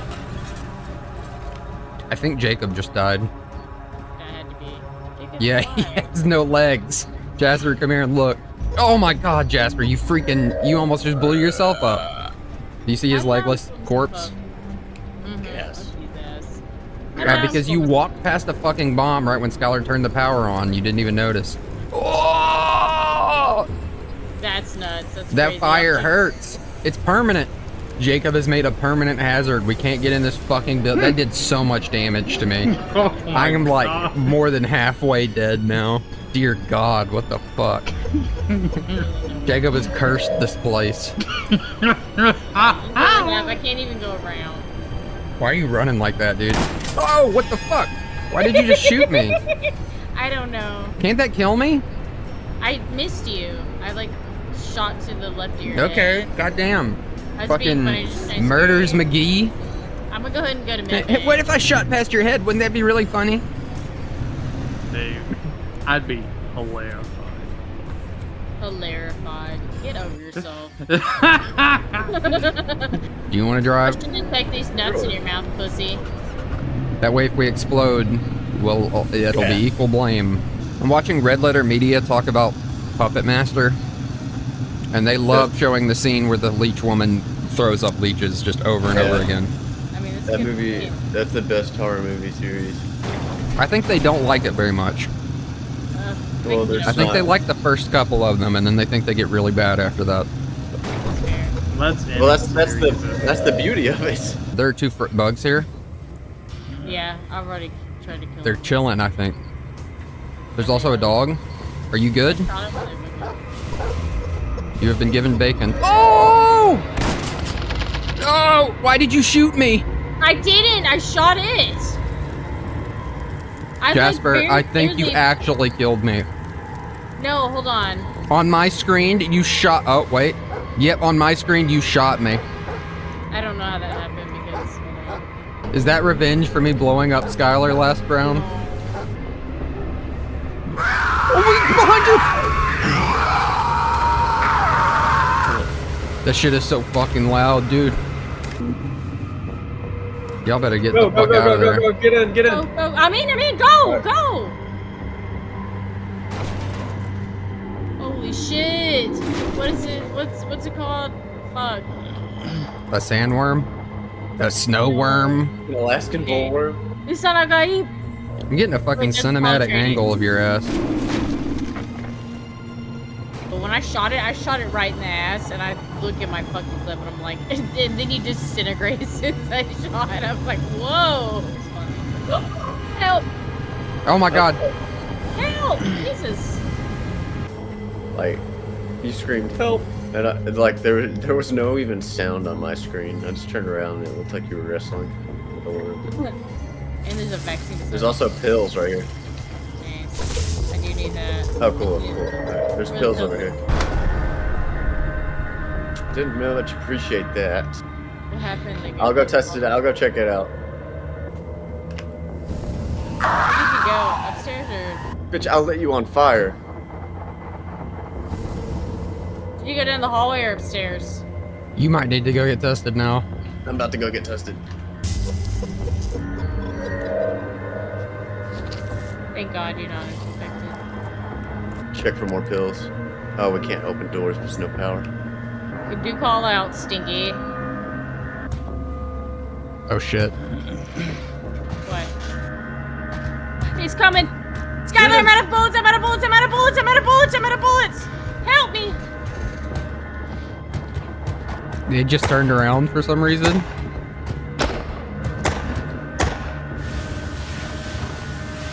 Oh. I just had crab left. Yeah, those tentacles are coming for you guys fucking quick. Yeah, it should be. We should go, shouldn't we? Right? Yeah, I believe standing in them can infect you over time, which you're doing right now. I'm recording this like a fucking movie. Right here.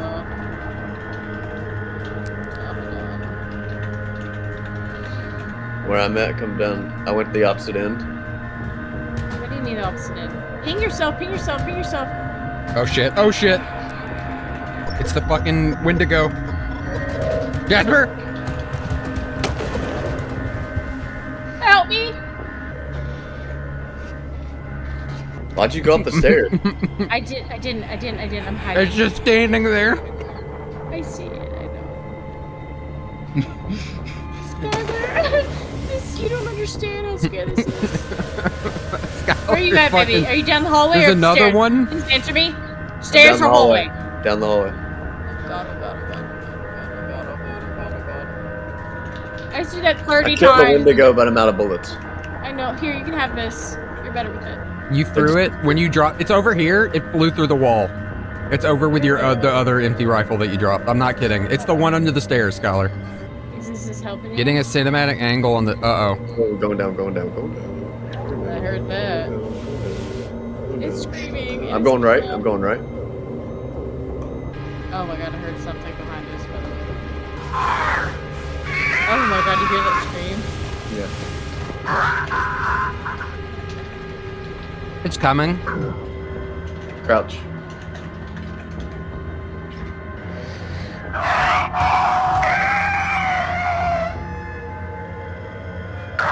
It ran back up the stairs for some reason.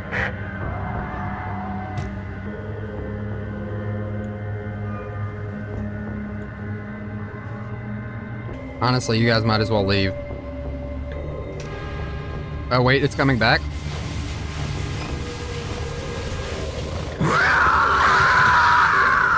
This shit is loud as fuck. I think, okay, it's probably, I don't know. If it does what it did last time, it's literally just gonna... Nope, it's coming through you. It's coming after you.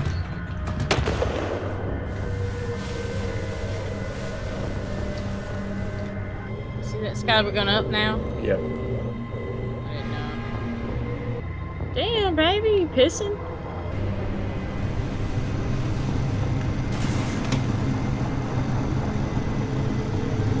Oh! What happened? Oh. Did it knock you off? Yeah, I think it did. Where's the whip? Here, in here. Where's the whip? In here, it's right here. Oh shit, go.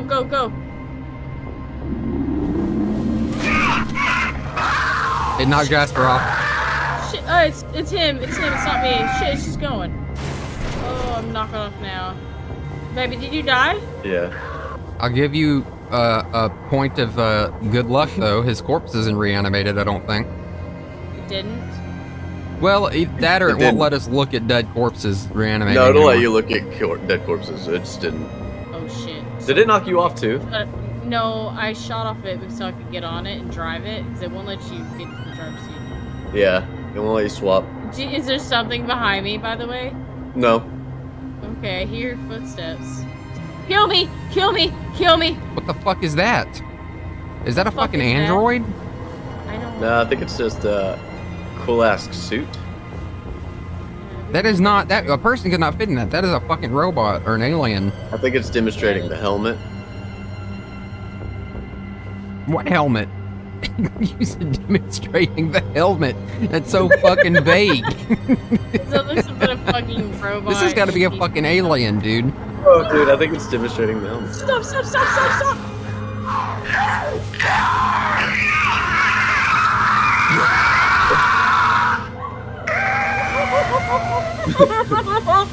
Why did it just smack your ass and then run away, dude? This shit's crazy. Why'd you run in a circle? I want to be alive, kill me!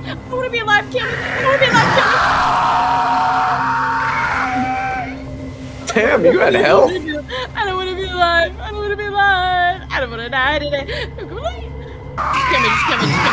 Please take out. What is that? Oh my god. It's got its fucking dick in your face. 69ing you. Oh my god, suck my dick. It made your head blow up. With its thighs. That's insane. Why is it so caked up, though? It let me spit. I love it that it's showing Jasper's corpse.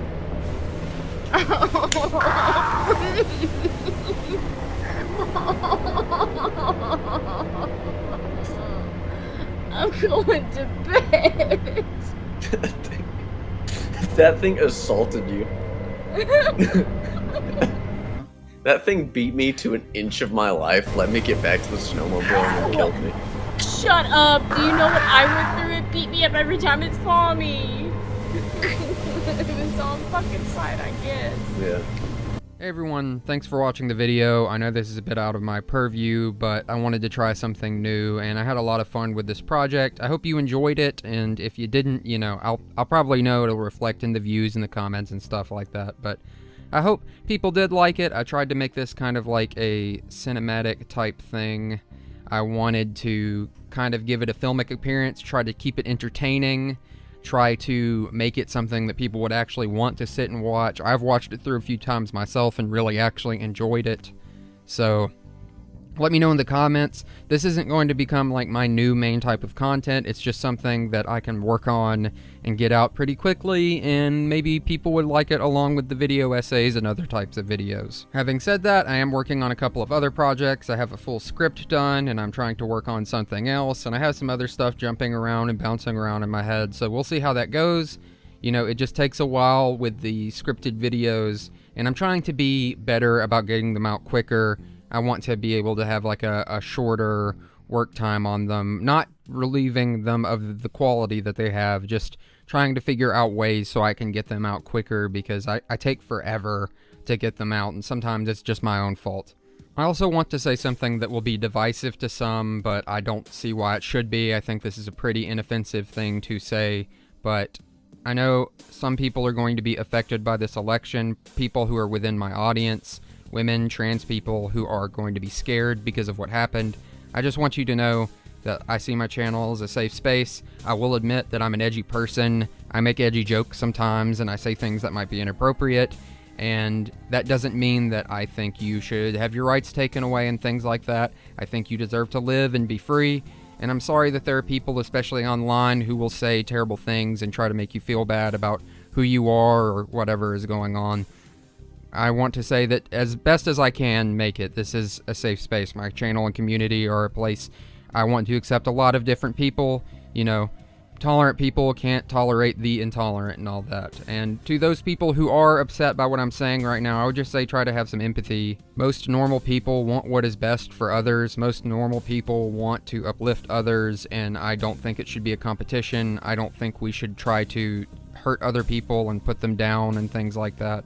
But that's my own personal opinion, and I'm probably not really good at doing this message, but, you know, I just wanted to say this to people who might feel upset right now and are watching my video, and you have a right to be upset, and there's going to be people who try to make you feel bad about the way you feel about things, and you shouldn't. Like, it's weird that there are people out there who want to just be like, ha, you lost. It's like, you're not making people like you anymore by doing that, so... Anyway, I'm Ghost on Holiday. Thank you for letting me haunt your digital devices for just a little bit. And remember, kindness is a choice that you make every day. We are more the actions we choose to take than our thoughts. We are more the current actions we choose to take than our past. Remember that if you can.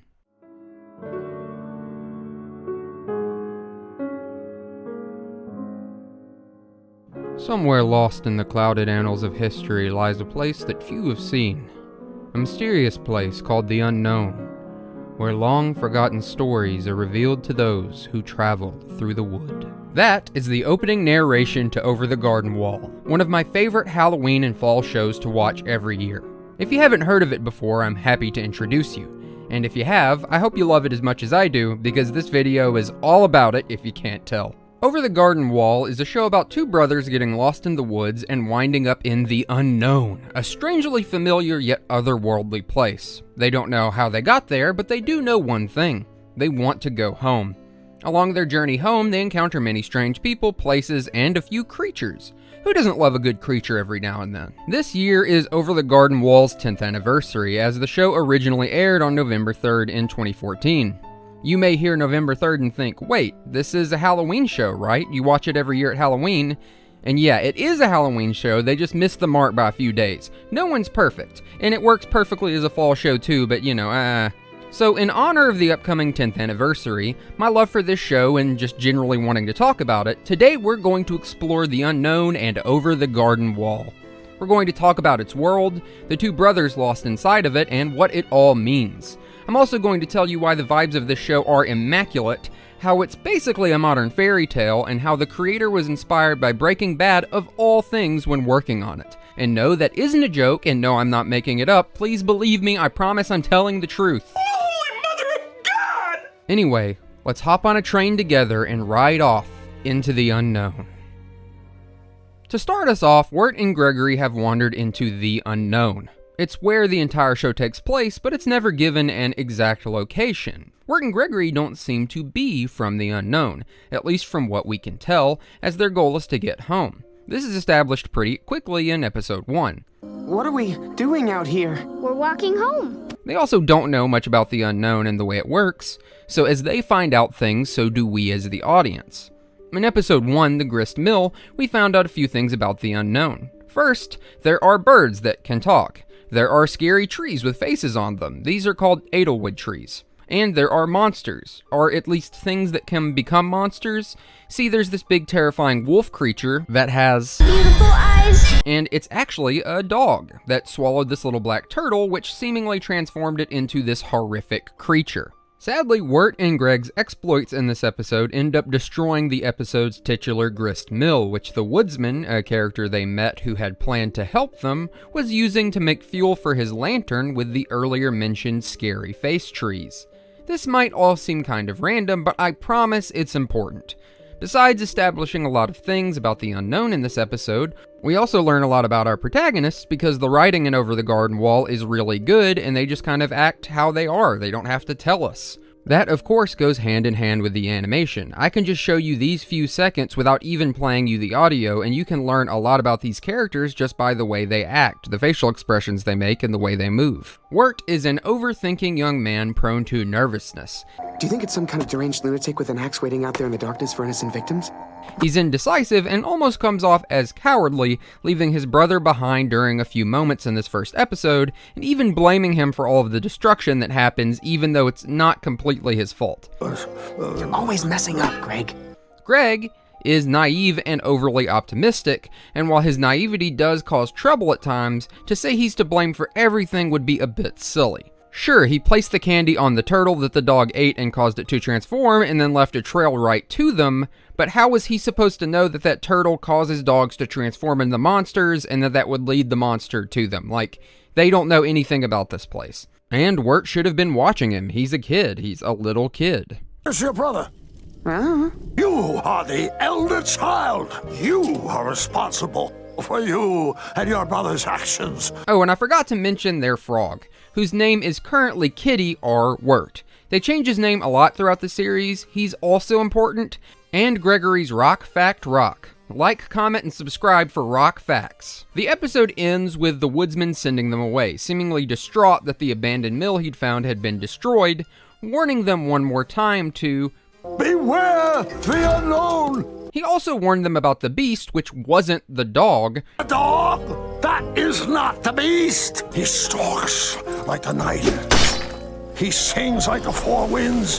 He is the death of hope. But that doesn't seem all that important right now, right? Fear the beast and leave these woods if you can. I wanted to talk about the first 2 episodes in such detail because I think they lay out something Over the Garden Wall does really well. You see, the first episode introduced us to a lot of things that are going to be important to the core story overall. Who Wirt and Gregory are, the fact that they're lost in the unknown and want to get home, that this world is dangerous and seemingly magical in some way, the woodsman, the concept of the beast, etc., etc. But not every episode heavily develops the core story in that same way. In fact, episode 2 is a great example of that in that it doesn't deal with any of the major plot points set up from the first episode, but instead focuses on developing our understanding of the unknown more broadly, while also continuing Wirt and Greg's journey home and developing them as characters as well.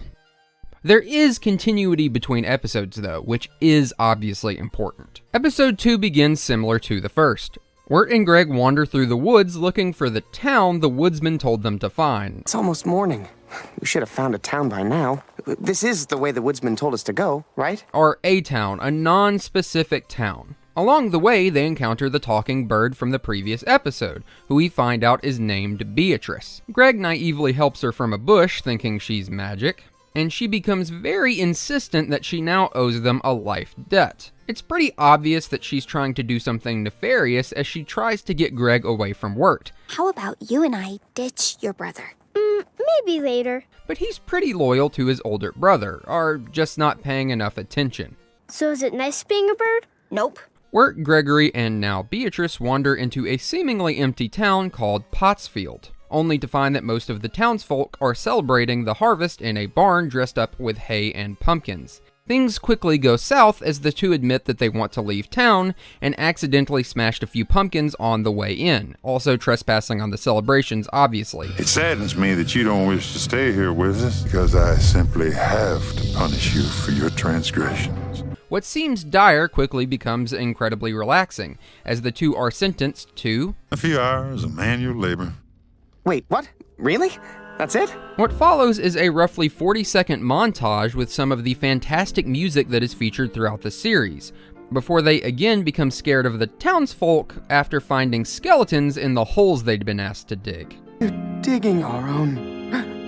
Nothing to worry about though, as the skeletons are actually alive and they were just digging them up to join the celebration. Yep, the entire town is made up of dead people, specifically skeletons. Fun fact, a potter's field was a term used in the 19th and early 20th century to describe a sort of mass grave, usually for unknown people, the poor, or criminals. So yeah, Pottsfield, Potter's Field, you get the picture I think. Based and dead-pilled. Besides the conflict of the people with Potter's Field, one of the other main conflicts of the episode is whether Wirt wants to trust Beatrice or not to help get them home, and by the end he decides to because she at least knows more about the unknown than him and Gregory do, even though she is a bit sus. So they decide to follow Beatrice to Adelaide of the Pasture, the good woman of the woods, and that is their new set goal from this point on.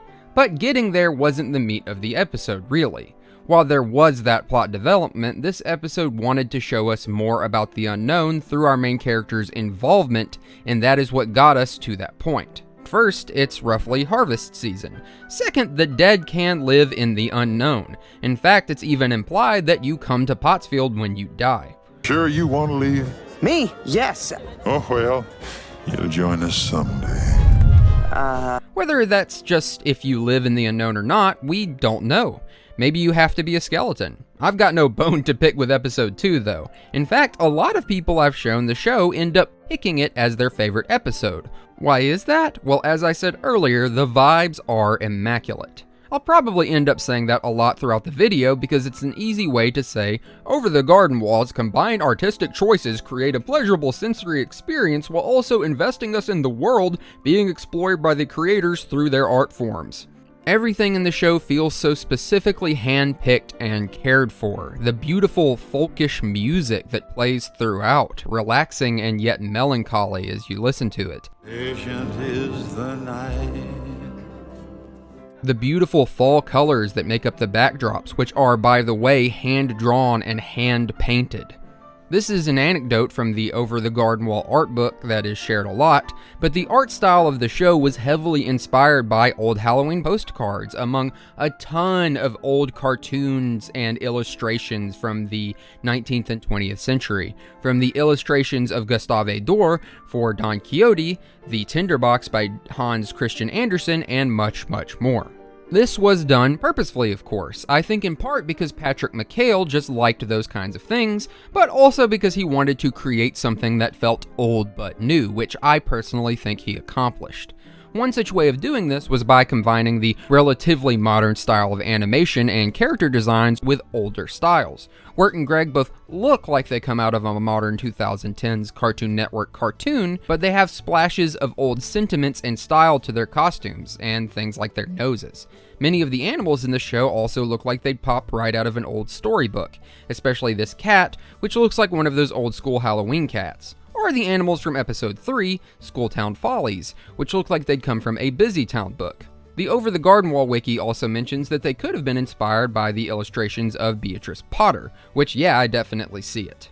Also, before we move on, I wanted to point out how the pictures from around the intro title card are representative of the different episode titles, which is really cool, and I didn't have anywhere else to put that, so here it is. It's stuff like this that does give Over the Garden Wall this lovely but strange feeling. As I said earlier in the video, it feels familiar but otherworldly, not only in the world they're actually in, but also the cartoon itself. Old but new. Wirt, yet also Jason Funderburker. You'll get that joke by the end of the video, I promise. So that's how Over the Garden Wall balances out as a series. With that, you can tell that the show is just as much about the unknown itself as it is about Wirt and Gregory's adventure through it. Speaking of Wirt and Gregory's adventure through it, the show is only 10 episodes long. It's a mini-series, remember? So the journey isn't very long. Actually, altogether, the show is about an hour and 50 minutes long, which means it's about as long as a movie. Great to take in one sitting. But a lot more happens in that hour and 50-minute long time than we've talked about so far, so we're going to continue exploring it now. As I've said many times at this point, we learn a lot about Wirt and Gregory as they make their way home, as well as the unknown. Wirt and Gregory are brothers, half-brothers to be specific. Wirt has a bit of a chip on his shoulder about having a half-brother, because he seems to find Gregory somewhat of a burden. And while I'll admit that Gregory's naivety and optimism does cause problems sometimes, Wirt blames him for far more than he actually does. Wirt has a lot of self-esteem problems as established. He's nervous and generally seems to be unsure of himself. Because of this, he has problems facing conflict directly, usually trying to avoid things or run away, rather than facing whatever issue he has face forward, which is very unlike his little brother, who is incredibly outgoing. And I think sometimes he projects those feelings onto Greg.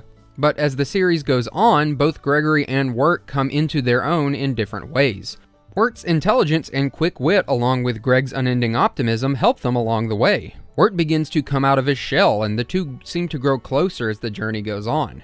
Where Wirt's confidence begins to grow seems to be after episode 4, Songs from the Dark Lantern, in which he's given the label of Pilgrim by those in the tavern. Oh, you're a pilgrim. A pilgrim? You're a traveler on a sacred journey. You're the master of your own destiny. For the journey that him and Greg have been on and the accomplishments they've done so far. One time Wirt fell on a gorilla. Wow! And helped me find this frog. Whoa! Tell us more. The episode also sees the return of the woodsman, who Wirt is convinced is the beast or at least bad, as those in the tavern tell him, Pilgrim, he who carries the dark lantern must be the beast. which does instill in Wirt a distrust of the woodsman. No, the woodsman's a good guy. He warned us of the beast and told us which direction to go to avoid him. And now you're more lost than ever, huh? Wirt and Gregory hear a scream and then go to find the woodsman standing over Beatrice and believe that he attacked Beatrice. So Wirt attacks the woodsman and they get Beatrice and head on their way with a horse that can talk. Just got directions from Fred before you woke up. Meet Fred the horse. Nice to horse your acquaintance. You can talk? I know I said Beatrice a lot there, please forgive me. And at the very tail end of the episode, we get to see the beast for the first time, who strikes a very obviously imposing figure against the shadows, being darker than even those behind him. He is very creepy. In the short conversation that the woodsman and the beast have, we learn a few important things. 1, that the woodsman fought the beast for the lantern. 2, that he carries it and tries to keep it lit because the beast has told him that he put his daughter's soul in the lantern and that keeping it lit keeps her alive. And 3, that the beast is seemingly following Wirt and Gregory. We also learn from the tavern keeper that the Edelwood trees are made of people who lost hope in the unknown and that the oil of them fuels the beast's lantern. The Dark Lantern is a fantastic episode, and I won't be able to do it justice in this video, so you should really watch it on your own time if you're interested. There's even more of those old cartoon references I was talking about, specifically to like the Cab Calloway type of animations that used to be done with this character called the Highwayman. It's fantastic. And I don't think it's a coincidence that the Tavern Keeper looks and sounds a lot like Betty Boop. Anyway, Wirt and Gregory have moved on. They solve problems as they go, whether they created them or not, and usually they didn't. Actually, they only really created their own problems in the first 2 episodes, and the ferry episode. Wirt, Gregory, and Beatrice have to sneak onto a ferry to get to Adelaide's house because Gregory threw away the 2 pennies he was given in the previous episode because he got no sense. No sense at all. We also learned that Wirt plays clarinet, and that comes up in the ferry episode, but he believes he's not very good, and spoiler alert, he actually is good. Ow. Ow. We also see Wirt begin to come around to Gregory in this episode, joining in on the song that he refused to sing only a few episodes earlier to show their bond growing. Join the Adelaide parade. No. Come on and join the Adelaide parade. Oh, also George Washington, I'm referring to the frog. We find out he can sing in this episode. In fact, he can sing very beautifully. Single soul sets his voice singing. Unlike Wirt. My name is Wirt and his name is Greg.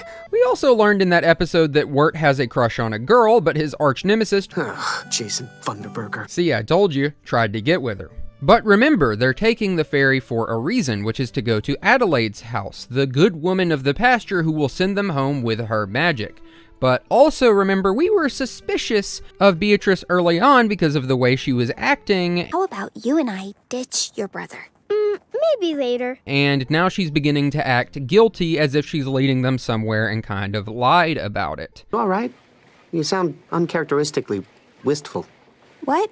Sorry, just thinking. You see, Beatrice herself isn't actually a talking bird, but a teenage girl who was turned into a talking bird. I threw a rock at a bluebird and it cursed me and my family, and now we're all bluebirds. Whoa, your whole family? Is that why you're going to Adelaide? Yeah, that was the plan. I am never going back till I can make them human again. I'd do pretty much anything. See, the unknown isn't that weird. There aren't just magic talking bluebirds. She was a person at one point, and we're gonna ignore the talking horse from earlier. It's the horse, your acquaintance. You can talk? So the person who turned Beatrice into a bluebird is actually Adelaide, and she isn't a good fair woman of the woods. She's a pale witch who is, in fact, voiced by famous Monty Python actor John Cleese.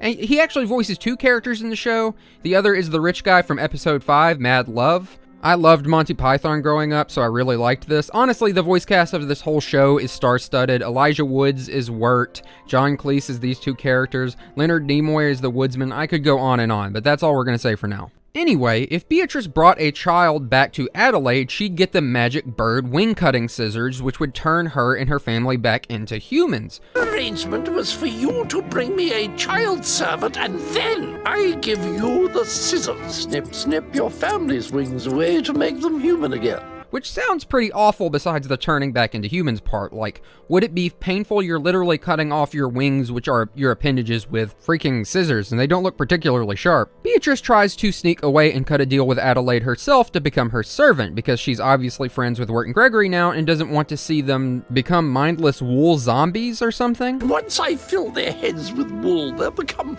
just like little sheep and follow my every command. But Wirt and Gregory follow her to Adelaide's house because they see her sneaking off, and then Adelaide does this cool yarn trick which traps them, and I just said it's cool, but it's obviously bad, but it's like neat in concept, not in what she's doing. Also, she says she's apparently being commanded by the Beast, which could just be that she's crazy, but we don't know the extent of the Beast's powers either way. I do as he commands, the voice of the night, the Beast of eternal darkness. But Beatrice opens a window and it literally kills Adelaide because she's allergic to fresh air. The bitch just melts. Whoa, jeez, she wasn't kidding. It's French! And Wirt and Gregory escape and leave Beatrice there, and it's sad because they obviously feel betrayed because their bird friend betrayed them. What about Beatrice?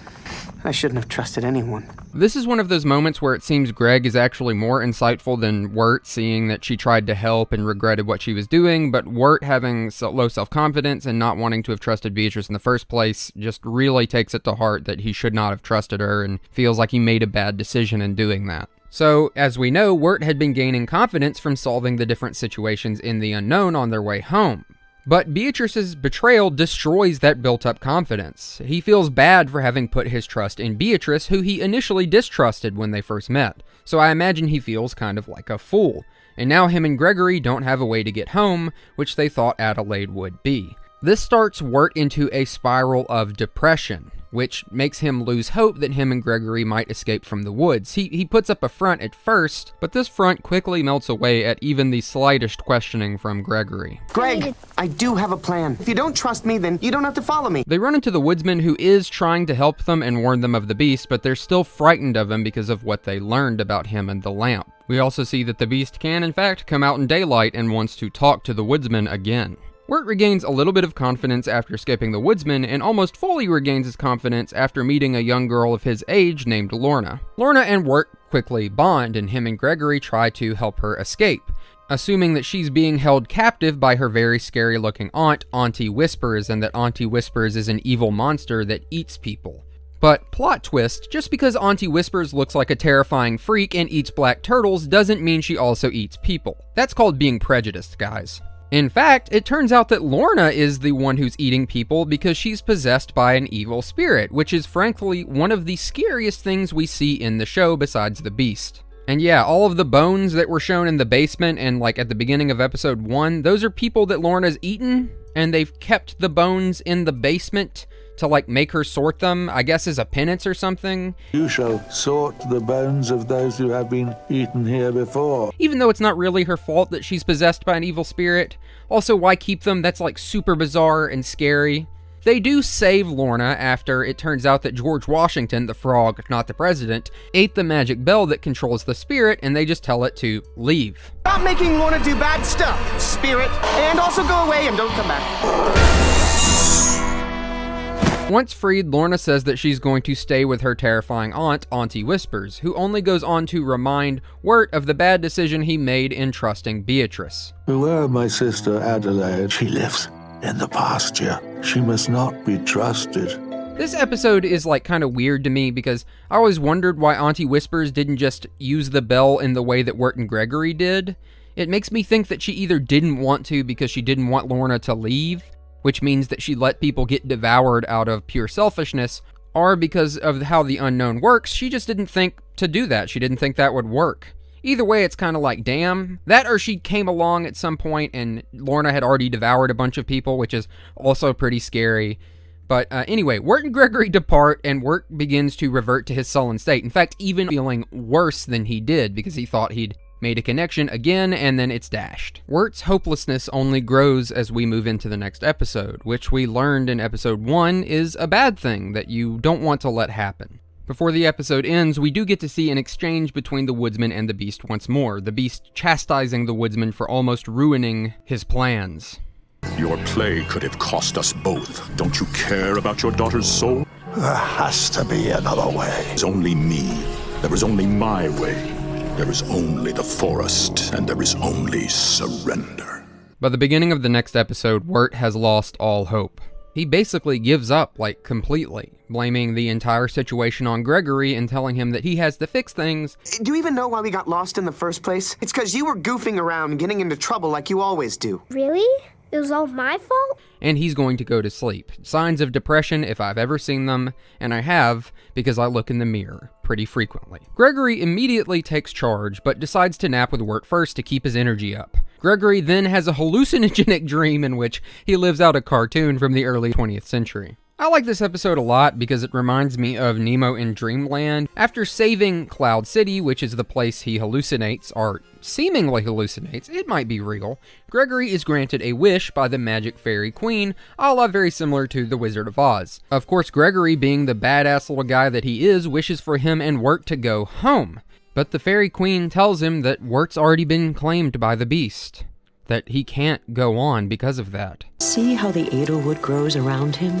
The beast has claimed him already. So in an incredible and badass act of selflessness, Gregory wishes to trade places with Wirt. Either Gregory can't sense the danger, or he just doesn't care about the danger because he loves his brother that much. And I think it's the latter. Good guy Greg. Before moving on, I want to talk about this dream sequence because I've always wondered if it is real or some trick played by the beast. Gregory obviously switched places with Wirt, which is really interesting. This leads me to believe that the dream was real, and so was the wish, because the beast probably could have just taken them both, unless it really only can take those who lose hope. It's like one of those magical, feeling-y rules type monsters. It's hard to decide really, but I like to think that Gregory's decision to make that wish is as impactful as it is. I mean, let's be real, even if the wish isn't real, he basically made a deal with the beast to trade his own life for his brother's to save him, and that's huge. I'm sorry I got us lost, Wirt. There's much to be done. And then you'll show us the way home, right? Of course. We made a promise, didn't we? Gregory, of course, goes off with the beast, and Wirt soon awakens, realizing that Gregory is gone and that he was being kind of a turd. Greg! What did I do? Greg! Greg! He looks for Gregory in a panic, but ends up falling into a frozen lake, only to be saved by Beatrice and the fishing fish. Off topic, but when I was a kid, I got a Popeyes bag that had a chicken eating chicken on it, and this reminds me of that. Anyway, it turns out that Beatrice isn't so bad after all. She was just a bird in a hard situation and made some crappy choices. Haven't we all? Wirt passes out after being rescued, and we move on to episode 9, Into the Unknown. Or really, Out of the Unknown. You see, this is the episode that tells us Wirt and Gregory's backstory, how they ended up in the unknown. Into the unknown. Turns out they're both modern kids from the modern world, and it happens to be Halloween. Wirt is in his room ruminating on the fact that he's made a tape and is scared to give it to a girl.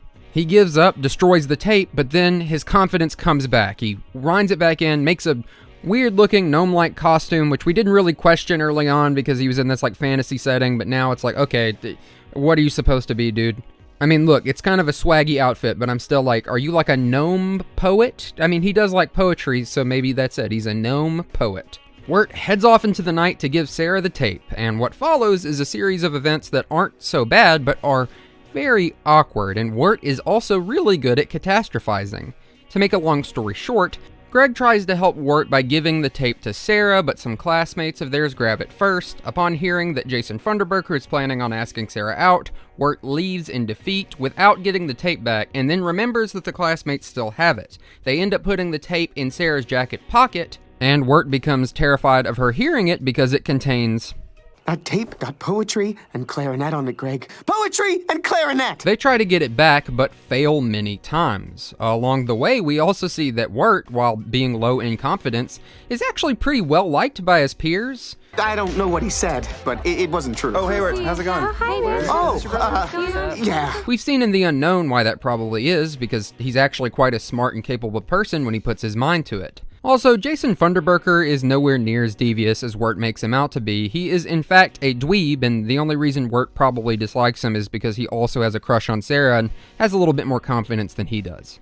After many failed attempts of getting the tape back, they end up hanging out in a graveyard and a cop shows up. So obviously they run because that's something when you're in a group and a cop shows up, you go scatter because no one wants to be the one to get caught. Wirt and Gregory end up climbing over a garden wall. But before they jump to the other side, Wirt happens to see Sarah find the tape in her pocket, and to his horror, Funderburker says, "Let's go listen to it." Oh my god, Wirt's fears have been validated, except probably not because most of his peers like him, and that includes Sarah. This leads to Wirt telling off Gregory when they've jumped to the other side, blaming him for most of his problems, not just this tape one, and saying that Greg and his stepfather ruined his life. Once again, you ruined my life.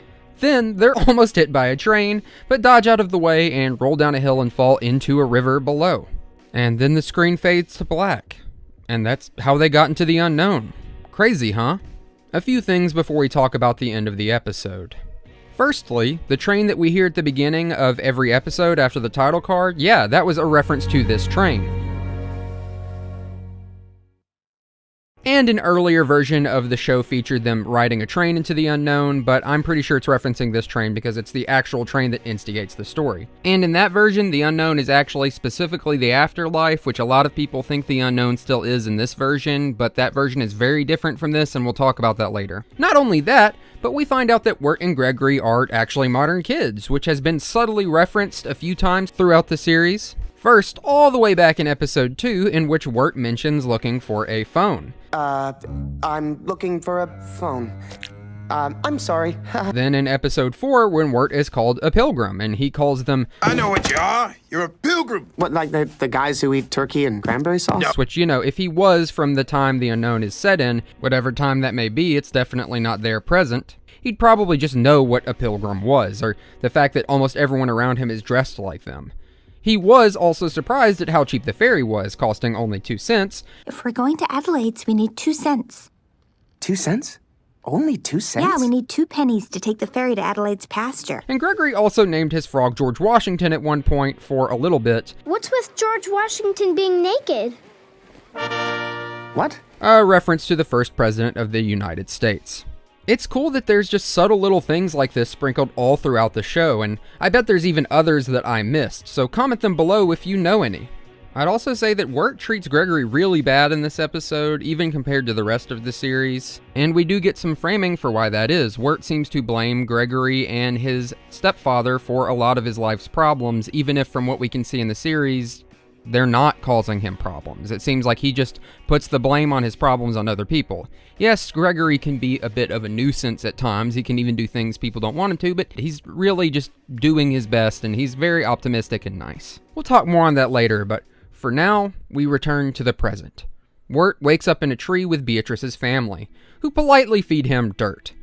Wirt thanks them for their hospitality, eats a little bit more dirt, and leaves, promising to tell Beatrice that they love her. Wirt disappears into the snow, searching for his brother with their family frog in hand. This brings us to the final episode of the show. Wirt and Beatrice meet to search for Gregory, who is trying to complete impossible tasks being given to him by the Beast. He's managed to complete 2, finding a golden comb and a silver thread. But the final one, putting the sun in a cup, is more than likely actually impossible. But Gregory still tries because, as Gregory says... Wirt, you can do anything if you set your mind to it. Gregory lays down while he waits for the sun to go into the cup. And later, the woodsman arrives. And the Beast informs him that Gregory will burn nicely in the lantern. We see Gregory with the beginnings of an Edelwood tree growing around him. And yes, this is our confirmation that the Edelwood trees are people who died or lost hope in the forest. We've been told it a few times, but this is like very literal. The woodsman enters a battle with the Beast.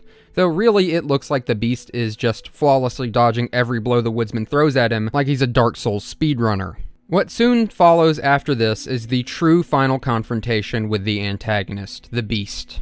Wirt finds the woodsman's lantern, and with it spots Gregory covered in the growing Edelwood.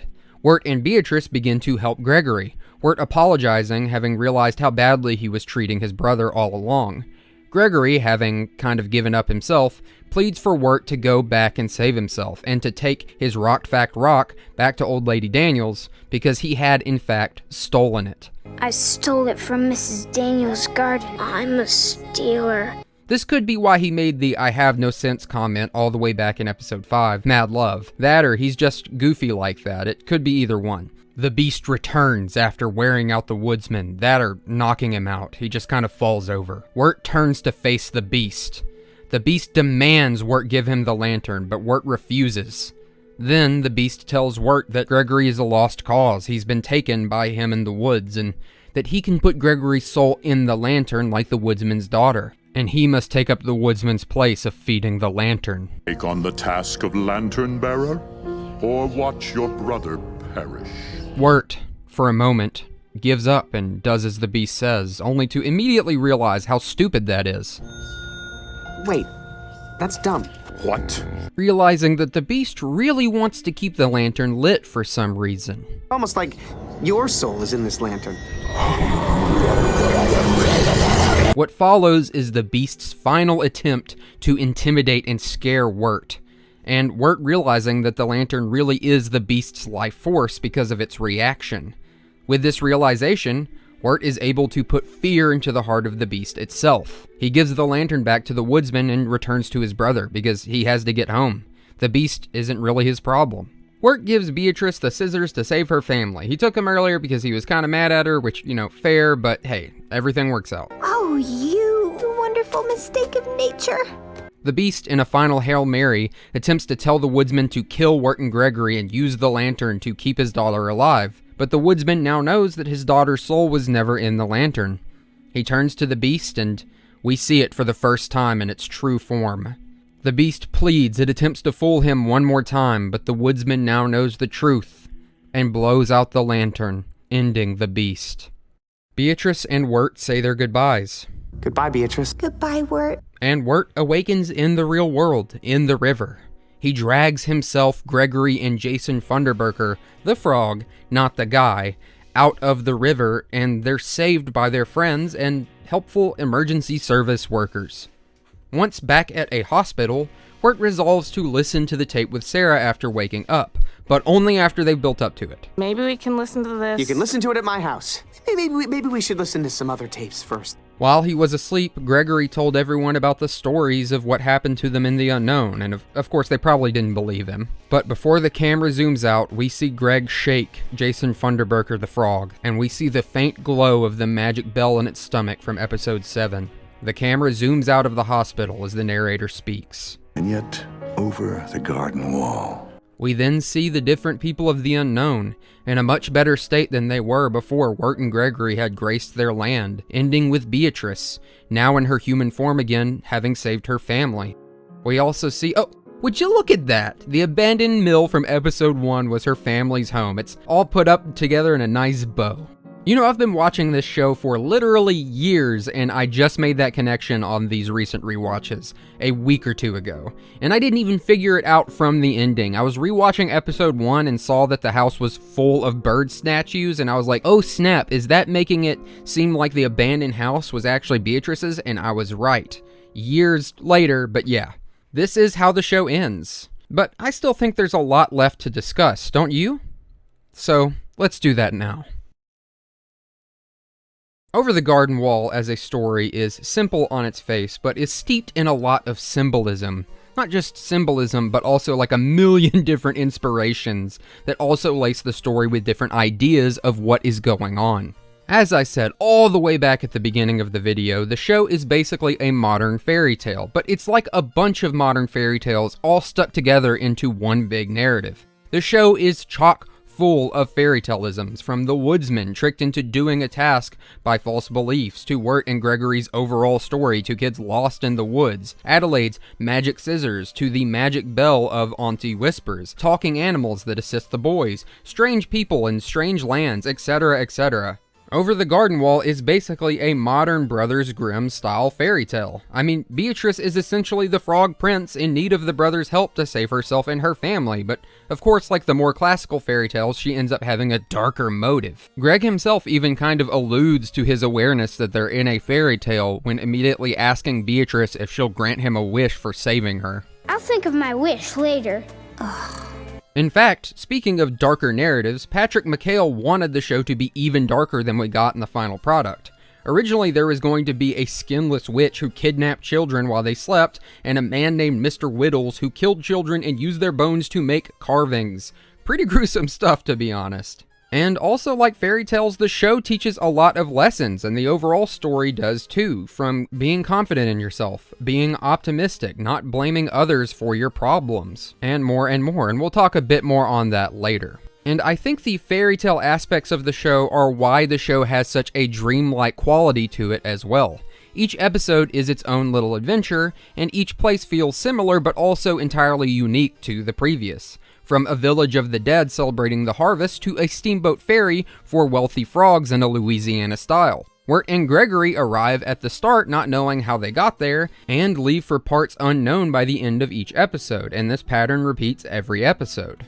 We know they leave, but we don't know how they got to where they're going, and this is a very common thing in dreams. You flow in and out of different places and situations, feeling as if they are connected, but not really knowing how you got from one place to another. We know they can go to places they need to, as Beatrice, Wirt, and Greg all plan to go to the ferry and eventually arrive there. But we don't know how they got there, because by the end of episode 5, they're still at the Quincy Mansion, and when episode 6 starts, they're already on the ferry. We don't get to see them travel there. This could just, of course, be taken as good TV pacing, because it is. The way Over the Garden Wall does it makes it more interesting, especially by the end when we know the full context of how Wirt and Gregory got into the unknown. Not only that, but they could have shown Wirt and Gregory traveling between places in like longer bits. They could have shown us how connected the unknown is, but they don't. It's left up to our imagination. They leave places and arrive at other places. The scenery and weather and so many things change as they go between these places, sometimes incredibly suddenly,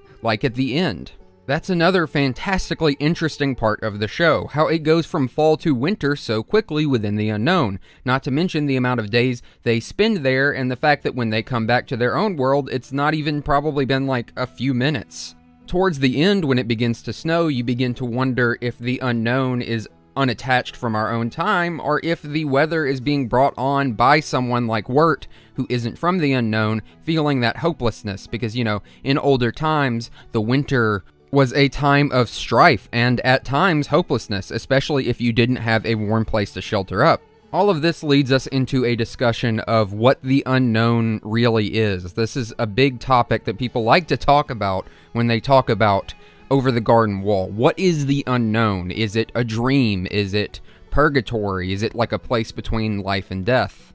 I personally don't think it's as simple as any one of those things. Patrick McHale himself in interviews has said that almost anyone's interpretation is a good one, that he accepts any of them, which, you know, some people would say is a cop-out, but I kind of get what he's doing. Like I said not too long ago, Over the Garden Wall is a very dreamlike series. It has a lot of roots in fairy tales and storybooks, and like in those different things, a lot of magical stuff can happen. The unknown itself is a magical and mysterious place, seemingly unbound to time and space as we know it, yet holding a sort of physical existence as well as some sort of culture. It feels very early American, and of course this is an artistic choice, but visuals are just as important to a visual story as the story itself. My personal opinion is that Wirt and Gregory really did go to the unknown, that the unknown is a physical space, but it doesn't really work in the way that we think our world to work. It's part dream, part reality.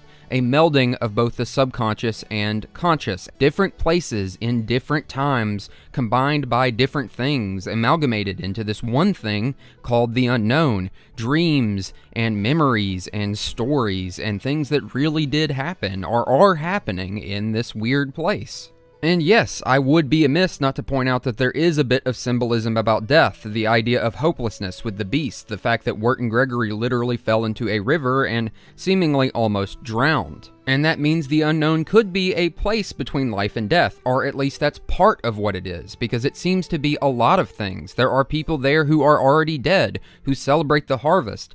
There are people there who become possessed by evil spirits. People have died there. Apparently, the woodsman's wife died while they were living there, and people live out their full lives there. That makes me even wonder, like, how people end up in the unknown. Are they born there? Do they wander in like Wirt and Gregory and just decide to stay? It's all really interesting. So, yes, I think that the unknown is a real physical place. Maybe it's a place you do go from having a near-death experience. Or maybe that river really does take you somewhere. They fell into like a pocket to another dimension or something more magical, you know? They flow downstream, but not just from a physical place, but to a different relative reality. A story I liked a lot as a kid and that me and my brother got read a lot is called Where the Wild Things Are. In it, a kid named Max is sent to his room with no supper after acting up, and while there, a magical forest grows up in his room, and he travels into that forest to the place where the wild things are.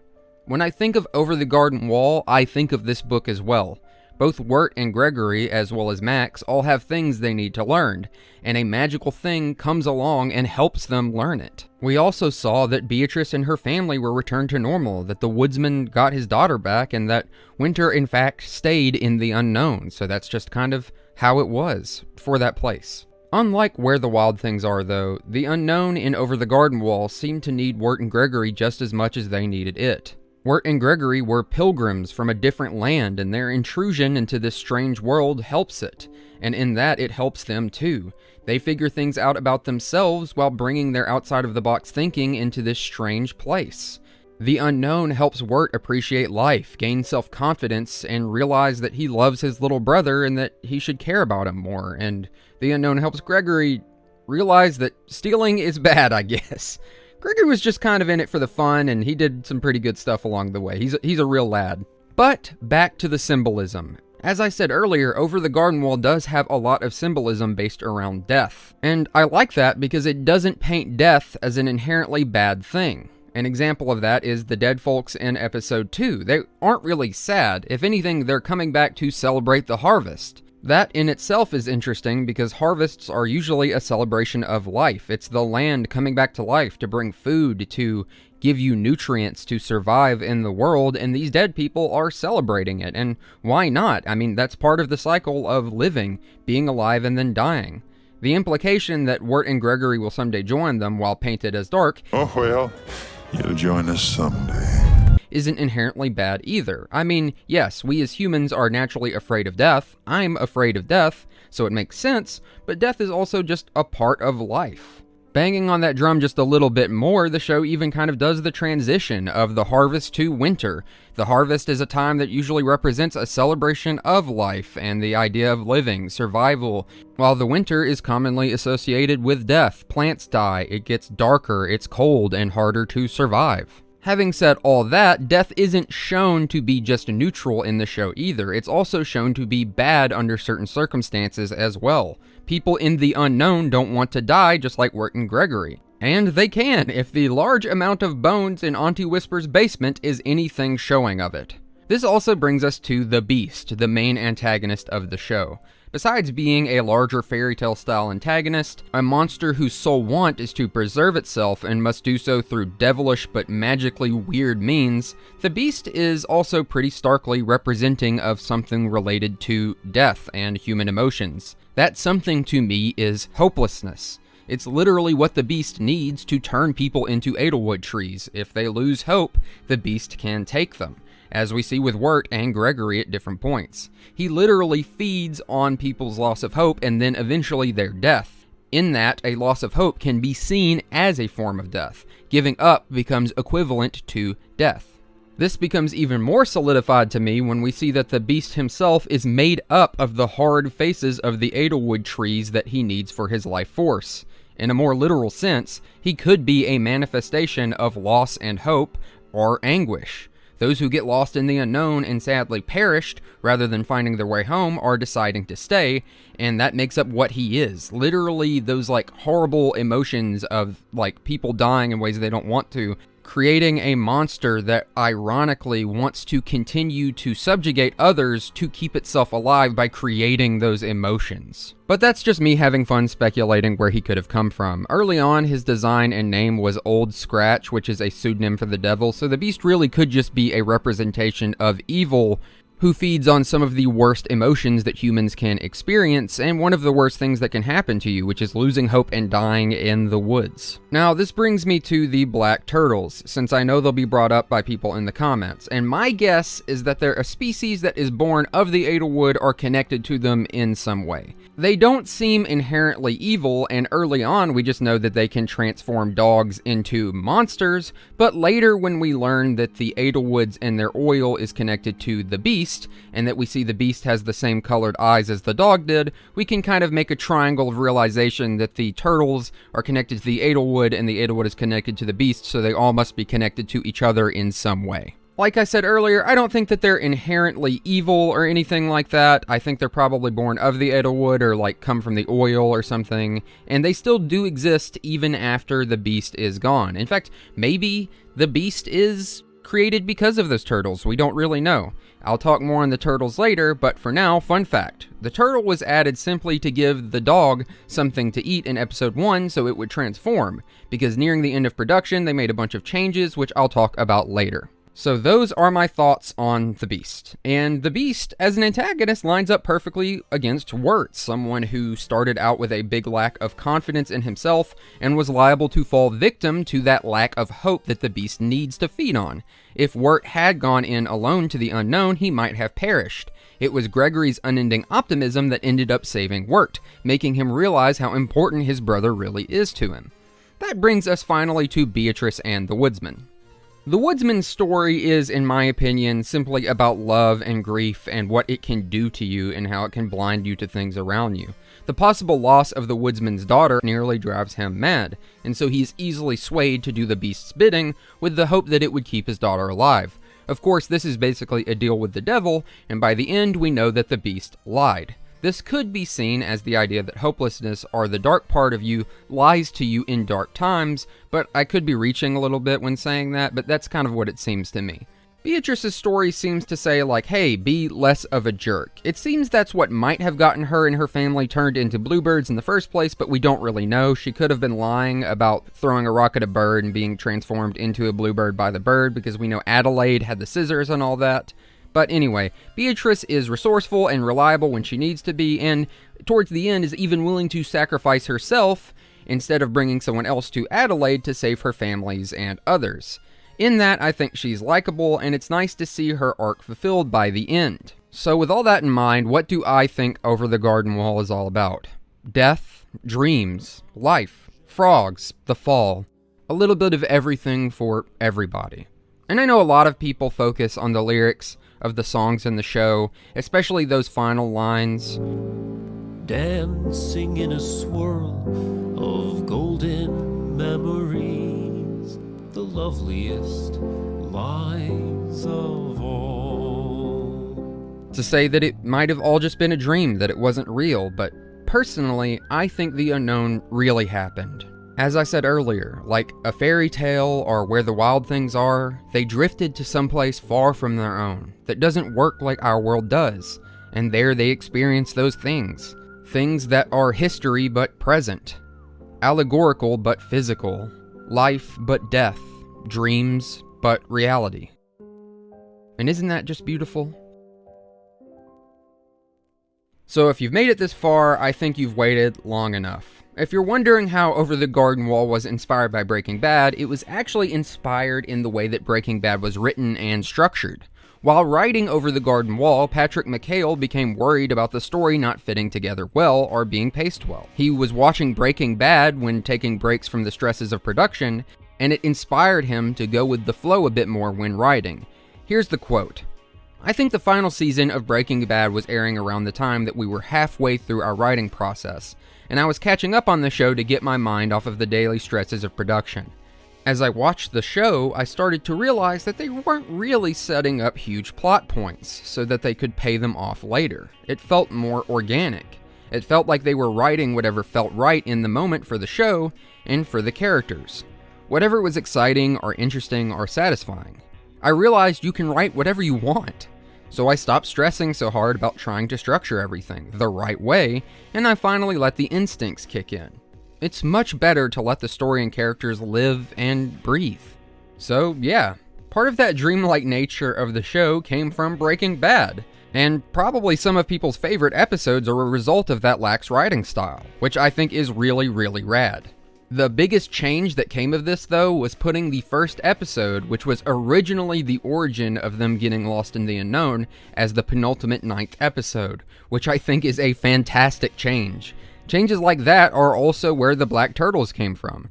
After changing the oil of the Edelwoods from being sticky, they had to have the dog eat something to transform it, and chose a turtle. They didn't really have a reason for picking a turtle, so they see the turtles as an imperfection in the quilt of the story they made. Speaking of the turtles, Patrick McHale also put an interesting anecdote in the Art of the Over the Garden Wall book about the turtles and Auntie Whisper specifically. She looks the way she does because she eats the turtles. I mean, we can make that assumption ourselves, but Pat called her a sort of sin eater, which were people who ate foods that held people sins in the past. So she is in essence getting rid of something bad that doesn't belong in the world, as Pat McHale put it. I still don't think the turtles are evil, but with that in mind, they could be considered an invasive species. To add to that before we finish up, a lot of this information on the making of Over the Garden Wall came from that art book, which is stuffed to the gills with information on the show. Something interesting is the original premise was Wirt and Gregory searching for the Tome of the Unknown, a book with everything ever forgotten in it. I think it went through a few iterations before it became the series that we know today, but you can actually still find the original short film from 2013 that was kind of based off this premise and would eventually lead to the full miniseries we have today. The short is also called The Tome of the Unknown, and you can find it on YouTube. It's a really wholesome and fun little short, and it's funny because Patrick McHale wanted to make something scarier and was a bit disappointed with how wholesome the Tome of the Unknown short ended up being. About a guitar-playing vegetable man who falls in love, but he eventually got his wish when the final series was made. As I said earlier, that original iteration, or one of the earlier iterations, was going to be 18 episodes long and also featured a segment where Wirt and Gregory were going to be turned into animals, but that was obviously cut. But I'm actually really happy with what we got in the miniseries the way it is. I think it's perfect, it's a cult classic, and I'm glad that we got what we got. Over the Garden Wall is a truly unique piece of media that still holds up today, and I really don't think we've actually gotten much like it since then. Patrick McHale is apparently working on a spiritual successor to it, a la that interview I've been talking about throughout the video, so I am looking forward to that, and I hope you are too. The 10th anniversary is coming up on November 3rd, as I said at the start, and we are apparently getting a special stop-motion animation in honor of that as well, which is really neat. And I also recently downloaded the comics to read, and I'm going to check those out. I wanted to include those in this video, especially the ones that were written by Pat McHale, because people consider those canon to the series, but this video is long enough as it is, and I want to get it out, hopefully, like, right before October ends, so maybe I'll make another video on the comics in the future if people want me to. If you've been looking forward to this video, or if you're watching my channel for the first time, I hope you enjoyed it. Let me know in the comments, give me a like, subscribe. I hope this video was worth your time, and I appreciate you watching all the way to this point. This is actually surprisingly one of my more short videos recently, but yeah. Thank you to all of my lovely Patreon members and my YouTube channel members. On YouTube, we've got Alexander Delarge, Froyner, Ren, and Ashbob5000. And on Patreon, I want to give a shout out to Southbridge, Cade Kirk, and Squiddy LaFemme. And also thank you to everyone who tuned in to my Silent Hill 2 remake streams. I had a lot of fun. I want to stream more soon. In fact, I'm probably going to stream one of the days while working on this video before it releases. We'll see. I mean, if you're watching this now, that's already happened in the past. But thank you for tuning in. Thank you to the people who donated during those streams, specifically Ren and Squiddy LaFemme. Thank you guys so much for donating. It means a lot to me.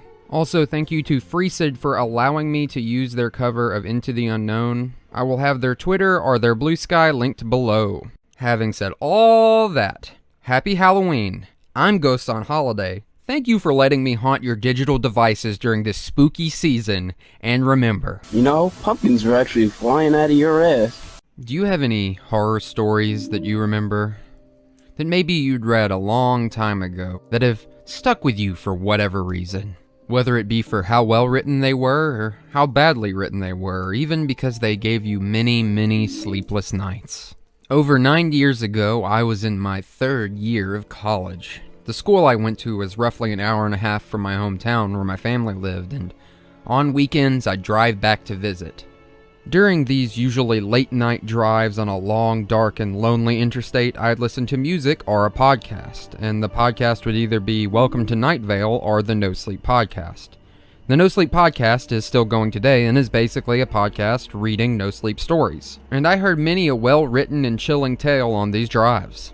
Now, all these years later, I started listening to Creepcast, a podcast done by the creators Meat Canyon and Wendigoon, where they cover online horror stories. They've covered many of the stories that I'd heard and read years ago on NoSleep and the NoSleep podcast. As I explored my memories of listening to the NoSleep podcast, one story kept coming back into my head, one that I really wanted to cover because I wanted to see it end, and I never got to back in the day. And frankly, the version that was posted on NoSleep ends rather simply, as a lot of NoSleep stories do.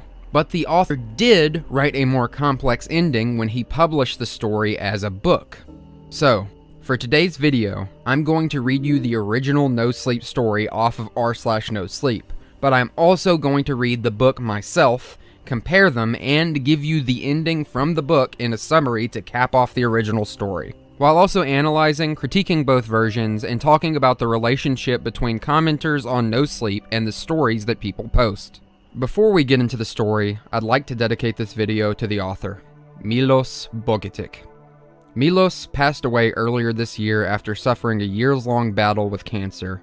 In common with the fictionalized version of himself in this very story, Milos played basketball at a college level for Penn State, and while he did write many other stories for the NoSleep subreddit, he spent the last years of his life with his wife and young children and played a lot of golf. Thank you for the story, Milos. I and many other people will make sure that your stories continue to frighten people for the foreseeable future. Having said that, let me tell you the story he wrote, known as The Story of Her Holding an Orange. What's that? Huh. So this is part 1. It was uploaded directly to r/NoSleep, and it begins pretty simply. From this point on, I will primarily be reading the story, but there will be some simple visuals on screen. I've done my best to make it appealing, but you can also just listen to this like a podcast. Later on during the analysis sections, if you hear this sound effect, it means I put something on screen that you might want to look at. Anyway, we're just going to jump right into it, so here we go. I am a grown, logical man crying tears of horror right now, or the story of her holding an orange. Okay guys, before I begin, I gotta give you a fair warning. This story is absolutely true, unfortunately. It is also very long. It goes back to my childhood, but it wasn't as terrifying until very recently. Now I am completely lost in fear. I am an adult man, logical and intelligent, or I'd like to believe so, sitting in my bed, scared shitless right now, goosebumps all over my body, and tears of horror in my eyes. I ask for your help in explaining this fucking horrifying thing. Caution, you'll notice I curse quite a bit. I want you to know that what you read from now on is the situation as I perceived it in my mind. I like to think that I am a very rational person, and I haven't been able to explain these occurrences in a natural way. Since my mom got a new job, she started making new friends. It's common in our country that friends come to each other's houses for a cup of coffee, cake, gossip, and whatnot. A few weeks into her new job, my mom made friends with this woman, Rose. She would come maybe twice a week, and they'd sit around the coffee table on our balcony and just talk. One day, when I was 17, I was at the balcony with them. I'm not sure why I was there, but knowing me, I probably ran out of internet hours. Back in the day, we bought internet monthly per hour in my country and was bored as fuck. So we're sitting there. They're gossiping about who knows what, and Mom gets up to go get some cake she had baked recently. I remained sitting at the table with Rose, and that's when my life changed forever. Rose was a good-looking woman. She was about 5'6", skinny, long black hair, pearly white teeth. Attractive woman overall. So anyways, I am sitting there with her, and she turns to me. She has this creepy grin on her face. Bright red lipstick with bright white teeth underneath are just making it look more scary. Her head is moving slowly, almost as if she's become like a puppet. She says something in the lowest tone possible. Certainly not loud enough for me to understand. "Excuse me?" I say, still not being scared, just a bit weirded out. "You ready to go now?" She said this in the voice of a child, I kid you not, like maybe an 8-year-old girl. "What?" I ask, starting to get scared. "You ready?" She says the same thing again, only this time, she pulls an orange out of her purse. That's it. She just took an orange out and just held it there. Didn't offer it, didn't eat it herself, just held the fucking thing. At this point, I was getting scared as fuck. Thankfully, my mom came out with the cake. Rose, almost as if someone had pushed a button on a remote control, just switched back to her normal self, putting the orange back into her purse without my mom even noticing. I left the balcony, creeped out, but I was only 17, so I very quickly brushed it off. That night, I had trouble sleeping. My room is on the first floor, and my window is at maybe 5 foot off the ground, so I kept looking at it, praying not to see some scary monster. I'd turn my head in bed constantly and look at the window maybe every 5 minutes. The thing from today really had me freaked out. It was getting late and I started to doze off, but decided to look towards the window just one more time. And there she fucking was. Standing in the fucking window, Rose, just standing there looking directly at me. The moonlight was bright enough for me to see her, with the same grin on her face as she'd had earlier today. Lipstick was as red as ever, and teeth were whiter than ever. I was paralyzed with fear. I often imagined what I'd do in situations like this, and I always had an escape plan or solution for any hypothetical situation. But now, when this friend of my mother's was staring at me through my window at 4 a.m., just smiling, I sat there absolutely motionless. My mouth got dry. I got goosebumps. I have them now even as I'm typing this. And I swear, it became freezing in my room. I imagine it was just my body going into shock, but still. After a few moments, I finally gathered the courage to get up out of bed. I started walking towards the door. Her head began to turn towards me, slowly, with the grin still there and everything. Again, it was as if she had become a puppet, like someone was controlling her on strings. I wanted to scream for my parents, but knowing how tense they are, I decided not to because I didn't want to cause them to panic. There had to be some kind of rational explanation for this, right? Some kind of real reason for my mother's friend to be at my window at 4 a.m.? For fuck knows why, I decided to walk to the window where she was and ask her what the fuck her problem was. I made 2 slow steps towards the window and froze. I froze because I noticed her move. You know what her movement was? Taking that fucking orange out of her purse. Does anyone know what the record time is for having goosebumps? Because they sure as hell aren't going away right now. Anyways, after being terrified for what felt like a minute, I continued to move towards the window. I'm a big guy, and I figured I'd be able to fight her off if push came to shove. My window pulls up to open, so I pulled it open some 10 inches. She didn't move at all, just stood there holding the fucking orange and looking at me with the widest, scariest grin you'd ever seen. So I just stood there, and she just stood there, and then she began to bend forward. But every move she makes is so slow and methodical and mechanical. She begins to bend down so she can reach the opening part of the window. I'm horrified. She pushes her head through the 10-inch opening, barely enough for her to get her head through, but she manages. "You'll go with me now?" As she's saying it in her 8-year-old voice, her hand makes its way through the 10-inch crack in the window to seemingly offer me the orange. So, what do? What would you do? I fucking ran. I ran out of my room screaming for my dad. My dad, being a light sleeper, jumped out of bed and screamed back, asking me what the hell was going on. All I can muster and say is, "Rose, window!" While Dad is putting his pants on, I run back to my room, wanting Rose to be there so he can see that I'm not fucking crazy. You know how in horror movies, the person that you just saw is gone by the time the witnesses come? Yeah, well, a similar thing happened, except I caught the tail end of Rose as she was leaving. There's a house some 100 yards away from mine, and it had one of those motion-activated floodlights.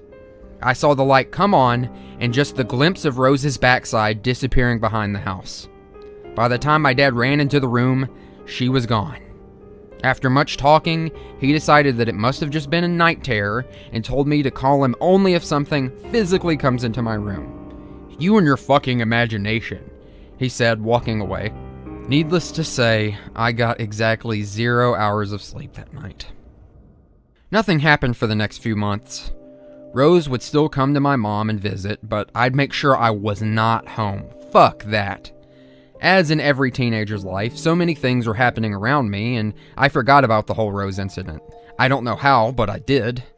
And then one day, I was spending my afternoon browsing the internet, years before Reddit existed, unfortunately. I got pretty hungry, so as any spoiled child does, I yelled for my mom to see if she was home and would come make me a sandwich. It didn't seem she was, so, oh well, tough luck, looks like I'm making my own sandwich. The kitchen in our house is connected to the living room, but you can't see the living room until you're at least in the middle of the kitchen. So I open the door to the kitchen, walk in, and I freeze. There it is, right there on the fucking kitchen table. In orange. Immediately I thought of that terrifying night with Rose. I thought, Rose is here. She's in the house. I sat motionless in that spot. Then, a few seconds later, I realized how stupid I was for relating a common piece of household fruit to a crazy window stalker.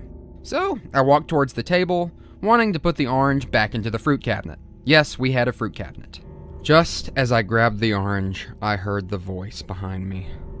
"You will have to come with me soon, you know." That child's voice. It was Rose.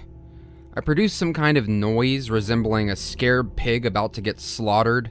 Lightning fast, I turn around and there she is, standing in the middle of the living room, just standing there, same awful grin on her face, same bright red lipstick, teeth as white as ever, only she started to tilt her head to the left just a little bit, in slow motion.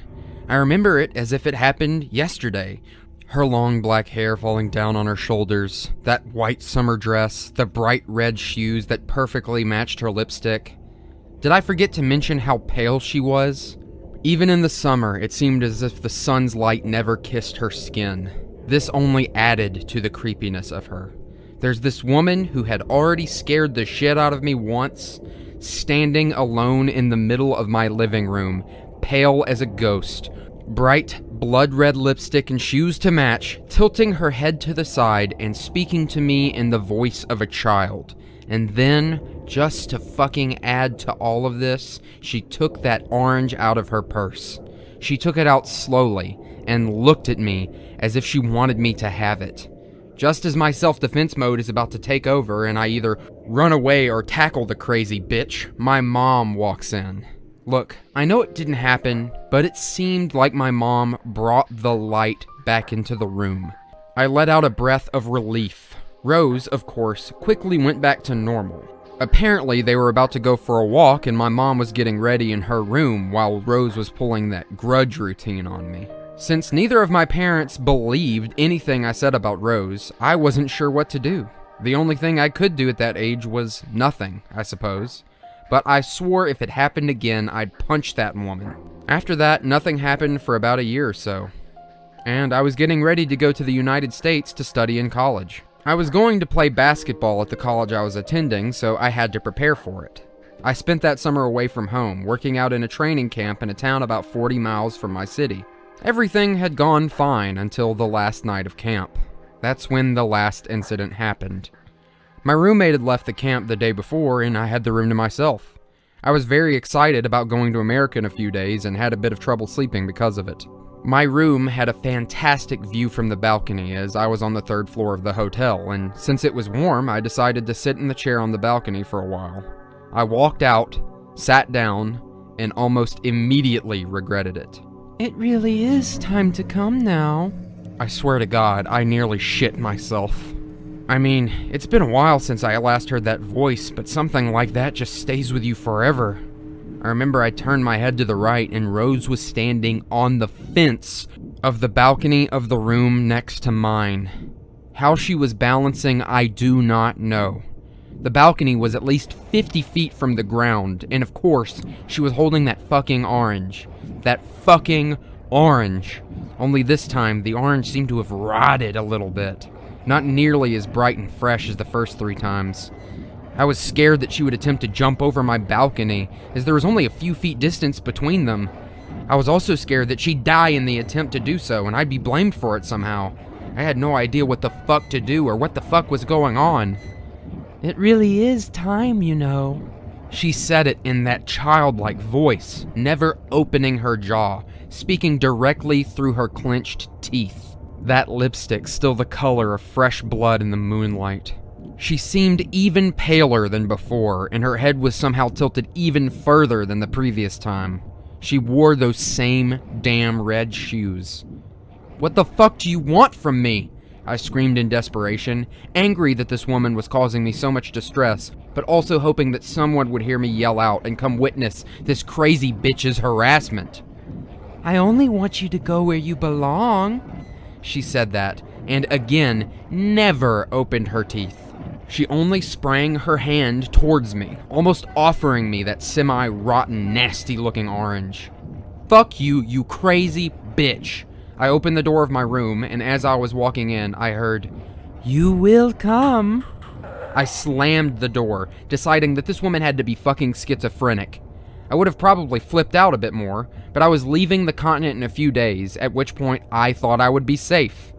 I was wrong.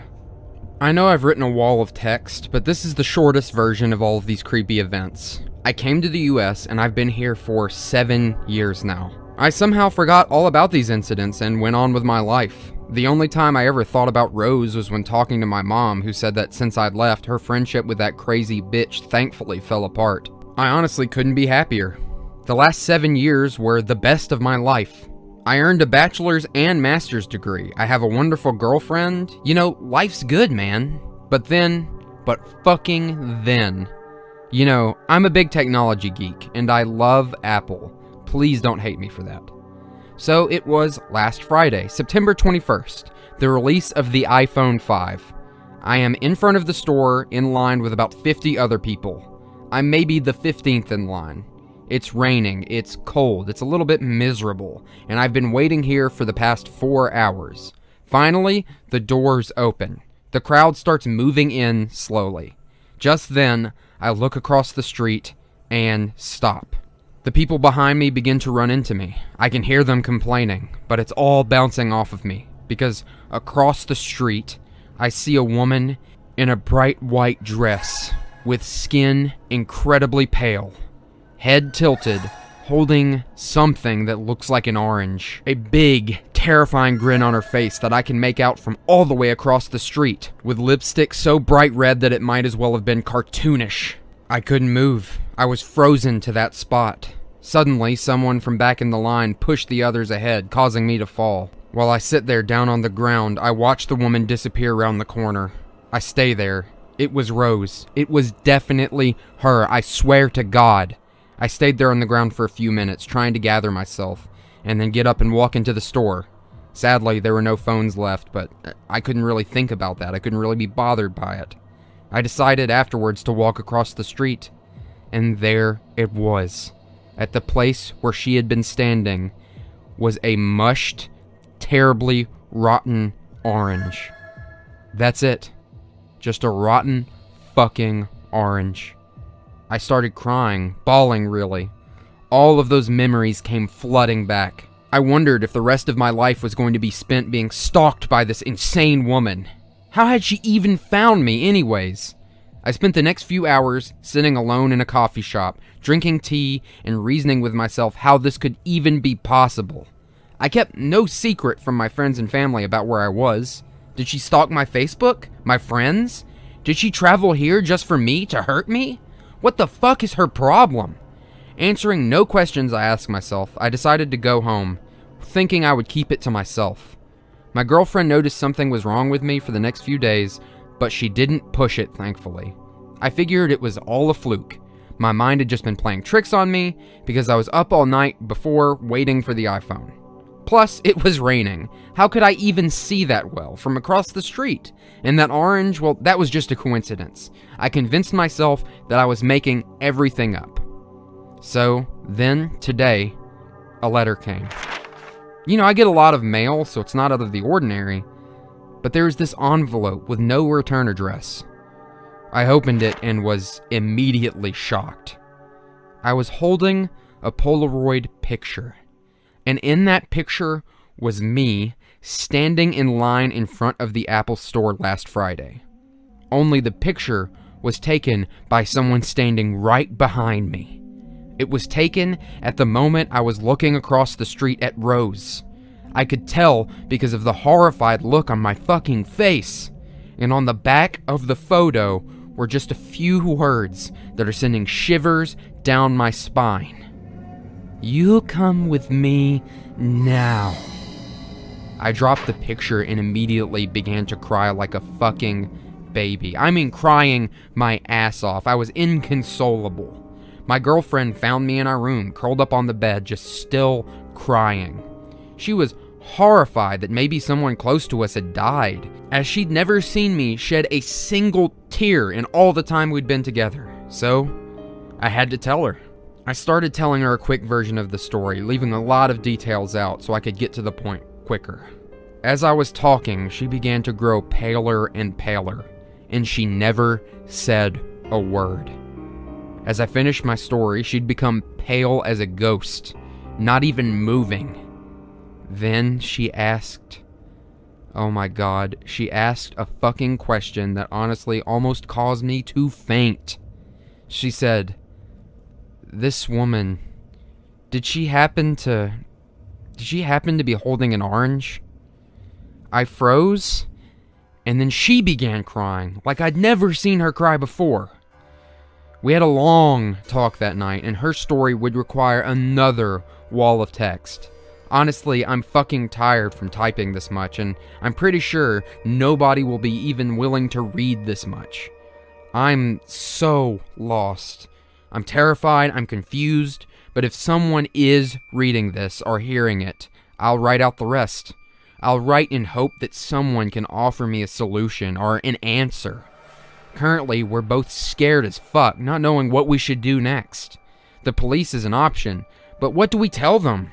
I don't know, man. I'm fucking scared for mine and my girlfriend's well-being. Someone help me. Update. Well, guys, shit. Don't know what to tell you. It happened again today, except I didn't even see her. Let me give you a quick rundown of the events. 9 a.m. I go to the local police station with my girlfriend. We tell them all that we know and show them the Polaroid. Although friendly, they say there's not really much they can do other than file a possible restraining order against someone who they say probably isn't even in the country. They think I mistook her for someone else, and the picture, they said it was probably a prank. They did take the photo and open a case file, just in case it did escalate. And it did. 1 p.m. We arrived in town exactly where I saw her. We went to the exact location and there was nothing there. Don't know what the hell I expected anyways, but we stayed in town for a while. 6:30 p.m. We arrived back home. The front door of our house is unlocked, but this isn't uncommon as we live with 5 other roommates. So we go upstairs to our room, and our room is open. This is unheard of, as we always make sure to lock it, and our landlord is the only other person who has a key to our room. I yell out, asking if someone is there. No response. Also, none of my roommates are in the house at the time, it seems. So we walk in, and we both froze in place. Our room is pretty small and made up of 2 queen-size beds that we've put together and a little dresser, and that's about it. So, what do we see? All of our pillows have been put on the dresser. The towels are on the bed. Our sheets have been taken off of the bed and put on the floor. They are spread out. In the center of them is an orange cut in 2 halves with a little peel next to it. My laptop is facing the door and is playing the same song on repeat. The song playing is my favorite song from childhood, Africa by Toto. My desktop background has been changed to a picture from my childhood that I didn't even have on the fucking computer. 7 p.m. We called the police. They arrived 15 minutes later. We take about 5 pictures of the mess just before they came. They say they'll start an investigation, but claim that it's still not that serious for fingerprints and stuff. 8:30 p.m. The police leave and tell us to call should anything else happen, and they also advise us to stay with friends if we can. We then spend the next few hours just talking, man, trying to figure this all out. We're exhausted, both mentally and physically. I'm gonna Skype with my mom tomorrow and see if she knows anything. I'll type up my girlfriend's story tonight, but may post it in the morning if I don't finish it in time.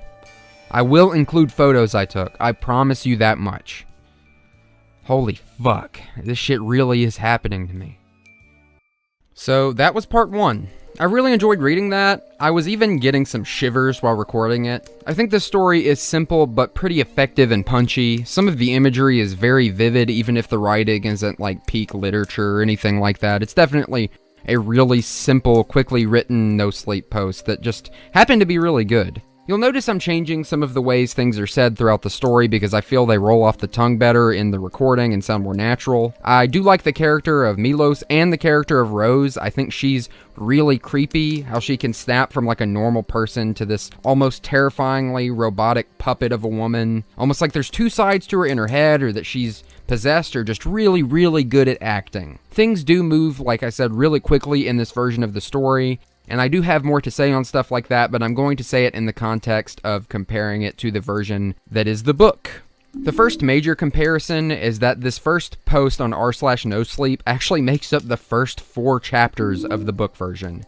Chapter 1 is basically the first meeting on the balcony and her showing up at his window at night, and then chapter 2 and everything else are segregated differently after that. The biggest differences in the actual chapters are generally that the writing is a bit better and more cohesive and consistent. While I was reading it, I tried to keep it consistent myself, but in the Reddit post, if you go and read it, he changes between past and present tense a lot, and there isn't a lot of that in the book. It's actually really consistent in the past tense. He also adds a lot of extra context in the first chapter, like the fact that they moved from Bosnia to Montenegro, and that the first chapter takes place sometime during or after 1992, since his parents were fleeing from the war in Bosnia to Montenegro. He also, early on, establishes Rose's physical characteristics as actually positive and attractive to him, even implying that he'd masturbated to them while thinking about her, and that those characteristics that he once thought were attractive in her quickly became terrifying as she began to do these scary things around him. Chapter 2 of the book starts off with the kitchen scene. Again, there are additional things added to flesh the writing out. Like, the author does tell his parents afterwards about the whole incident, and of course they don't believe him, even going so far as to blame his brother for letting him watch too many horror movies. He also doesn't just forget about Rose each time, like he does seem to in the Reddit post. I just thought it was really funny that in the r/NoSleep version, he keeps going like, I forgot about Rose and moved on, even though he also keeps saying that these are like the scariest things that have ever happened to him. They also have a party at their house in chapter 2 for his older brother, which apparently their parents just let them have the whole house and no adults there, which is just crazy to me because that never happened to me as a teenager. In addition to this, Rose shows up to the party and Milos almost convinces his brother that she's bad news, but of course she becomes the life of the party, even giving his brother a gift, which of course changes his brother's mind and he stops believing Milos. That night, Milos goes up to his room after the party and crawls into bed to find a squished orange under his blanket, which scares him so much it brings him to tears.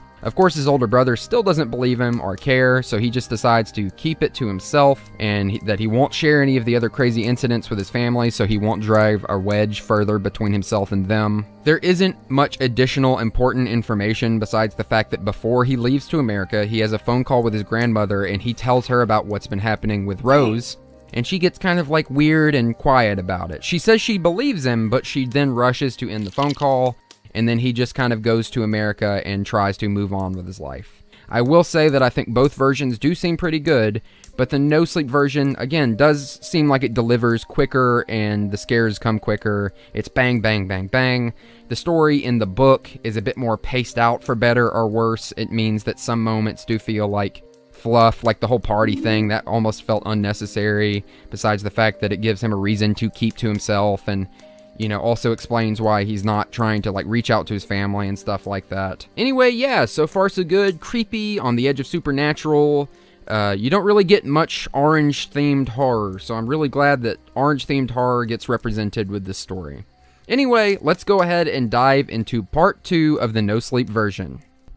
Girlfriend's account of the story about woman holding an orange, also an unfortunate update. Okay guys, I realize I'm a bit late with my girlfriend's side of the story, but when you read my latest update, you'll see that I was quite consumed with what was happening to us. Nothing happened since the incident last night. The police called to check in on us this morning. They still have no clue what's going on. So, her story. Let me begin by telling you a bit about us. As I said before, I was born in Bosnia. My family left Bosnia to move to a nearby country in the Balkans where I grew up. I then came to the US over 6 years ago. My girlfriend was born in India and grew up in Kenya until she was 3, when she then moved to Canada. I met her a little over a year ago, and we've been together ever since. So, my girl, let's call her Lila, did have a few encounters with Rose. The first one that she remembers was on the plane. She was a flight attendant for Air Canada for several years.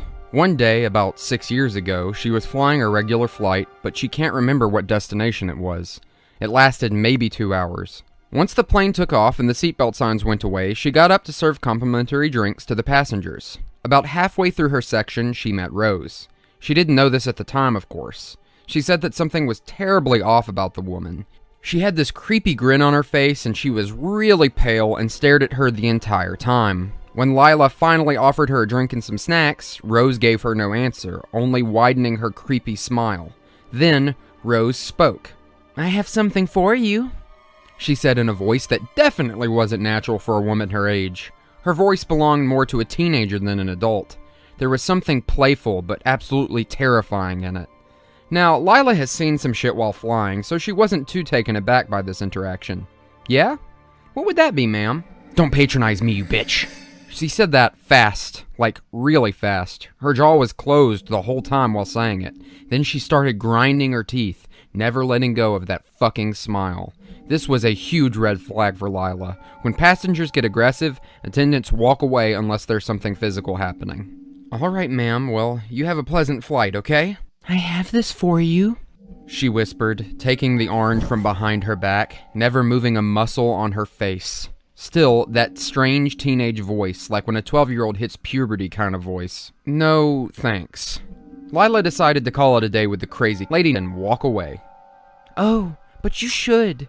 Or one day, one day." And that's that. Lila gave her the fuck off look and walked away. Lady never bothered her again during that flight. Lila went home a few days later and didn't think much of what had happened. When her mother asked her how her flight was, Lila smiled and said, "Good, other than this one really crazy lady." Her mom wanted to know more, so Lila started telling her about what happened. By the time she said the word orange, her mother had begun to cry. Lila was in absolute shock. It was story time. Well, apparently when my girlfriend was a baby in Kenya, she had woken her parents up a few times with loud crying. When they'd walk into the room, she'd have an orange next to her in her crib. Everything in the house would be locked though.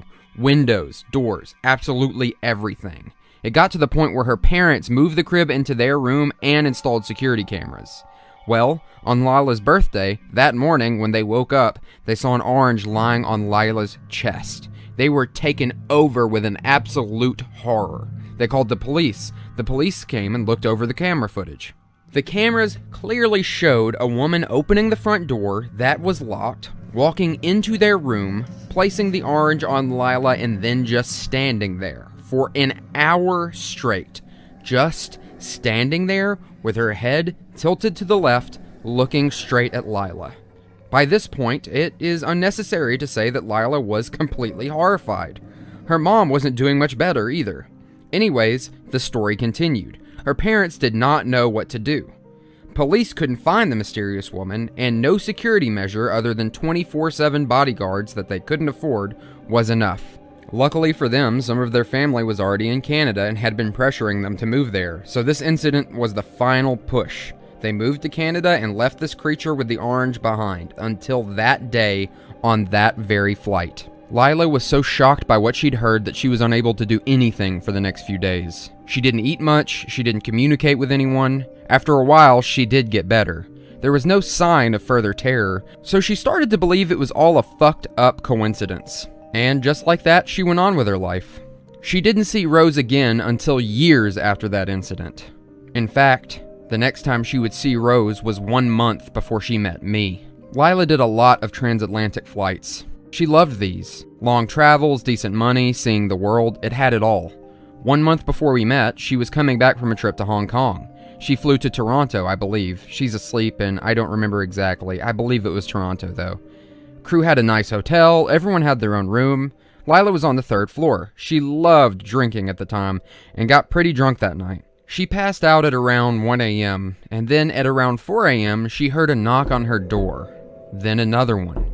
Then another one. They weren't loud knocks or fast. No, they were slow and silent and deliberate, but just loud enough to wake her drunk ass up. She rolled herself out of bed thinking it was one of her equally drunk crew members. Not thinking much of it, she opened the door and there she stood. Lila said that the lights in her room were off, but the TV was on. Light from the screen was shining on Rose's face. Shining on Rose's grin. On those pearly white teeth and that bright red lipstick and a white face paired with a tilted head. You know when you're drunk and you see some scary shit or something happens and you sober up almost immediately? Yeah, she just let out this helpless sound of horror and they both just stood there. Rose started rocking back and forth on her heels, and every time she'd rock back, she'd reveal those matching red shoes underneath her white dress. She began to grind her teeth, and then she pulled out the orange, of course. What do you want from me? Lila begged. Rose kept rocking back and forth with that same smile. Please, just leave me alone. I don't have anything. You take it. You take it now. He will too, she said with that same teenager voice, only a little more playful tone was used this time, like a happy-ish child. Don't know if it was her defense mechanism activating, but Lila took the fucking orange and threw it over Rose's head and screamed, "Get the fuck out of here and take this shit with you, you freak!" That was the first time either of us saw Rose lose her smile. The white teeth disappeared underneath the tucked red lips. Head went back from a gentle tilt into an almost natural position. I will see you too soon. She said it in an adult voice, and this voice was even scarier than the teenage one. Lila says it was scarier because it sounded real, like a conscious, normal person making a threat.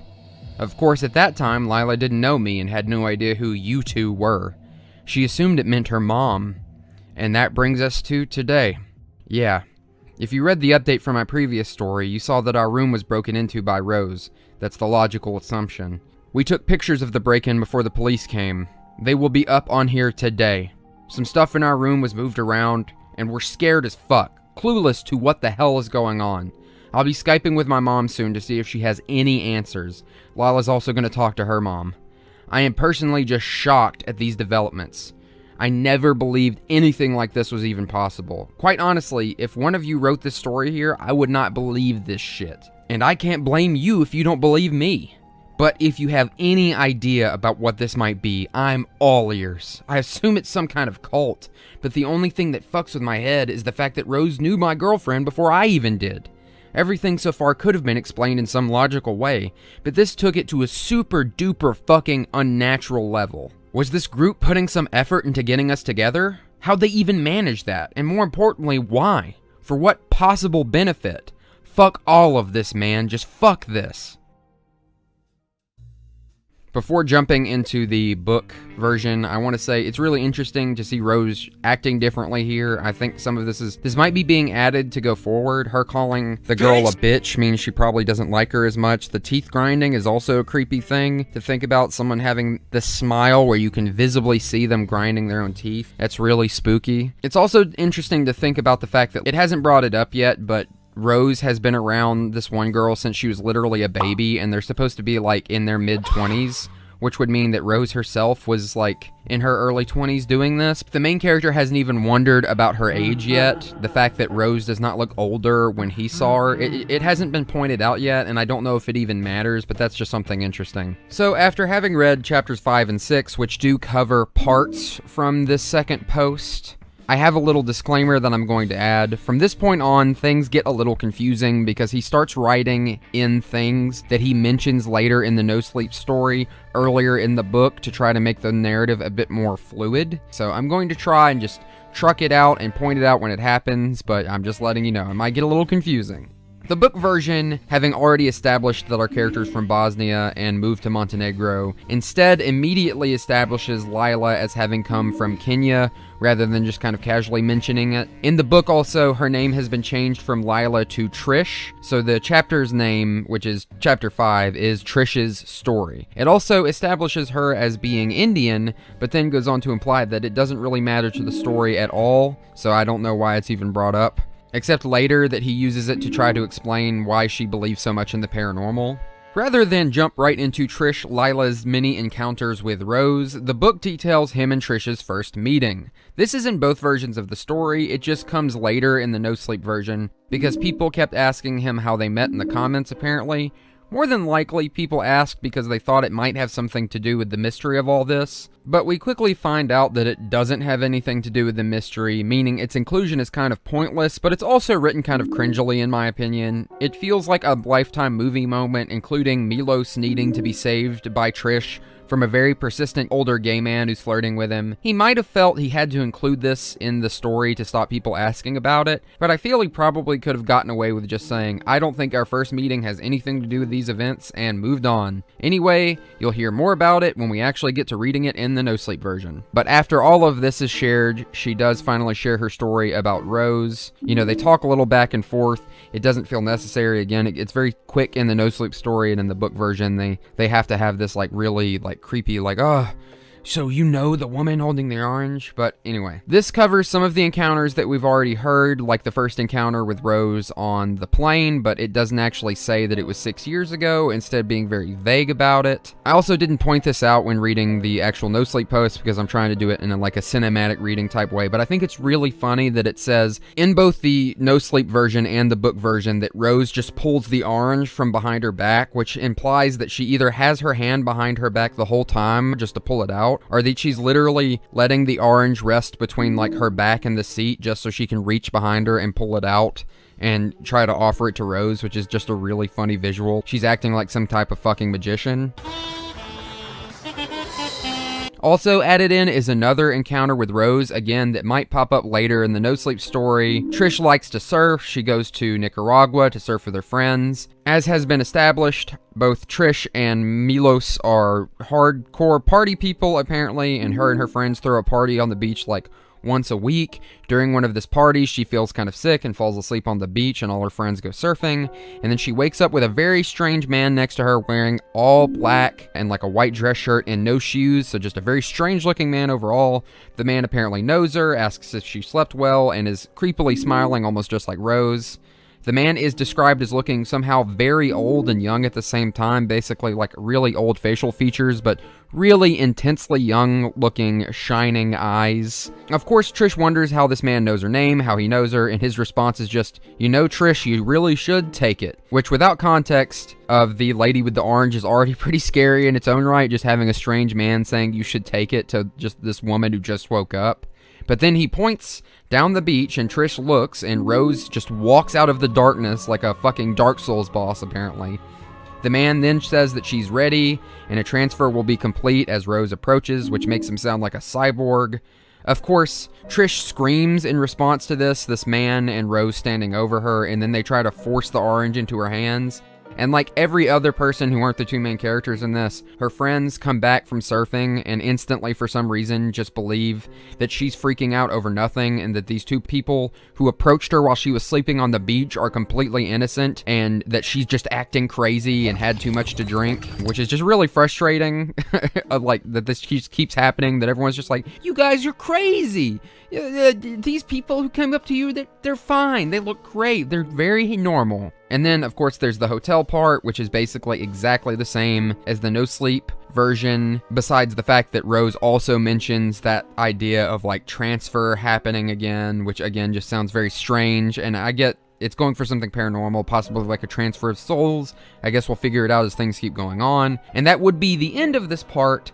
But you remember that update that was like timed from the first NoSleep post where at the end it was like, I have an update guys, crazy things are happening. That's actually the entire chapter 6 with some additional details added to it. So I'm not going to read more of this chapter from the book and talk about it even though it connects. Instead, we're going to read part 3 and then we're going to talk about it. Like I said, some stuff is going to start getting jumbled around because the book version has stuff shuffled around compared to the NoSleep version. Anyway, here comes part 3.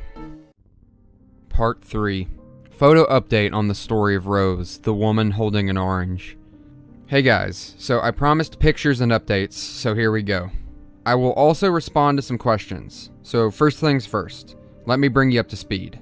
We haven't had any encounters with Rose since last night's break-in. Police called this morning to check on us and told us to stay safe and call should anything happen. I talked to my mother on Skype and it was, well, disappointing. She only knew Rose as a completely normal person. She actually doesn't even remember Rose asking about me much. She never even got a hint that Rose may be a crazy. My parents are now really worried. Not sure if they think I'm going crazy or they are legitimately afraid for my well-being. Lila hasn't gotten a hold of her mom at this point. Her mom is in England. We've been talking a lot. We decided that it must be some cult in action since neither of us are true believers in the spiritual side. It is hard to explain how Rose would know us both before we even met each other. I got tons of PMs asking me how we met, by the way. That's a good question, and I forgot to include that part in my story. Basically, last summer, I was out with my friends at a club. The club closes at 1 a.m., and then everyone goes out in front and just sort of chills for a while. We were standing outside when this older man came up to us. He started openly hitting on me in a homosexual way. I am far from a homophobe, but this man was incredibly persistent. Then I heard Lila's voice say, "Hey baby, what are you doing?" I turned around and saw her sitting at the nearby bench with 2 of her girlfriends. I realized she was talking to me, and the look on her face told me everything. She was trying to save me from the man. I said, "Excuse me, my girlfriend is waiting," and walked away and sat with Lila. He came after me. Lila and I had an immediate chemistry. The man didn't believe us that we were together and kept asking questions about us. But Lila and I played off each other so well that he finally decided we were telling the truth and left. We even kissed that night. She was visiting that town for only 2 days, but promised to come back and see me. And she did 2 weeks later. We've been together ever since.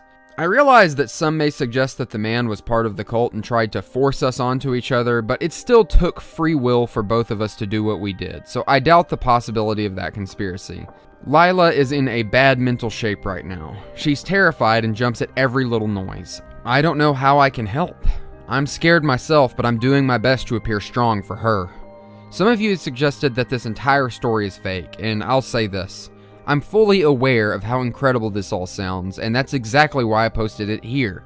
Many of you helped with advice and kind words, and I really do thank you guys.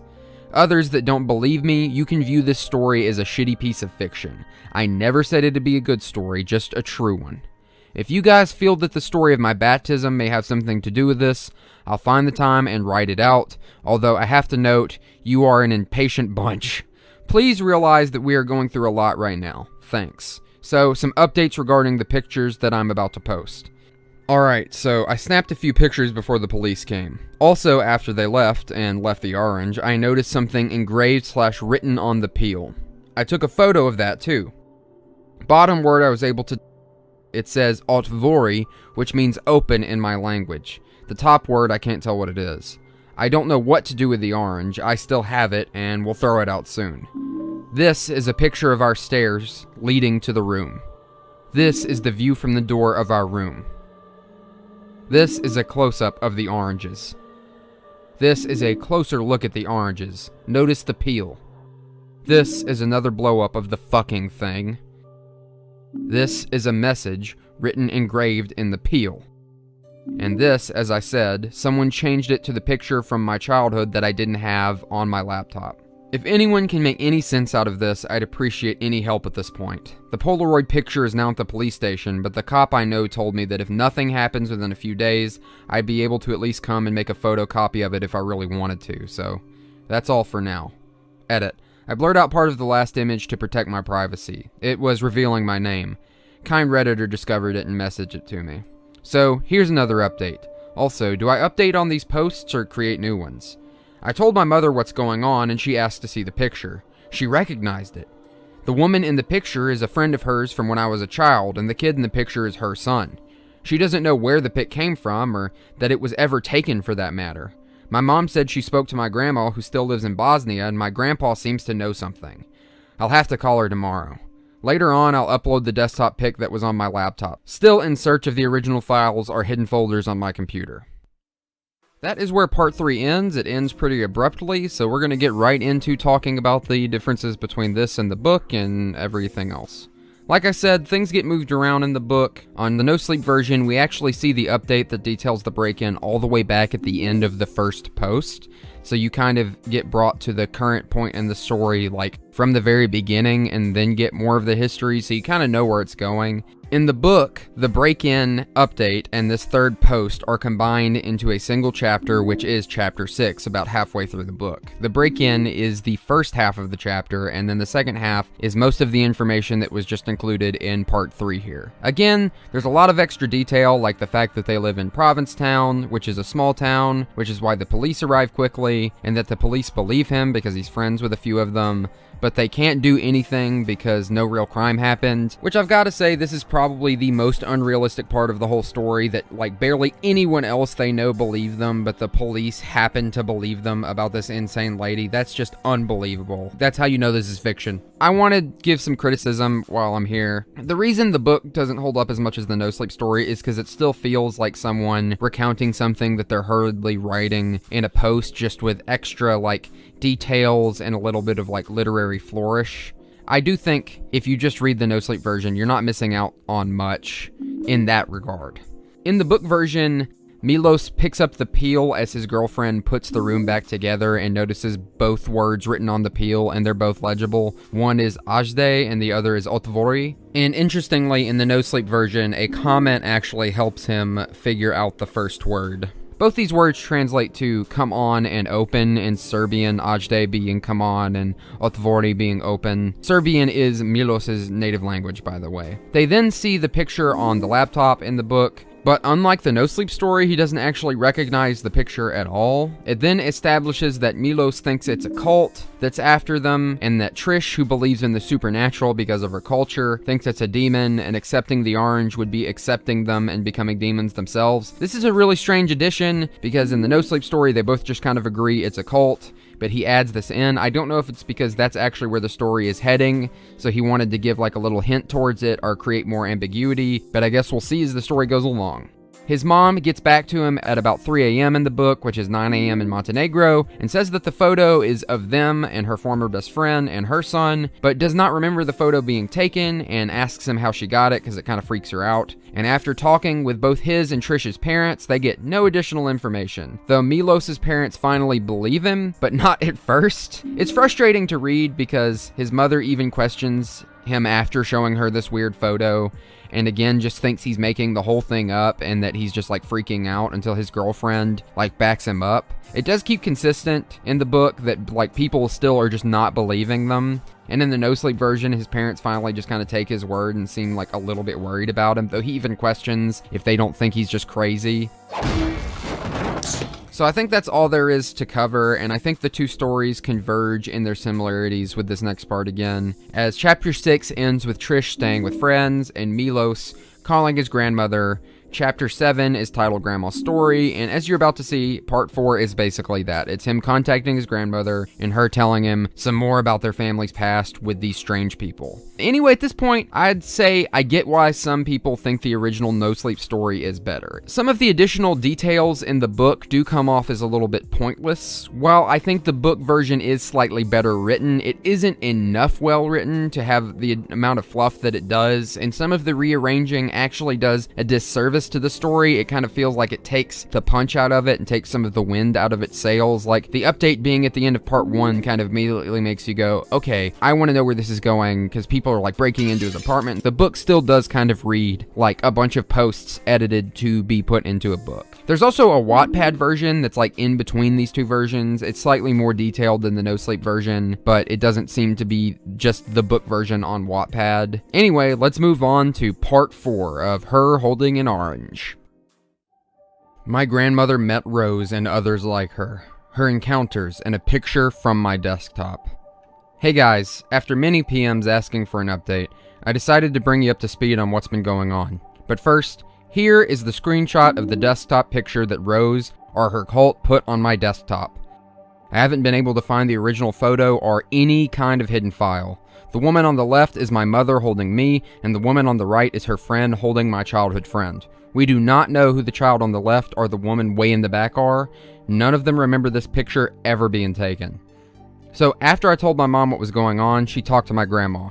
My grandma didn't tell her much, but my mom had a feeling that she got upset after hearing what was going on. I decided to call my grandma, and after so much begging, I got this story out of her. My grandma was born in Croatia, but grew up in Bosnia. She was the kind of child who'd spend every waking moment outside playing, exploring, etc. Her favorite play spot was down by the river not too far from her house. She'd often go there with her neighborhood friends, but on this particular day none of them came along, so she went alone. She was doing her traditional build a fortress in the sand kind of thing when she heard someone calling out to her. She looked to a nearby road, the only place where anyone could come from. There was only one path to the beach, but nobody was there. She shrugged it off and kept playing. She then heard the call again. Dana! She looked around. Nothing. Dana! She jumped, terrified, and ran to the road to see what the fuck was going on, but nobody was there. She thought one of her friends was fucking with her and decided to turn around and go back to the fortress. That's when she saw him. It was a man, above average height, maybe 6'4", dressed in a suit and one of those stereotypical hats that a gentleman would wear in the 1930s. He had on a dark, dark black suit, dark as night, and a white dress shirt underneath with a black tie. He was holding a cane. The thing is, he was standing in the water knee deep, in a suit that probably cost an arm and a leg at that time. My grandmother was obviously taken aback. But as any curious kid would, she decided to go check on what was going on. She walked up to the border where the waves were ending. He was still standing in the water. Yes, mister? She asked politely. I got something for you. Yeah? What's that? Well, as predictable as this story may be getting, it is unfortunately fucking true. It was an orange. My grandmother grew up in a wealthy-ish family, and even though the times were tough economically speaking, she had an abundance of fruit, so the orange wasn't a wow-causing type thing. Thanks, mister, but I just had lunch. You can give it to someone else. No, Dana. This one is specially for you. He tilted his head to the side, and for a second she thought his hat would fall into the river, but it didn't. He still held the orange in his other hand, offering it to her. But I don't want it. You take it, and you take it now. My grandma's been through a lot of shit. World War II and the Bosnian War, she's seen a lot of shit in her life, man. But she said she'd never seen something as scary as that man's face that day. She was a child and therefore very impressionable with a vivid imagination, but she swears that when he said that, his eyes, the white part, not the pupils, got much darker and she could see anger on his face, although he had somewhat of a grin. My grandmother, filled with fear, turned and ran away. She only stopped when she'd had a good distance between herself and him and turned around to see if he was chasing her. But he wasn't. He was just standing there in that same spot, watching her. She said she could see the darkness go away from him, specifically his eyes, even at that distance. He put the orange back into his suit pocket, turned to the side, and started walking away, further into the fucking river. Like, step by step, with his cane, just walking like he was on the street. My grandma was, of course, scared for a while, but after a few years, it just faded away into her memory, because, of course, she was a child. My grandma gave birth to my mom in 1952. It was a happy day because my mom was her first child. The birth went fairly easily, but she was kept at the hospital for a few days for examination. The last night before her release from the hospital, the man in the black suit came back. Almost 20 years later. She was asleep, as she had the room to herself. She was woken up when the light to her room came on. You know in scary movies when you hear the noise, but there's nobody there, and then suddenly they jump up from behind you? Yeah, that didn't happen. She opened her eyes, and he was just standing there in the middle of the room. The same man, the same suit, the same exact hat. And not a single day older than how she remembered him from that beach encounter 20 years before.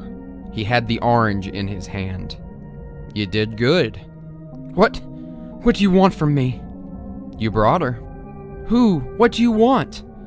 You only now have to take this, and it will all be over. He held up the orange, smiling. It wasn't a crazy grin, almost a friendly smile. I don't want anything from you. Leave or I'll scream. Well, that's when he pulled the rose shit.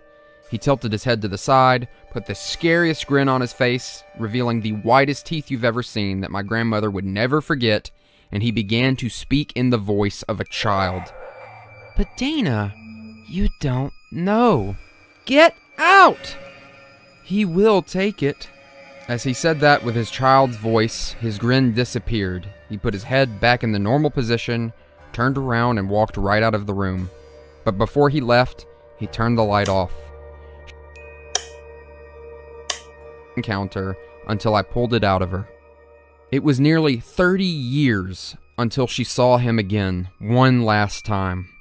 It was war in Bosnia, the country demolished by politician assholes who just wanted money. You know how wars work. Anyways, times were tough. The food supply was extremely limited. My grandma and grandpa would go days without eating. They'd hunt pigeons on the balcony and shit like that. It was bad.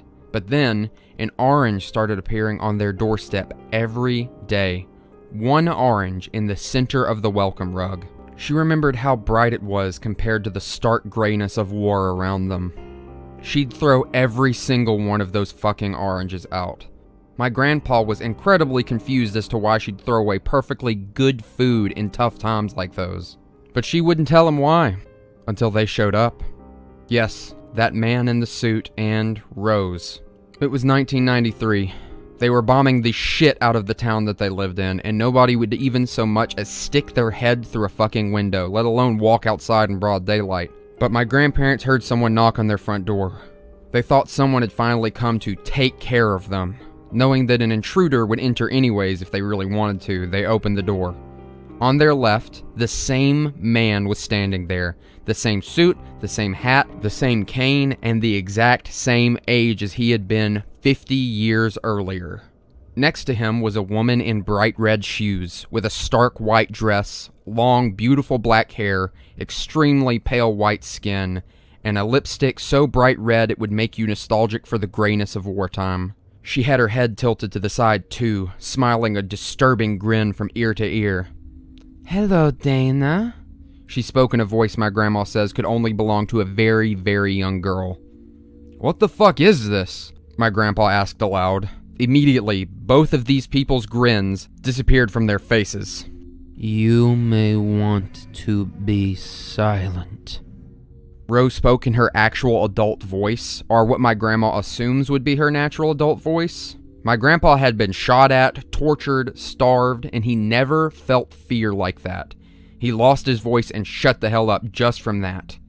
Their grins returned, heads returned to that tilt, and their teeth popped out shiny as ever. Where is he? Rose asked in her childish version of a voice. Who? What you want from us? We have nothing. Don't do this. Just tell us where. Seemed like Rose was losing patience. But who? Your grandson. Her eyes pierced my grandma's soul. She felt blood freeze in her veins. He's not here. He's in Montenegro. She thought that whoever these people were, they'd give up once they found out that her grandson had moved away hundreds of miles. They produced even wider smiles, if that's even actually possible. They turned around almost synchronized, like a snap, and walked away. My grandparents watched them leave over the balcony. Bullets were flying around, bombs were blasting the ground fucking everywhere, and they were just walking down the middle of the street like they didn't give a fuck, like they were untouchable, with their heads tilted, smiling so big that you could still see them from the balcony. So, I'll be the first to call it. Bullshit. Bullshit, bullshit, bullshit. This is becoming a fucking fairy tale. This is not happening, man. Yeah, I'm with you. Had I read it on here or anywhere else, I'd enjoy the story, then tell OP to go fuck himself for trying to convince me that this bullshit was real. But this shit is real. I have no logical explanation for it. Are they a cult? Maybe. Why don't they age? Why are they everywhere? Why are they following everyone I fucking know? Fuck me if I know. And that is part 4. Like I said before, I think it's really interesting that their lack of aging was only recently brought up, especially because he had seen Rose a few times up until this point, and she probably looked exactly the same, but maybe he just didn't get a close enough look at her. I also do think it's interesting that the one person who could actually back him up in this story did not want to tell him about it, even though it was affecting his life. Like, I'm sure the mom at some point told her own mother, like, oh yeah, Milos is saying some crazy stuff about my friend Rose. You know, that she's like following him around, offering him an orange. I know the author probably didn't have the foresight of thinking about that, even in the book version, but it's just really funny to think that the grandma's just like, well, I'm just not going to tell him. Like, I just don't want to deal with this. He can deal with it. She obviously loves him, and she does tell him when he asks, but it's just funny that she didn't cough it up earlier, I guess. So now on to the book version. Right off the bat, Trish goes to Pennsylvania to stay with a friend. She tries to argue with Milos, but he basically scares her by saying, you might see Rose again, and she's like, adios, motherfucker. The call with the grandma details her a bit more, as well as their relationship, and also the fact that she just kind of refused to tell him anything. They have a little bit of back and forth, but eventually she gives in when he's like, they're gonna hurt us. She does eventually tell him the story, and the changes are minor, like his grandmother logically wonders how this weird suited riverman knows her name. His response is pretty spooky, as he immediately says, oh, we all know your name, Dana. Then it moves on to the hospital scene. Again, it has some additions that just kind of make it scarier and make a bit more sense. Like, the reason she's staying in the hospital longer than after the birth is because there are complications with the birth. The man also mentions that he will serve as the transfer, which is probably referring to Milos. Another addition was that rather than the grandparents hunting pigeons, their cat Pee-Pee, yes, that is the name, was the one who hunted them, making the cat a sort of savior for them because they would be starving if they didn't have that meat. Which again is kind of kitschy and random. It almost feels kind of like Hallmarky, but in a way it's also cute, like this cat saving them from these horrible war times. He also makes the knocking scene a little bit more confusing in the book. In the NoSleep story, it's easily explained by the warlike conditions of the country why knocking on your front door would be bad, but in the book, he tries to say that the knocking isn't bad, but then immediately goes back on that because some Muslim soldiers who almost executed his grandparents 2 weeks earlier knocked on their door before trying to execute them. And I can use this little thing as an example of an unnecessary detail added to the scene that doesn't really make it better. It just weirdly throws off the pacing and even contradicts itself. So that's all for part 4 and its coinciding chapters in the book. We're about halfway done, so let's keep going. Part 5. I met Rose again. I have become almost indifferent to what's going on to me. Since my first story, so much shit has happened and was discovered that I have become dulled to the point where I almost don't give a fuck. Put that attitude together with the fact that nothing's happened until yesterday to us since Rose's break-in, and you have one dude who doesn't give a shit anymore. I suppose everyone reaches that point eventually. Maybe it's a defense mechanism. Anyway, yesterday, which was Wednesday, I had a day off from work. My girlfriend decided that she needed to get away from everything for a little while. She went to her friend's house out of town for a few days. I like to alleviate my stress by working out. I had a day off and I wanted to do a bit more than just lifting weights, so I decided to go on a long bike ride, 50 miles to the next city. It was very cloudy that morning, so I decided to take nothing with me but a couple of bucks for the bus ride. Also, AT&T did send me an iPhone 5, and I definitely didn't want to take that if it was going to rain. So I went on the bike trip with nothing but my Trek and a few dollars. About 30 miles into the trip, I got on this bike trail that led almost to the end of my destination. It was a 22-mile trail. I did this trip once in July and the place was packed. Hundreds of fucking cyclists everywhere. I could barely move. This time, the trail was practically deserted. There was nobody on it. And the weather seemed to just becoming shittier and shittier. Heavy fog set in. I almost felt as if I were in a cloud. It was so moist, but without the actual rain. My shirt was drenched with water, and the visibility was absolute shit, but I decided to keep going anyway. A few miles into that trail, I started noticing benches on the side of the trail, something I hadn't noticed before. This is a cool idea since the road is so long, and I guess you do need to take breaks from time to time. I kept riding though. The visibility was at best 15 feet ahead. About 7 miles into the ride, I thought I heard someone laughing. I squeezed my brakes and slid a few feet. I listened. Nothing. Well, I know what you think, and you're right. I'm a fucking idiot. Why would you go on a long fucking trip on a secluded trail when you have some crazy bitch following you? That's basically the plot of a cliche horror movie. I know, and I regret what I did. But my reasoning was that nobody ever physically attacked me, so the worst case scenario would be I am offered another fucking orange. I got back on my bike, did a few pedal strokes, and then heard the laughing again. It was coming from up ahead. Fuck it, I am biking through this, I thought. Fog decided to have mercy on me, and the increased area of visibility went to about 25 feet. That's when I saw someone sitting on one of the benches up ahead. I lied to myself, saying that it's normal for a biker to sit on the side and rest. That's what it is, probably, right?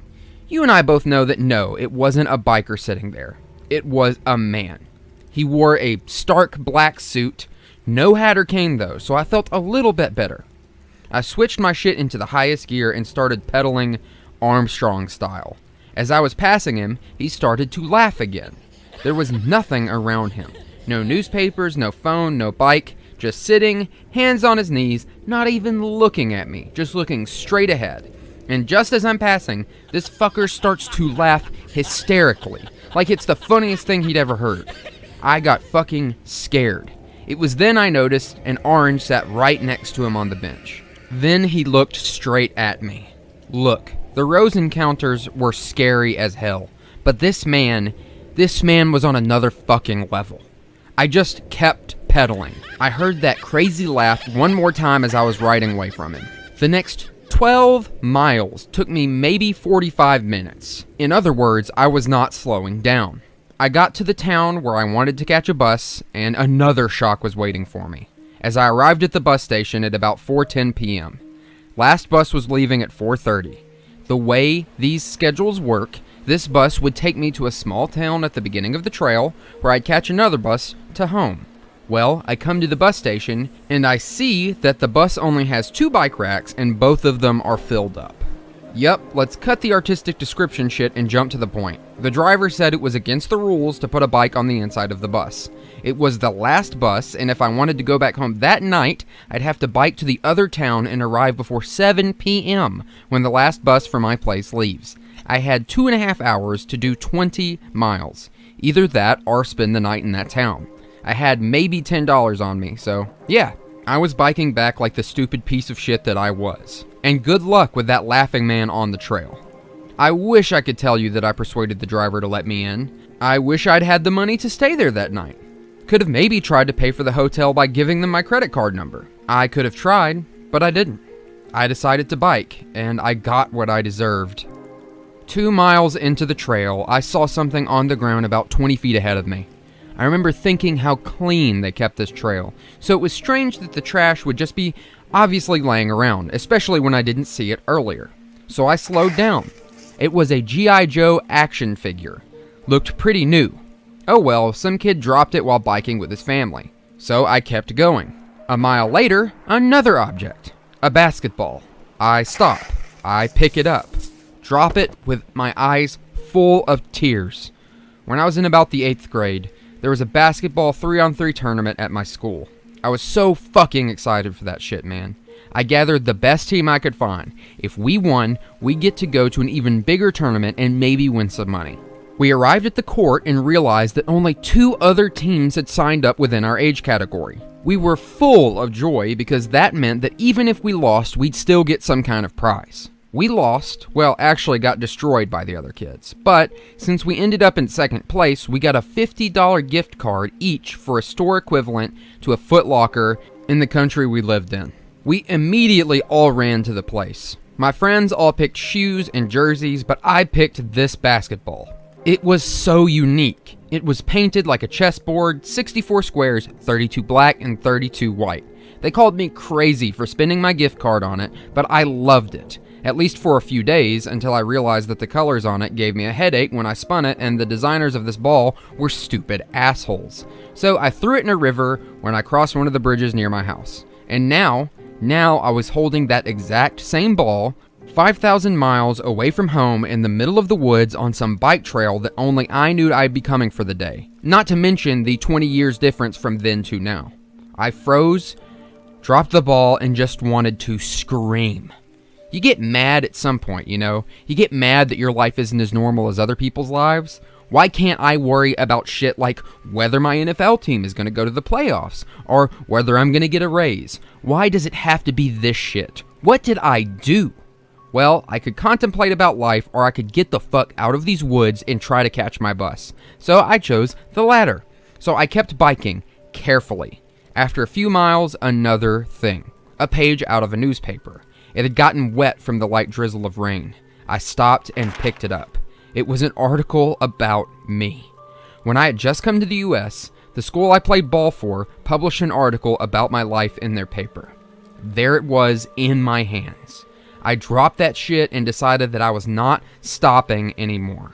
I biked by a bike that I had owned when I lived in Bosnia. I biked by my old Iron Maiden t-shirt and a picture of my family in a broken frame. I biked by a dead cat that was identical to the cat that I'd had when I was 15. The faster I biked, the items from my life became more and more common on the road. At this point, my story is becoming more unbelievable than any cheesy horror movie you've ever seen. Feel free to express all of your disbelief down below. Call me a liar. I know I would if I were you. I would call this story bullshit. I wish I was fucking with y'all. I wish I was doing this just for entertainment. But I'm not. I am doing this for help, advice, to set my mind at ease, even for just a minute. So I am flying down the trail now. About 2 miles, and I'm out of these fucking woods. It's getting dark. It's getting darker and foggier, and then, I hear the laugh. Only this time, it's a child's laugh. Or not. I slow down, scared of what's coming. I see a silhouette sitting on the bench ahead. The same exact bench where that man was last time, laughing again. Not the kind where some criminal mastermind laughs at the evilness of a plan. A playful laugh. You could even call it a giggle. Only it wasn't a child. It was a grown woman sitting there, in a white dress. It was Rose. I pressed my brakes so hard I was surprised I didn't fly over the front wheel. She was just sitting there, cross-legged, looking straight ahead of her, not at me, and laughing. And then she turned her head towards me, tilted her head in that same way, and smiled with the many times described grin and said, "Sit." This was the first time I got scared to the point that my extremities gave up for a second. Other encounters with her, I was in my home, or at least in some sort of safe space. This was in the middle of the woods. And as I'm typing this, I realize even more how fucking stupid it was of me to embark on this trip at a time like this. Maybe subconsciously, I did want to meet her again. Meet her and bring this all to some kind of end. Suddenly, I regained some of my courage and I got off of my bike. I put the bike down slowly and noticed a photo of me and my girlfriend lying on the side of the road. It was wet and looked burnt. Fuck if I'm stopping now. I'm gonna talk to her. I walked over. She was still smiling, not moving at all. "Sit." In my language, in a child's voice. "No." "You've been a very stubborn boy, Milos." "I am not a boy. I don't want to have anything to do with you people. Why can't you leave me the fuck alone? What do you want from me?" It felt liberating to be able to express all of the frustration and scream at that caused my girlfriend and me so much pain. "No need to yell, Milos." "No, there is a need to yell. You're fucking with my life." "I only want you to come with me." "First tell me what you want, then I'll decide." She took an orange sitting next to her and held it towards me. It's not your decision to make. Her voice changed to a more adult one about halfway through, but still not appropriate for a woman her age. It's my life, you fucking bitch, I yelled. She lost her smile. You know, Milos, all this goes far back. You have no power over this. You will come. She yelled out the word will, like yelled it at me. I stepped back, ready to knock her the fuck out if I needed to. I will fight you people. I'll call the police. You can't do anything. She cut me off. Do you think the police can help you? You think your friends can help you? Who do you think we are? What the fuck are you, a cult? Do you want me as a sacrifice? She started laughing. She laughed while never closing her eyes, never taking them off of me. You silly boy. Her voice switched to that of a child's again. You have so much to learn about us. She stepped towards me then. At this point, I honestly believed I was dealing with something other than a human being. I'll admit, after I got home and cooled down and thought logically, I went back to my theory of it being a cult. But in that moment, right then, I believed I was encountering something otherworldly. I'll ask for help from others then, I said, not even knowing what I meant. Church, maybe? She said it in a way like when a child is imitating your voice just to irritate you. You think your gods will save you? Ask your priest about me. Ask, then decide. I had no idea what the fuck she was talking about, but I decided that enough was enough. It was time to run. At the same moment, she stepped back, sat back down, and started looking at the orange. I ran back to my bike, got on it, and started pedaling like the devil himself was behind me. As I passed her, she started laughing uncontrollably again, still just staring at the orange. I got on the bus at the last moment. I was a wreck during the ride and when I got home. I called the guy from the police station, told him what happened, and he said he'd contact the local police and ask them to check the trail out. I expected them to find nothing. I spent the whole day thinking about what happened. How could she or them get all of my stuff that I am sure didn't even exist anymore? Was that really the same cat I had 12 years ago? How? And what did she mean by ask my priest? So many questions and exactly zero fucking answers. I am mentally drained. I didn't tell my girlfriend about any of this because this would probably cause her to have a nervous fucking breakdown. I might even have one myself. I am a broken man, tormented by something that I am not familiar with. I am lost. So that was part 5, and here is what I think about it. It did have a pretty good few scary moments, like, when he encounters that man on the bench, the idea of laughing coming out of this fog, the trail of stuff from his past that he was pretty sure he'd gotten rid of, and then the encounter with Rose. Like, imagine seeing a dead cat that you haven't seen in like 15 years. That idea is like really scary and almost dizzying. And I'll say, sometimes when I'm reading this and there's moments like that do genuinely give me a little bit of a shiver, I do actually get a physical shiver. Like visualizing this stuff, putting myself in the situation as I'm reading it. And I don't know if it comes through the recording as I'm reading that I am getting this like, ooh, that's kind of scary. I don't know if the tension is coming through, but having said that, this one also had some moments that I think are kind of funny and silly. The first is like, yeah, why go on a fucking 50-mile bike trail through the woods with all of this stuff going on? Of course, to make it make more sense, he calls himself out on it, but this, along with just the forgetting the scary moments so many times when he was younger up into an adult, it's like our main character really just has a bad memory or really is just dumb. Also, the fact he had this cool basketball and he just threw it in a fucking river. Like, why would you do that? All because when you spun it, it made you feel sick? Spinning it is not the point of a basketball unless you're like a Harlem Globetrotter. I think the visual of having all these items strewn along the trail is neat, almost like a walk back down memory lane that you don't actually want, especially when it gets to the dead cat, as I already said. I think it should have maybe focused on that a bit more, like maybe had a connecting memory. Maybe the book version will, but yeah, crazy stuff. Also just wanted to point out that yes, I know that my Rose voice might be inconsistent.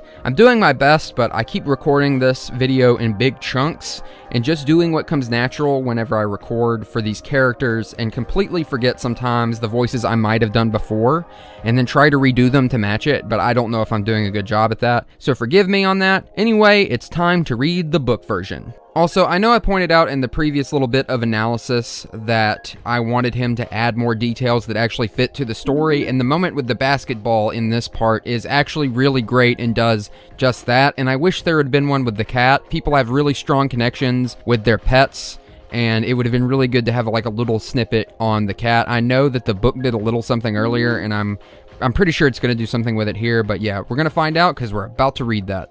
Okay, so part 5 in the book is chapter 8, and honestly, it's the most similar to the original NoSleep posts since the first few parts. As I said earlier, the book mentions the cat Pee-Pee that his grandparents owned, and in this chapter, it does kind of tie back into that. It says that the cat that he sees on the trail looks like Pee-Pee, his old grandparents' cat. I think what it said in the previous chapter about the cat hunting for pigeons would have been better placed here rather than earlier.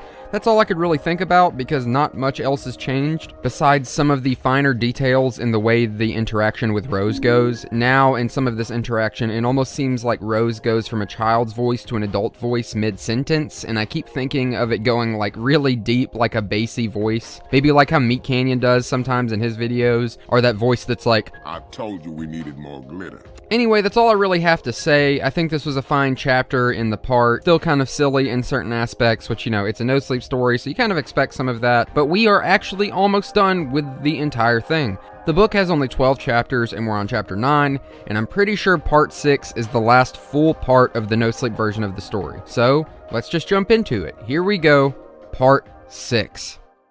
The story of my baptism, told by my priest, or how Rose tried to stop him.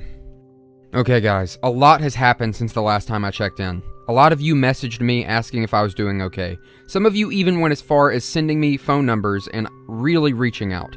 I thank you all for that. We have not encountered Rose or that man since the last time. Also, yes, we did decide to move. I got a decent job on the south of the US, and we thought it'd be a good idea to get out of here. Any Atlanta folks, holler at me. My father did go see the priest who baptized me, and the story actually became more convoluted, if you could even call it that. Anyways, I got baptized in a church called Ostrog in Montenegro. Here's a pic of it. I don't believe in God in any way, but this church is amazing. It was built a long time ago. Story time. When the Turkish Empire came to take over, people took it stone by stone and moved it up in the mountain where the Turks couldn't reach it. It is a magnificent building. Many people of many different religions, from Muslims to Buddhists, come to this church in search of a spiritual help. This church is the only place I have ever felt something more than just my non-believing reality. So, when I was 6, my dad decided to have me baptized. Neither of my parents are particularly religious, but my dad did follow his traditions, and baptizing his kids is one of them. He decided that the baptism should be performed at the most famous church in the Balkans, Ostrog. You had to schedule it, and demand was so high that I was going to do it with other kids as a part of a group baptism. When we arrived there, and disappointment awaited, at least for my dad, I couldn't give any less of a fuck, because at the entrance of the church, the priest stopped me. You can't go in. He physically stopped me with his hand. Priests in our country wear long black robes and rock long beards. So I was standing there, being held by this Batman-looking dude. My dad jumped in front of me and asked what the problem was. You, my child, I know you. I baptized you. I can tell. But your son, he cannot go in here. For context, he had baptized my dad some 20 years earlier. And why is that? My dad asked, shocked.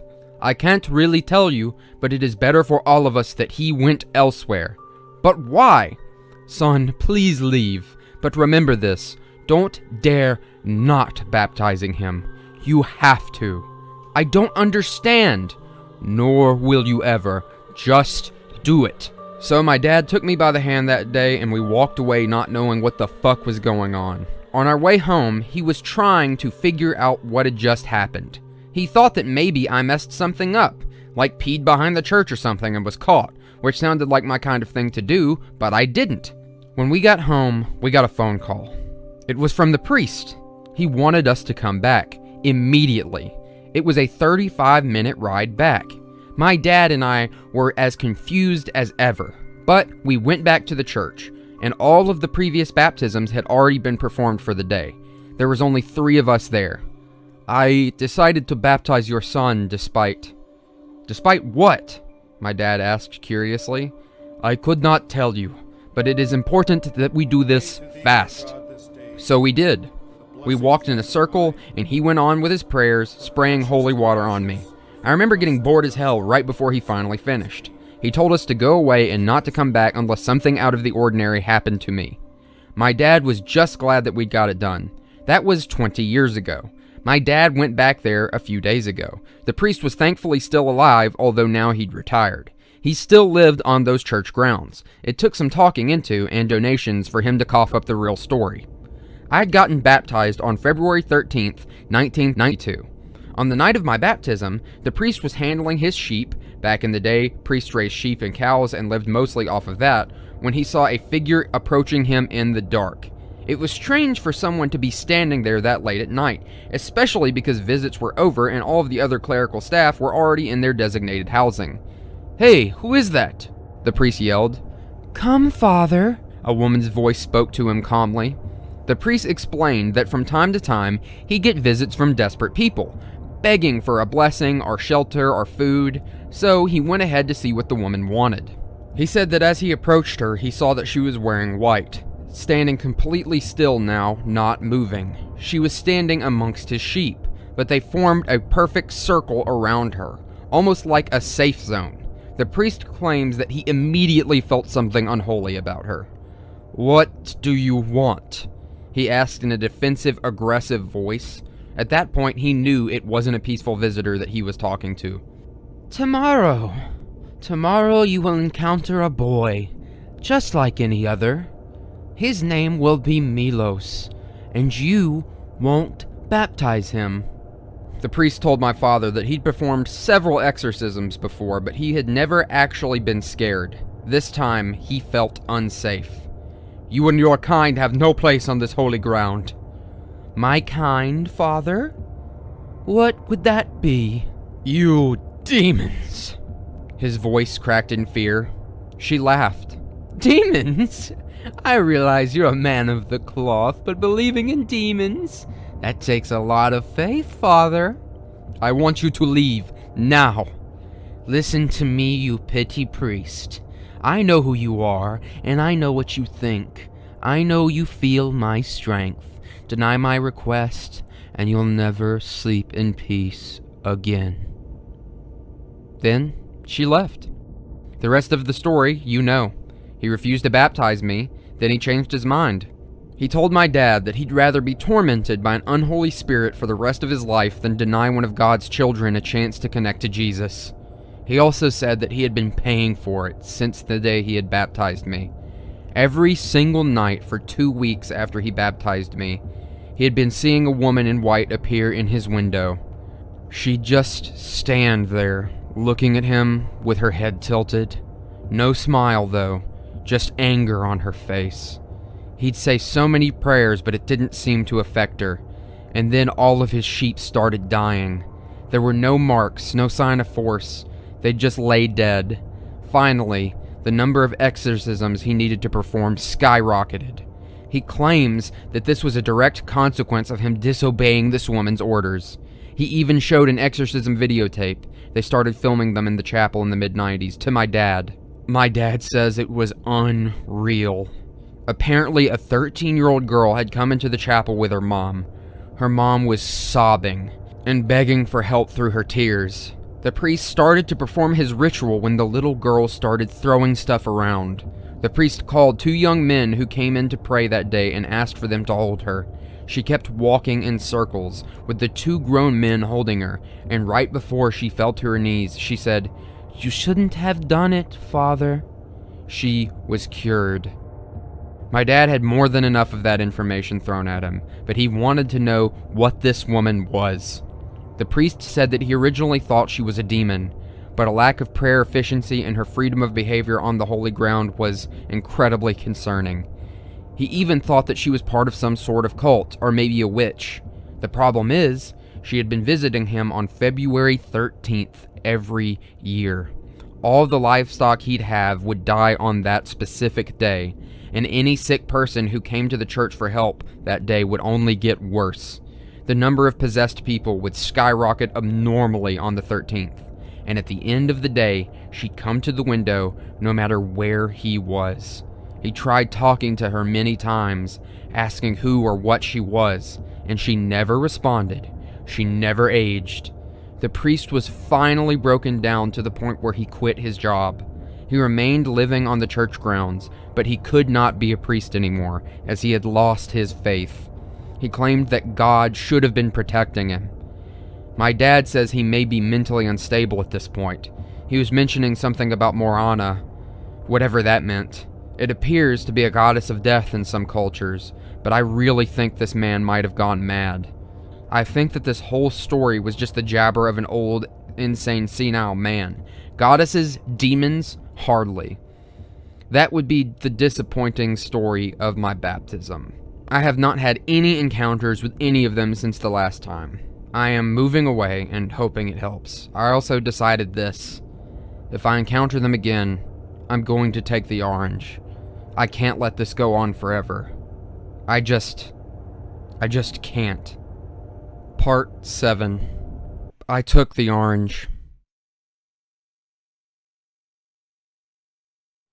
So that was both part 6 and part 7 of the NoSleep story. That is how it ends. I find the ending to be pretty disappointing, even in the NoSleep story. The fact that he just kind of writes off the priest as being insane, despite all of the weird stuff that he's been experiencing, and had all of these people in his life, like, just kind of being like, no, you're crazy. It's weird that this priest would have these things happen to him, and then instantly main character is just like, this guy's crazy. I think that is just really bizarre, and I don't want to say lazy, but it just comes off as like, oh my god, please think through what you're saying, think through this whole situation. Kind of par for the course with this character. I do think the implication that she is not demonic, and yet she didn't want him to get baptized is really interesting, and I think that's probably going to go somewhere in the book version, but we'll see. I'm about to read it.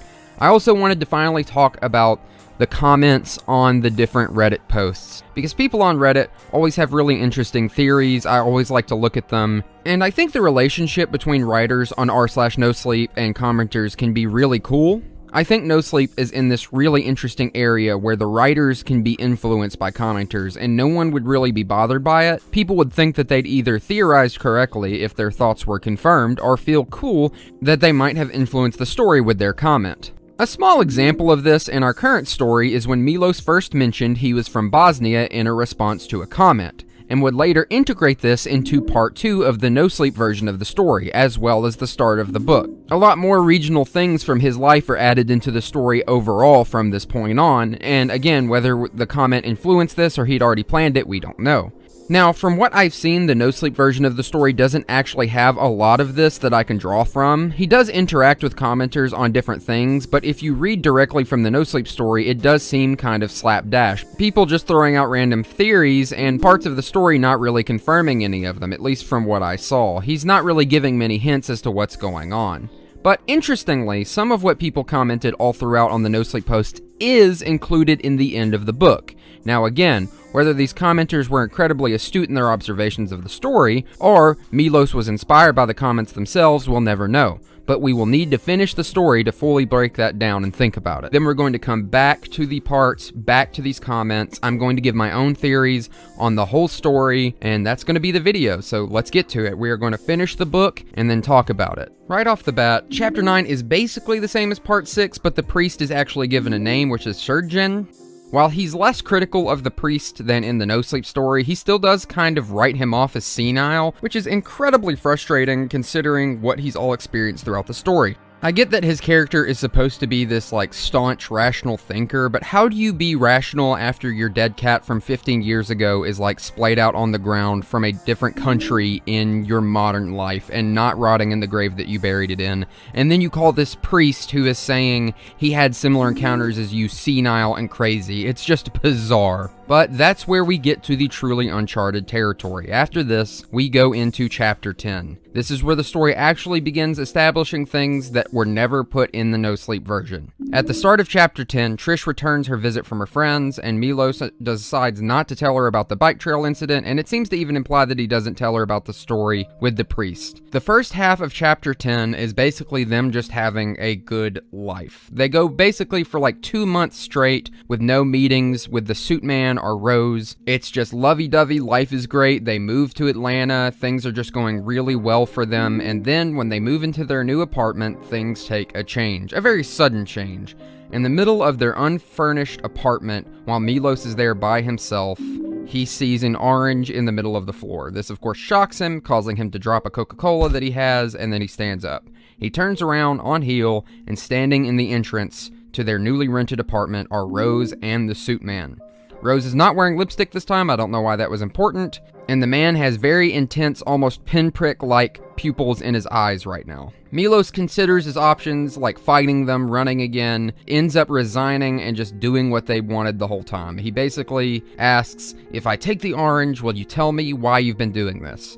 Rose responds by smiling. She looks at the man in the suit, who nods in approval. She then looks back at Milos and then at the orange. So he closes his eyes, kneels down, and picks up the orange, and nothing happens. The room becomes deathly still. He opens his eyes and looks at the orange and sees that it's just slightly rotten, but that's about it. He's just holding a slightly rotten piece of fruit. He then looks over at them with like relative peace and calm. Rose's head is no longer tilted. The man has taken his hat off, and they both just have these soft, non-offensive expressions. Milos slides to a seated position on the floor and asks them to come in. Rose and the suited man enter. Rose sits in the only chair in the apartment and says, "What would you like to know?" She asks this while smiling, speaking in her natural tone, not in a scary voice, just a completely normal person's voice. Milos responds by saying, "Everything." Rose responds to that by saying, "Curious, aren't we?" She says this in an almost friendly tone, and then follows up by saying, "I'll try my best." What follows is Milos telling of Rose's story, of how she became the woman holding an orange. So she's basically telling him the story, and he is rewriting it in the book. Rose's story follows Milos' great-grandparents, specifically his great-grandfather, whose name is Jovo, which I could pronounce in many different ways. Apparently it's pronounced differently mattering on the region that you're in, but I'm going to go with Yovo because that rolls off the tongue the best, especially since I'm about to do a lot of reading. Yovo was an explorer and adventurer. He loved traveling the world, but this came to a stop when he met the love of his life, Anka, and she very quickly became pregnant. Money became tight, so they couldn't afford the trips that he so loved, until the craze of African safaris in Europe came through Bosnia. They were unusually cheap, and when Yovo heard of a honeymoon discount for trips to Kenya, he jumped on the idea, quickly persuading Anka. They convinced her parents to watch Dana, Milos' grandmother who was a baby at the time, while they went on this trip. There they met another couple, Das and Chandi, two individuals from India who had also come to see Kenya. The two couples clicked instantly and became quick friends.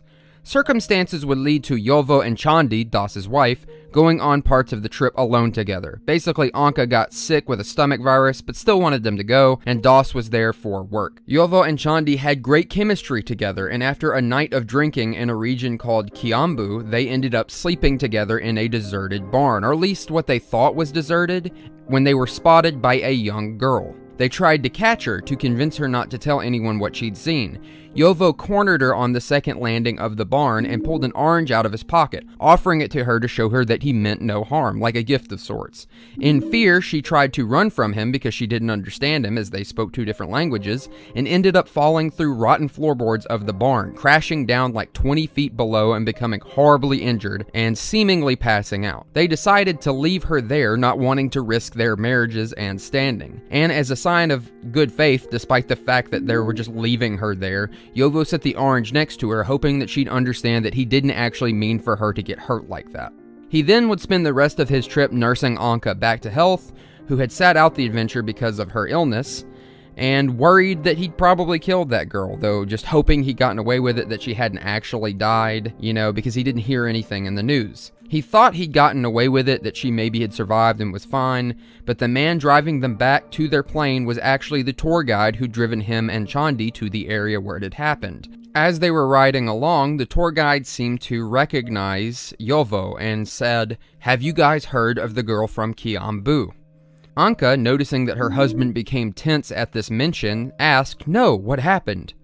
"Well, apparently some rich white girl fell off of an old barn and nearly died," said the driver.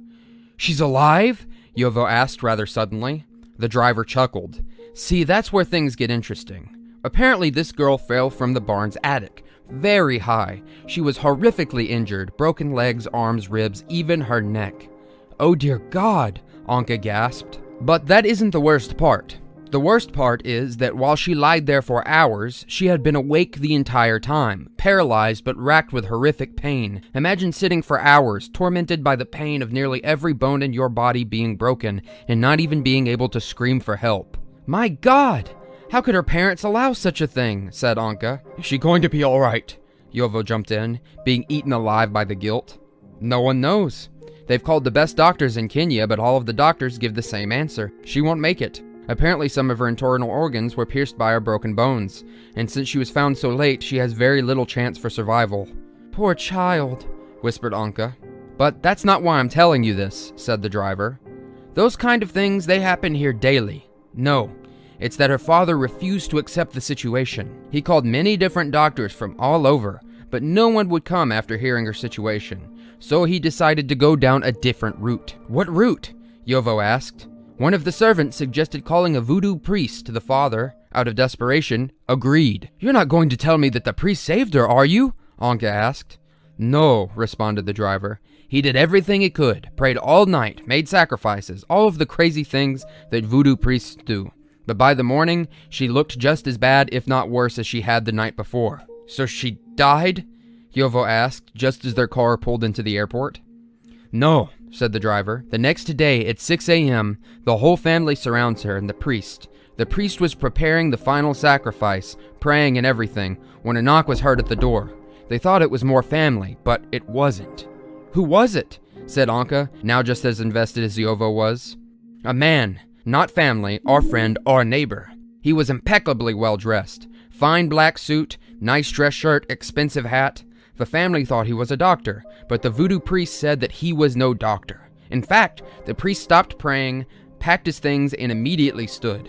Voodoo priests never interrupt their own prayers, and to the shock of the room, he said that he must leave, and then did so without saying another thing. The girl's mother began to weep, while the father fell to his knees, and just then, the man in the suit spoke. "Your child will be dead before night falls." "What do you want from us?" one of the girl's uncles asked. "We know she's dying." "I can help," said the man in the expensive hat. "How?" demanded the father in disbelief. "That's not important. The question is, do you want your child to remain in the world of the living?" "Of course!" barked the father back. "What kind of But before he could finish, the man interrupted him. "I can make her live, but you will never see your daughter again."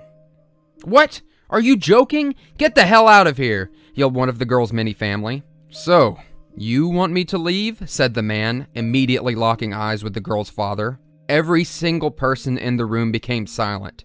The tension was unbearable. Every eye in the room was on the girl's father. He spoke.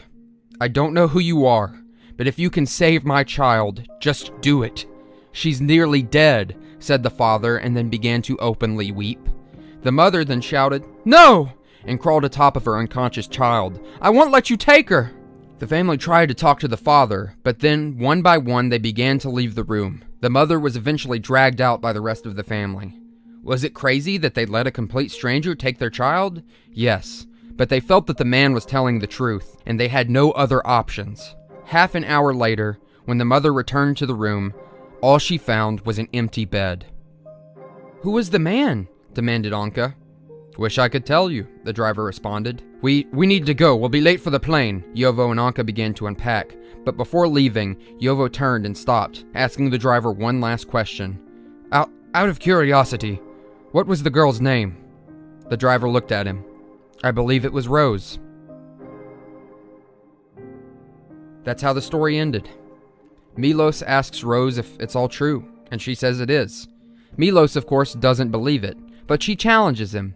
She says that human beings label things as supernatural or unbelievable when they may well be part of our natural world and very real, just hard for most people to understand. Of course, Milos is bothered by this, as it doesn't answer any of his questions. Who was the man in the suit? What happened to Rose to bring her back? And what's the deal with the orange? Milos demands an answer, at least for the orange. Rose, as she stands up, simply turns to him and says that giving him the orange sets her free.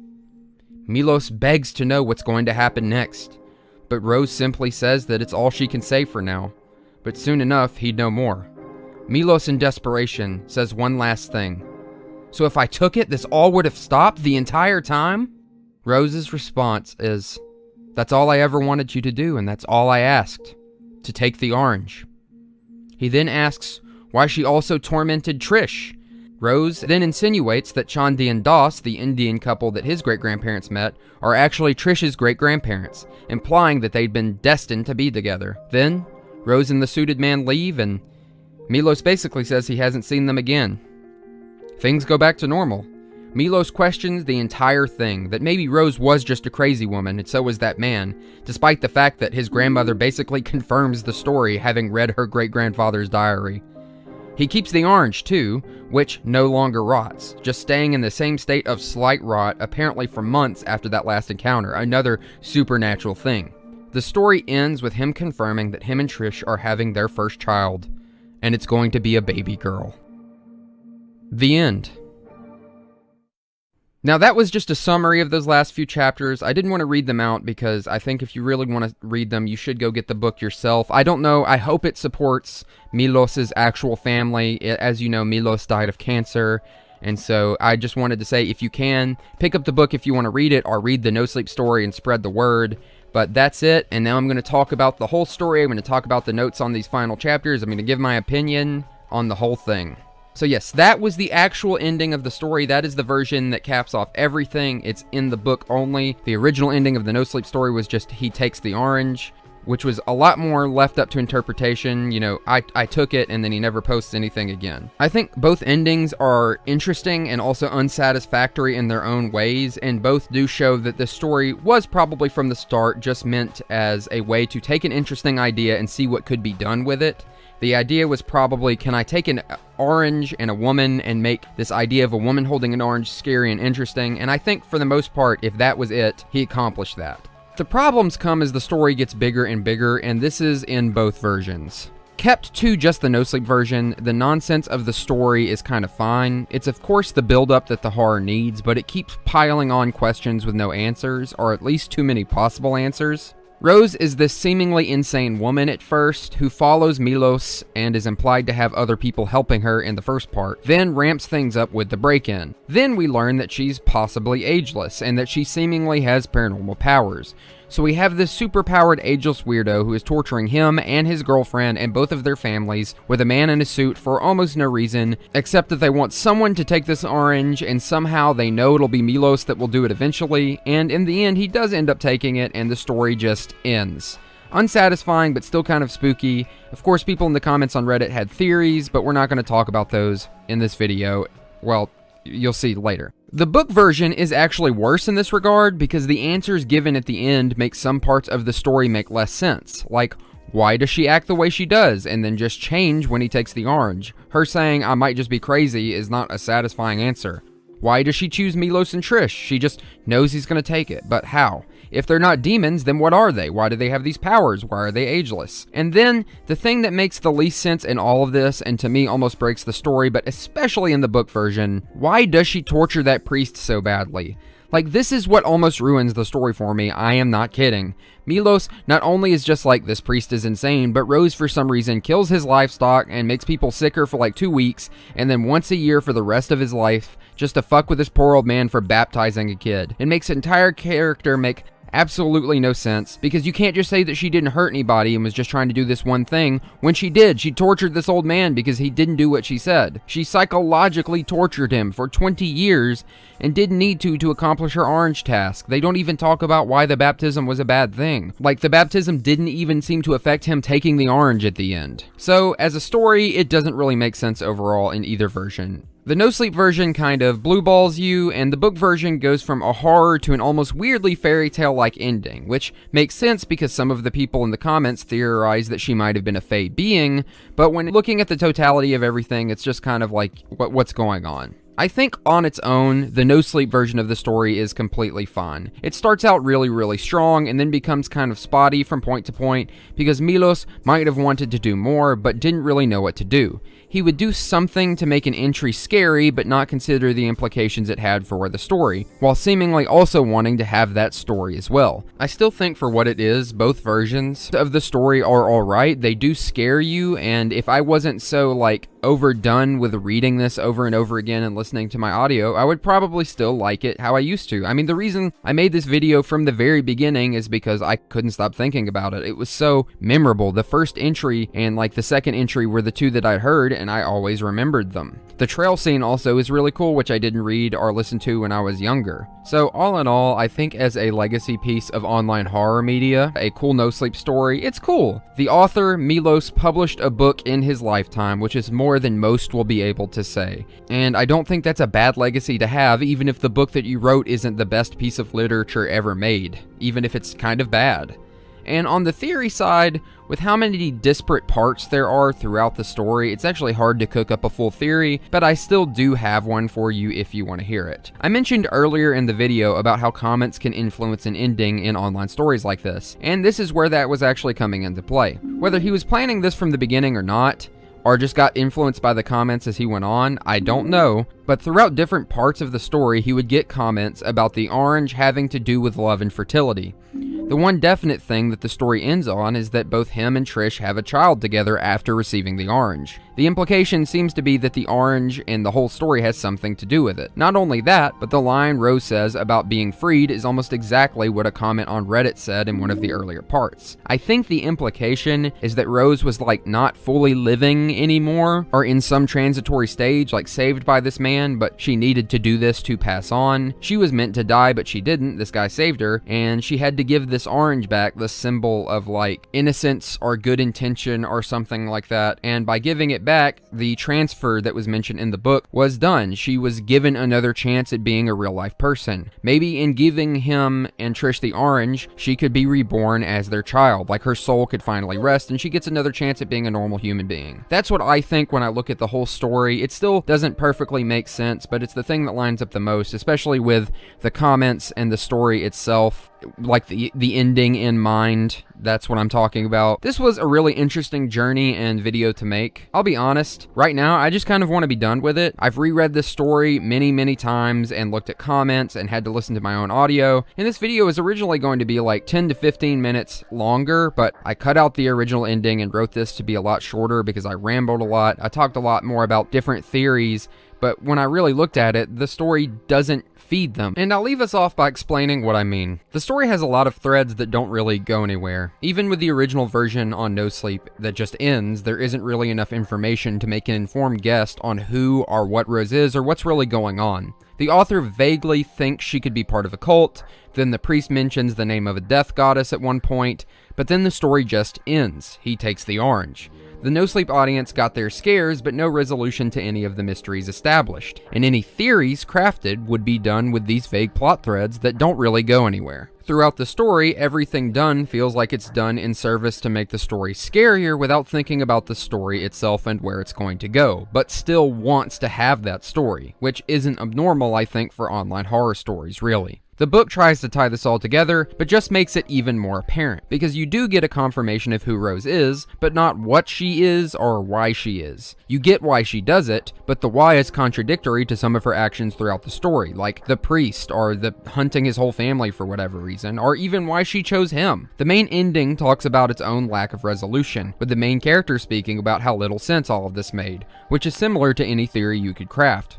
With a lot of things I make on this channel, I look for threads to try and string together an interesting narrative theory that meets the story itself, but I didn't see any of that here, even as I read through the comments on Reddit and did research. There are theories that you can have, but a lot of what's in the story doesn't even slightly confirm them. Besides maybe that the orange is meant to pass something on to them and I guess let them get pregnant at the end.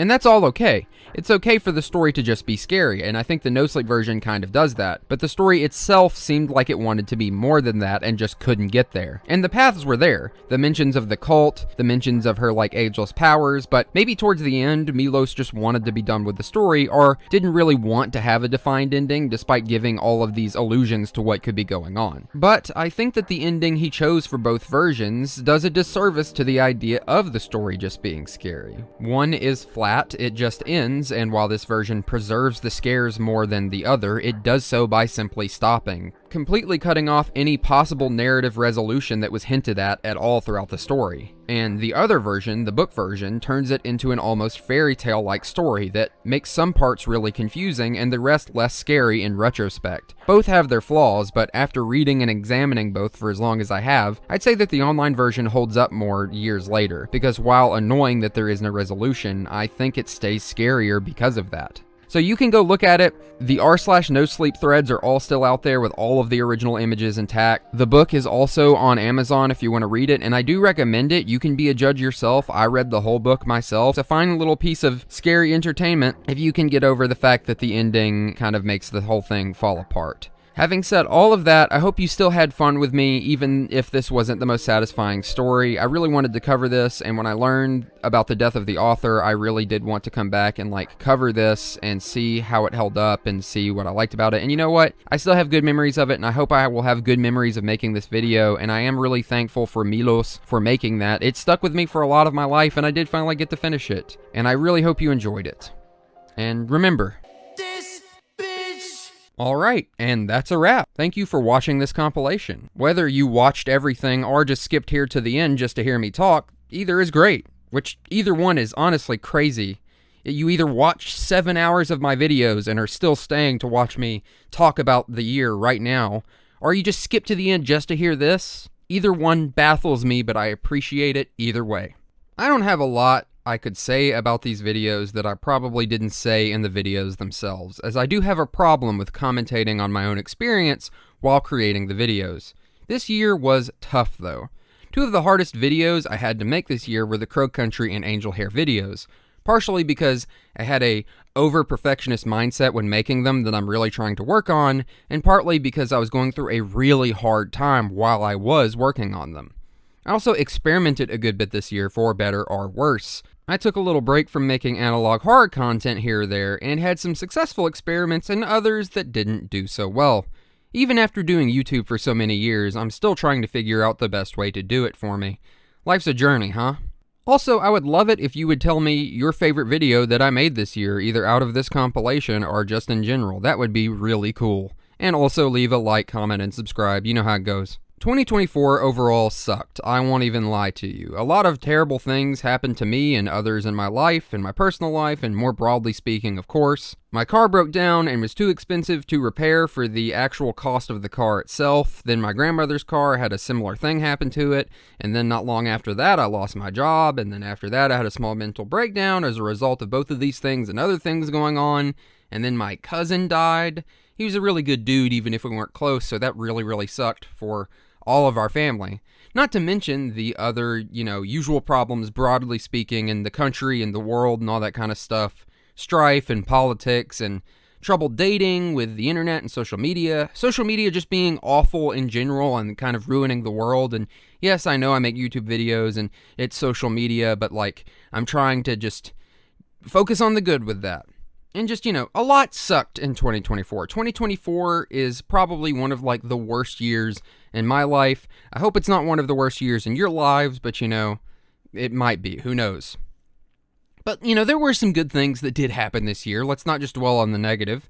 I had a lot of family come out to bat for me during those hard times. I've made some new friends, and of course, have the same friends who've always been around and been in my life and are great. There were some good movies that came out this year, and I got to see a good few of them with my friends. In fact, shout out to my friend Matt. I've been meaning to shout out a lot for being very supportive of my videos, but I kept forgetting. He's actually sitting behind me right now. Say hello, Matt. Hello. A ton of great games came out this year, and I got to play a lot of like weird indie games with friends and play like Marvel Rivals and stuff like that. And you know, my YouTube channel, while I'm not like the biggest YouTuber in the world by any means, it did pretty well this year. It grew a lot. And you know what? Let's talk about my YouTube channel a bit right now. The video that performed the best on my channel this year was the Boiled One Phenomenon and the Danger of Knowing. And I won't lie, that kind of surprised me. Yes, it was along the genre of what I've been doing. It was analog horror, but this video was kind of thrown together like on the spot. I had an idea and thought the Boiled One was fun and interesting for what it was.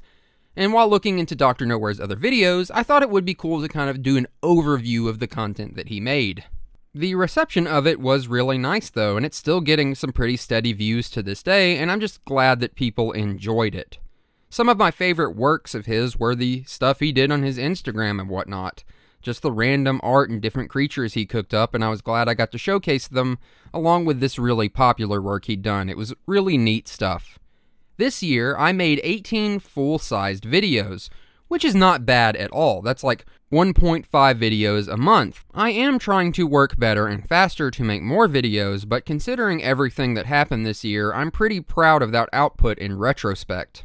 I'm hoping that I can keep quality high while also learning ways to make video production faster so I can make more things, because I do have a lot of ideas.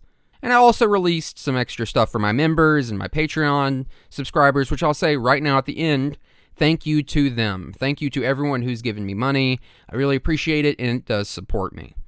Every video this year that was released this year specifically got a combined over 550,000 views, which is pretty cool.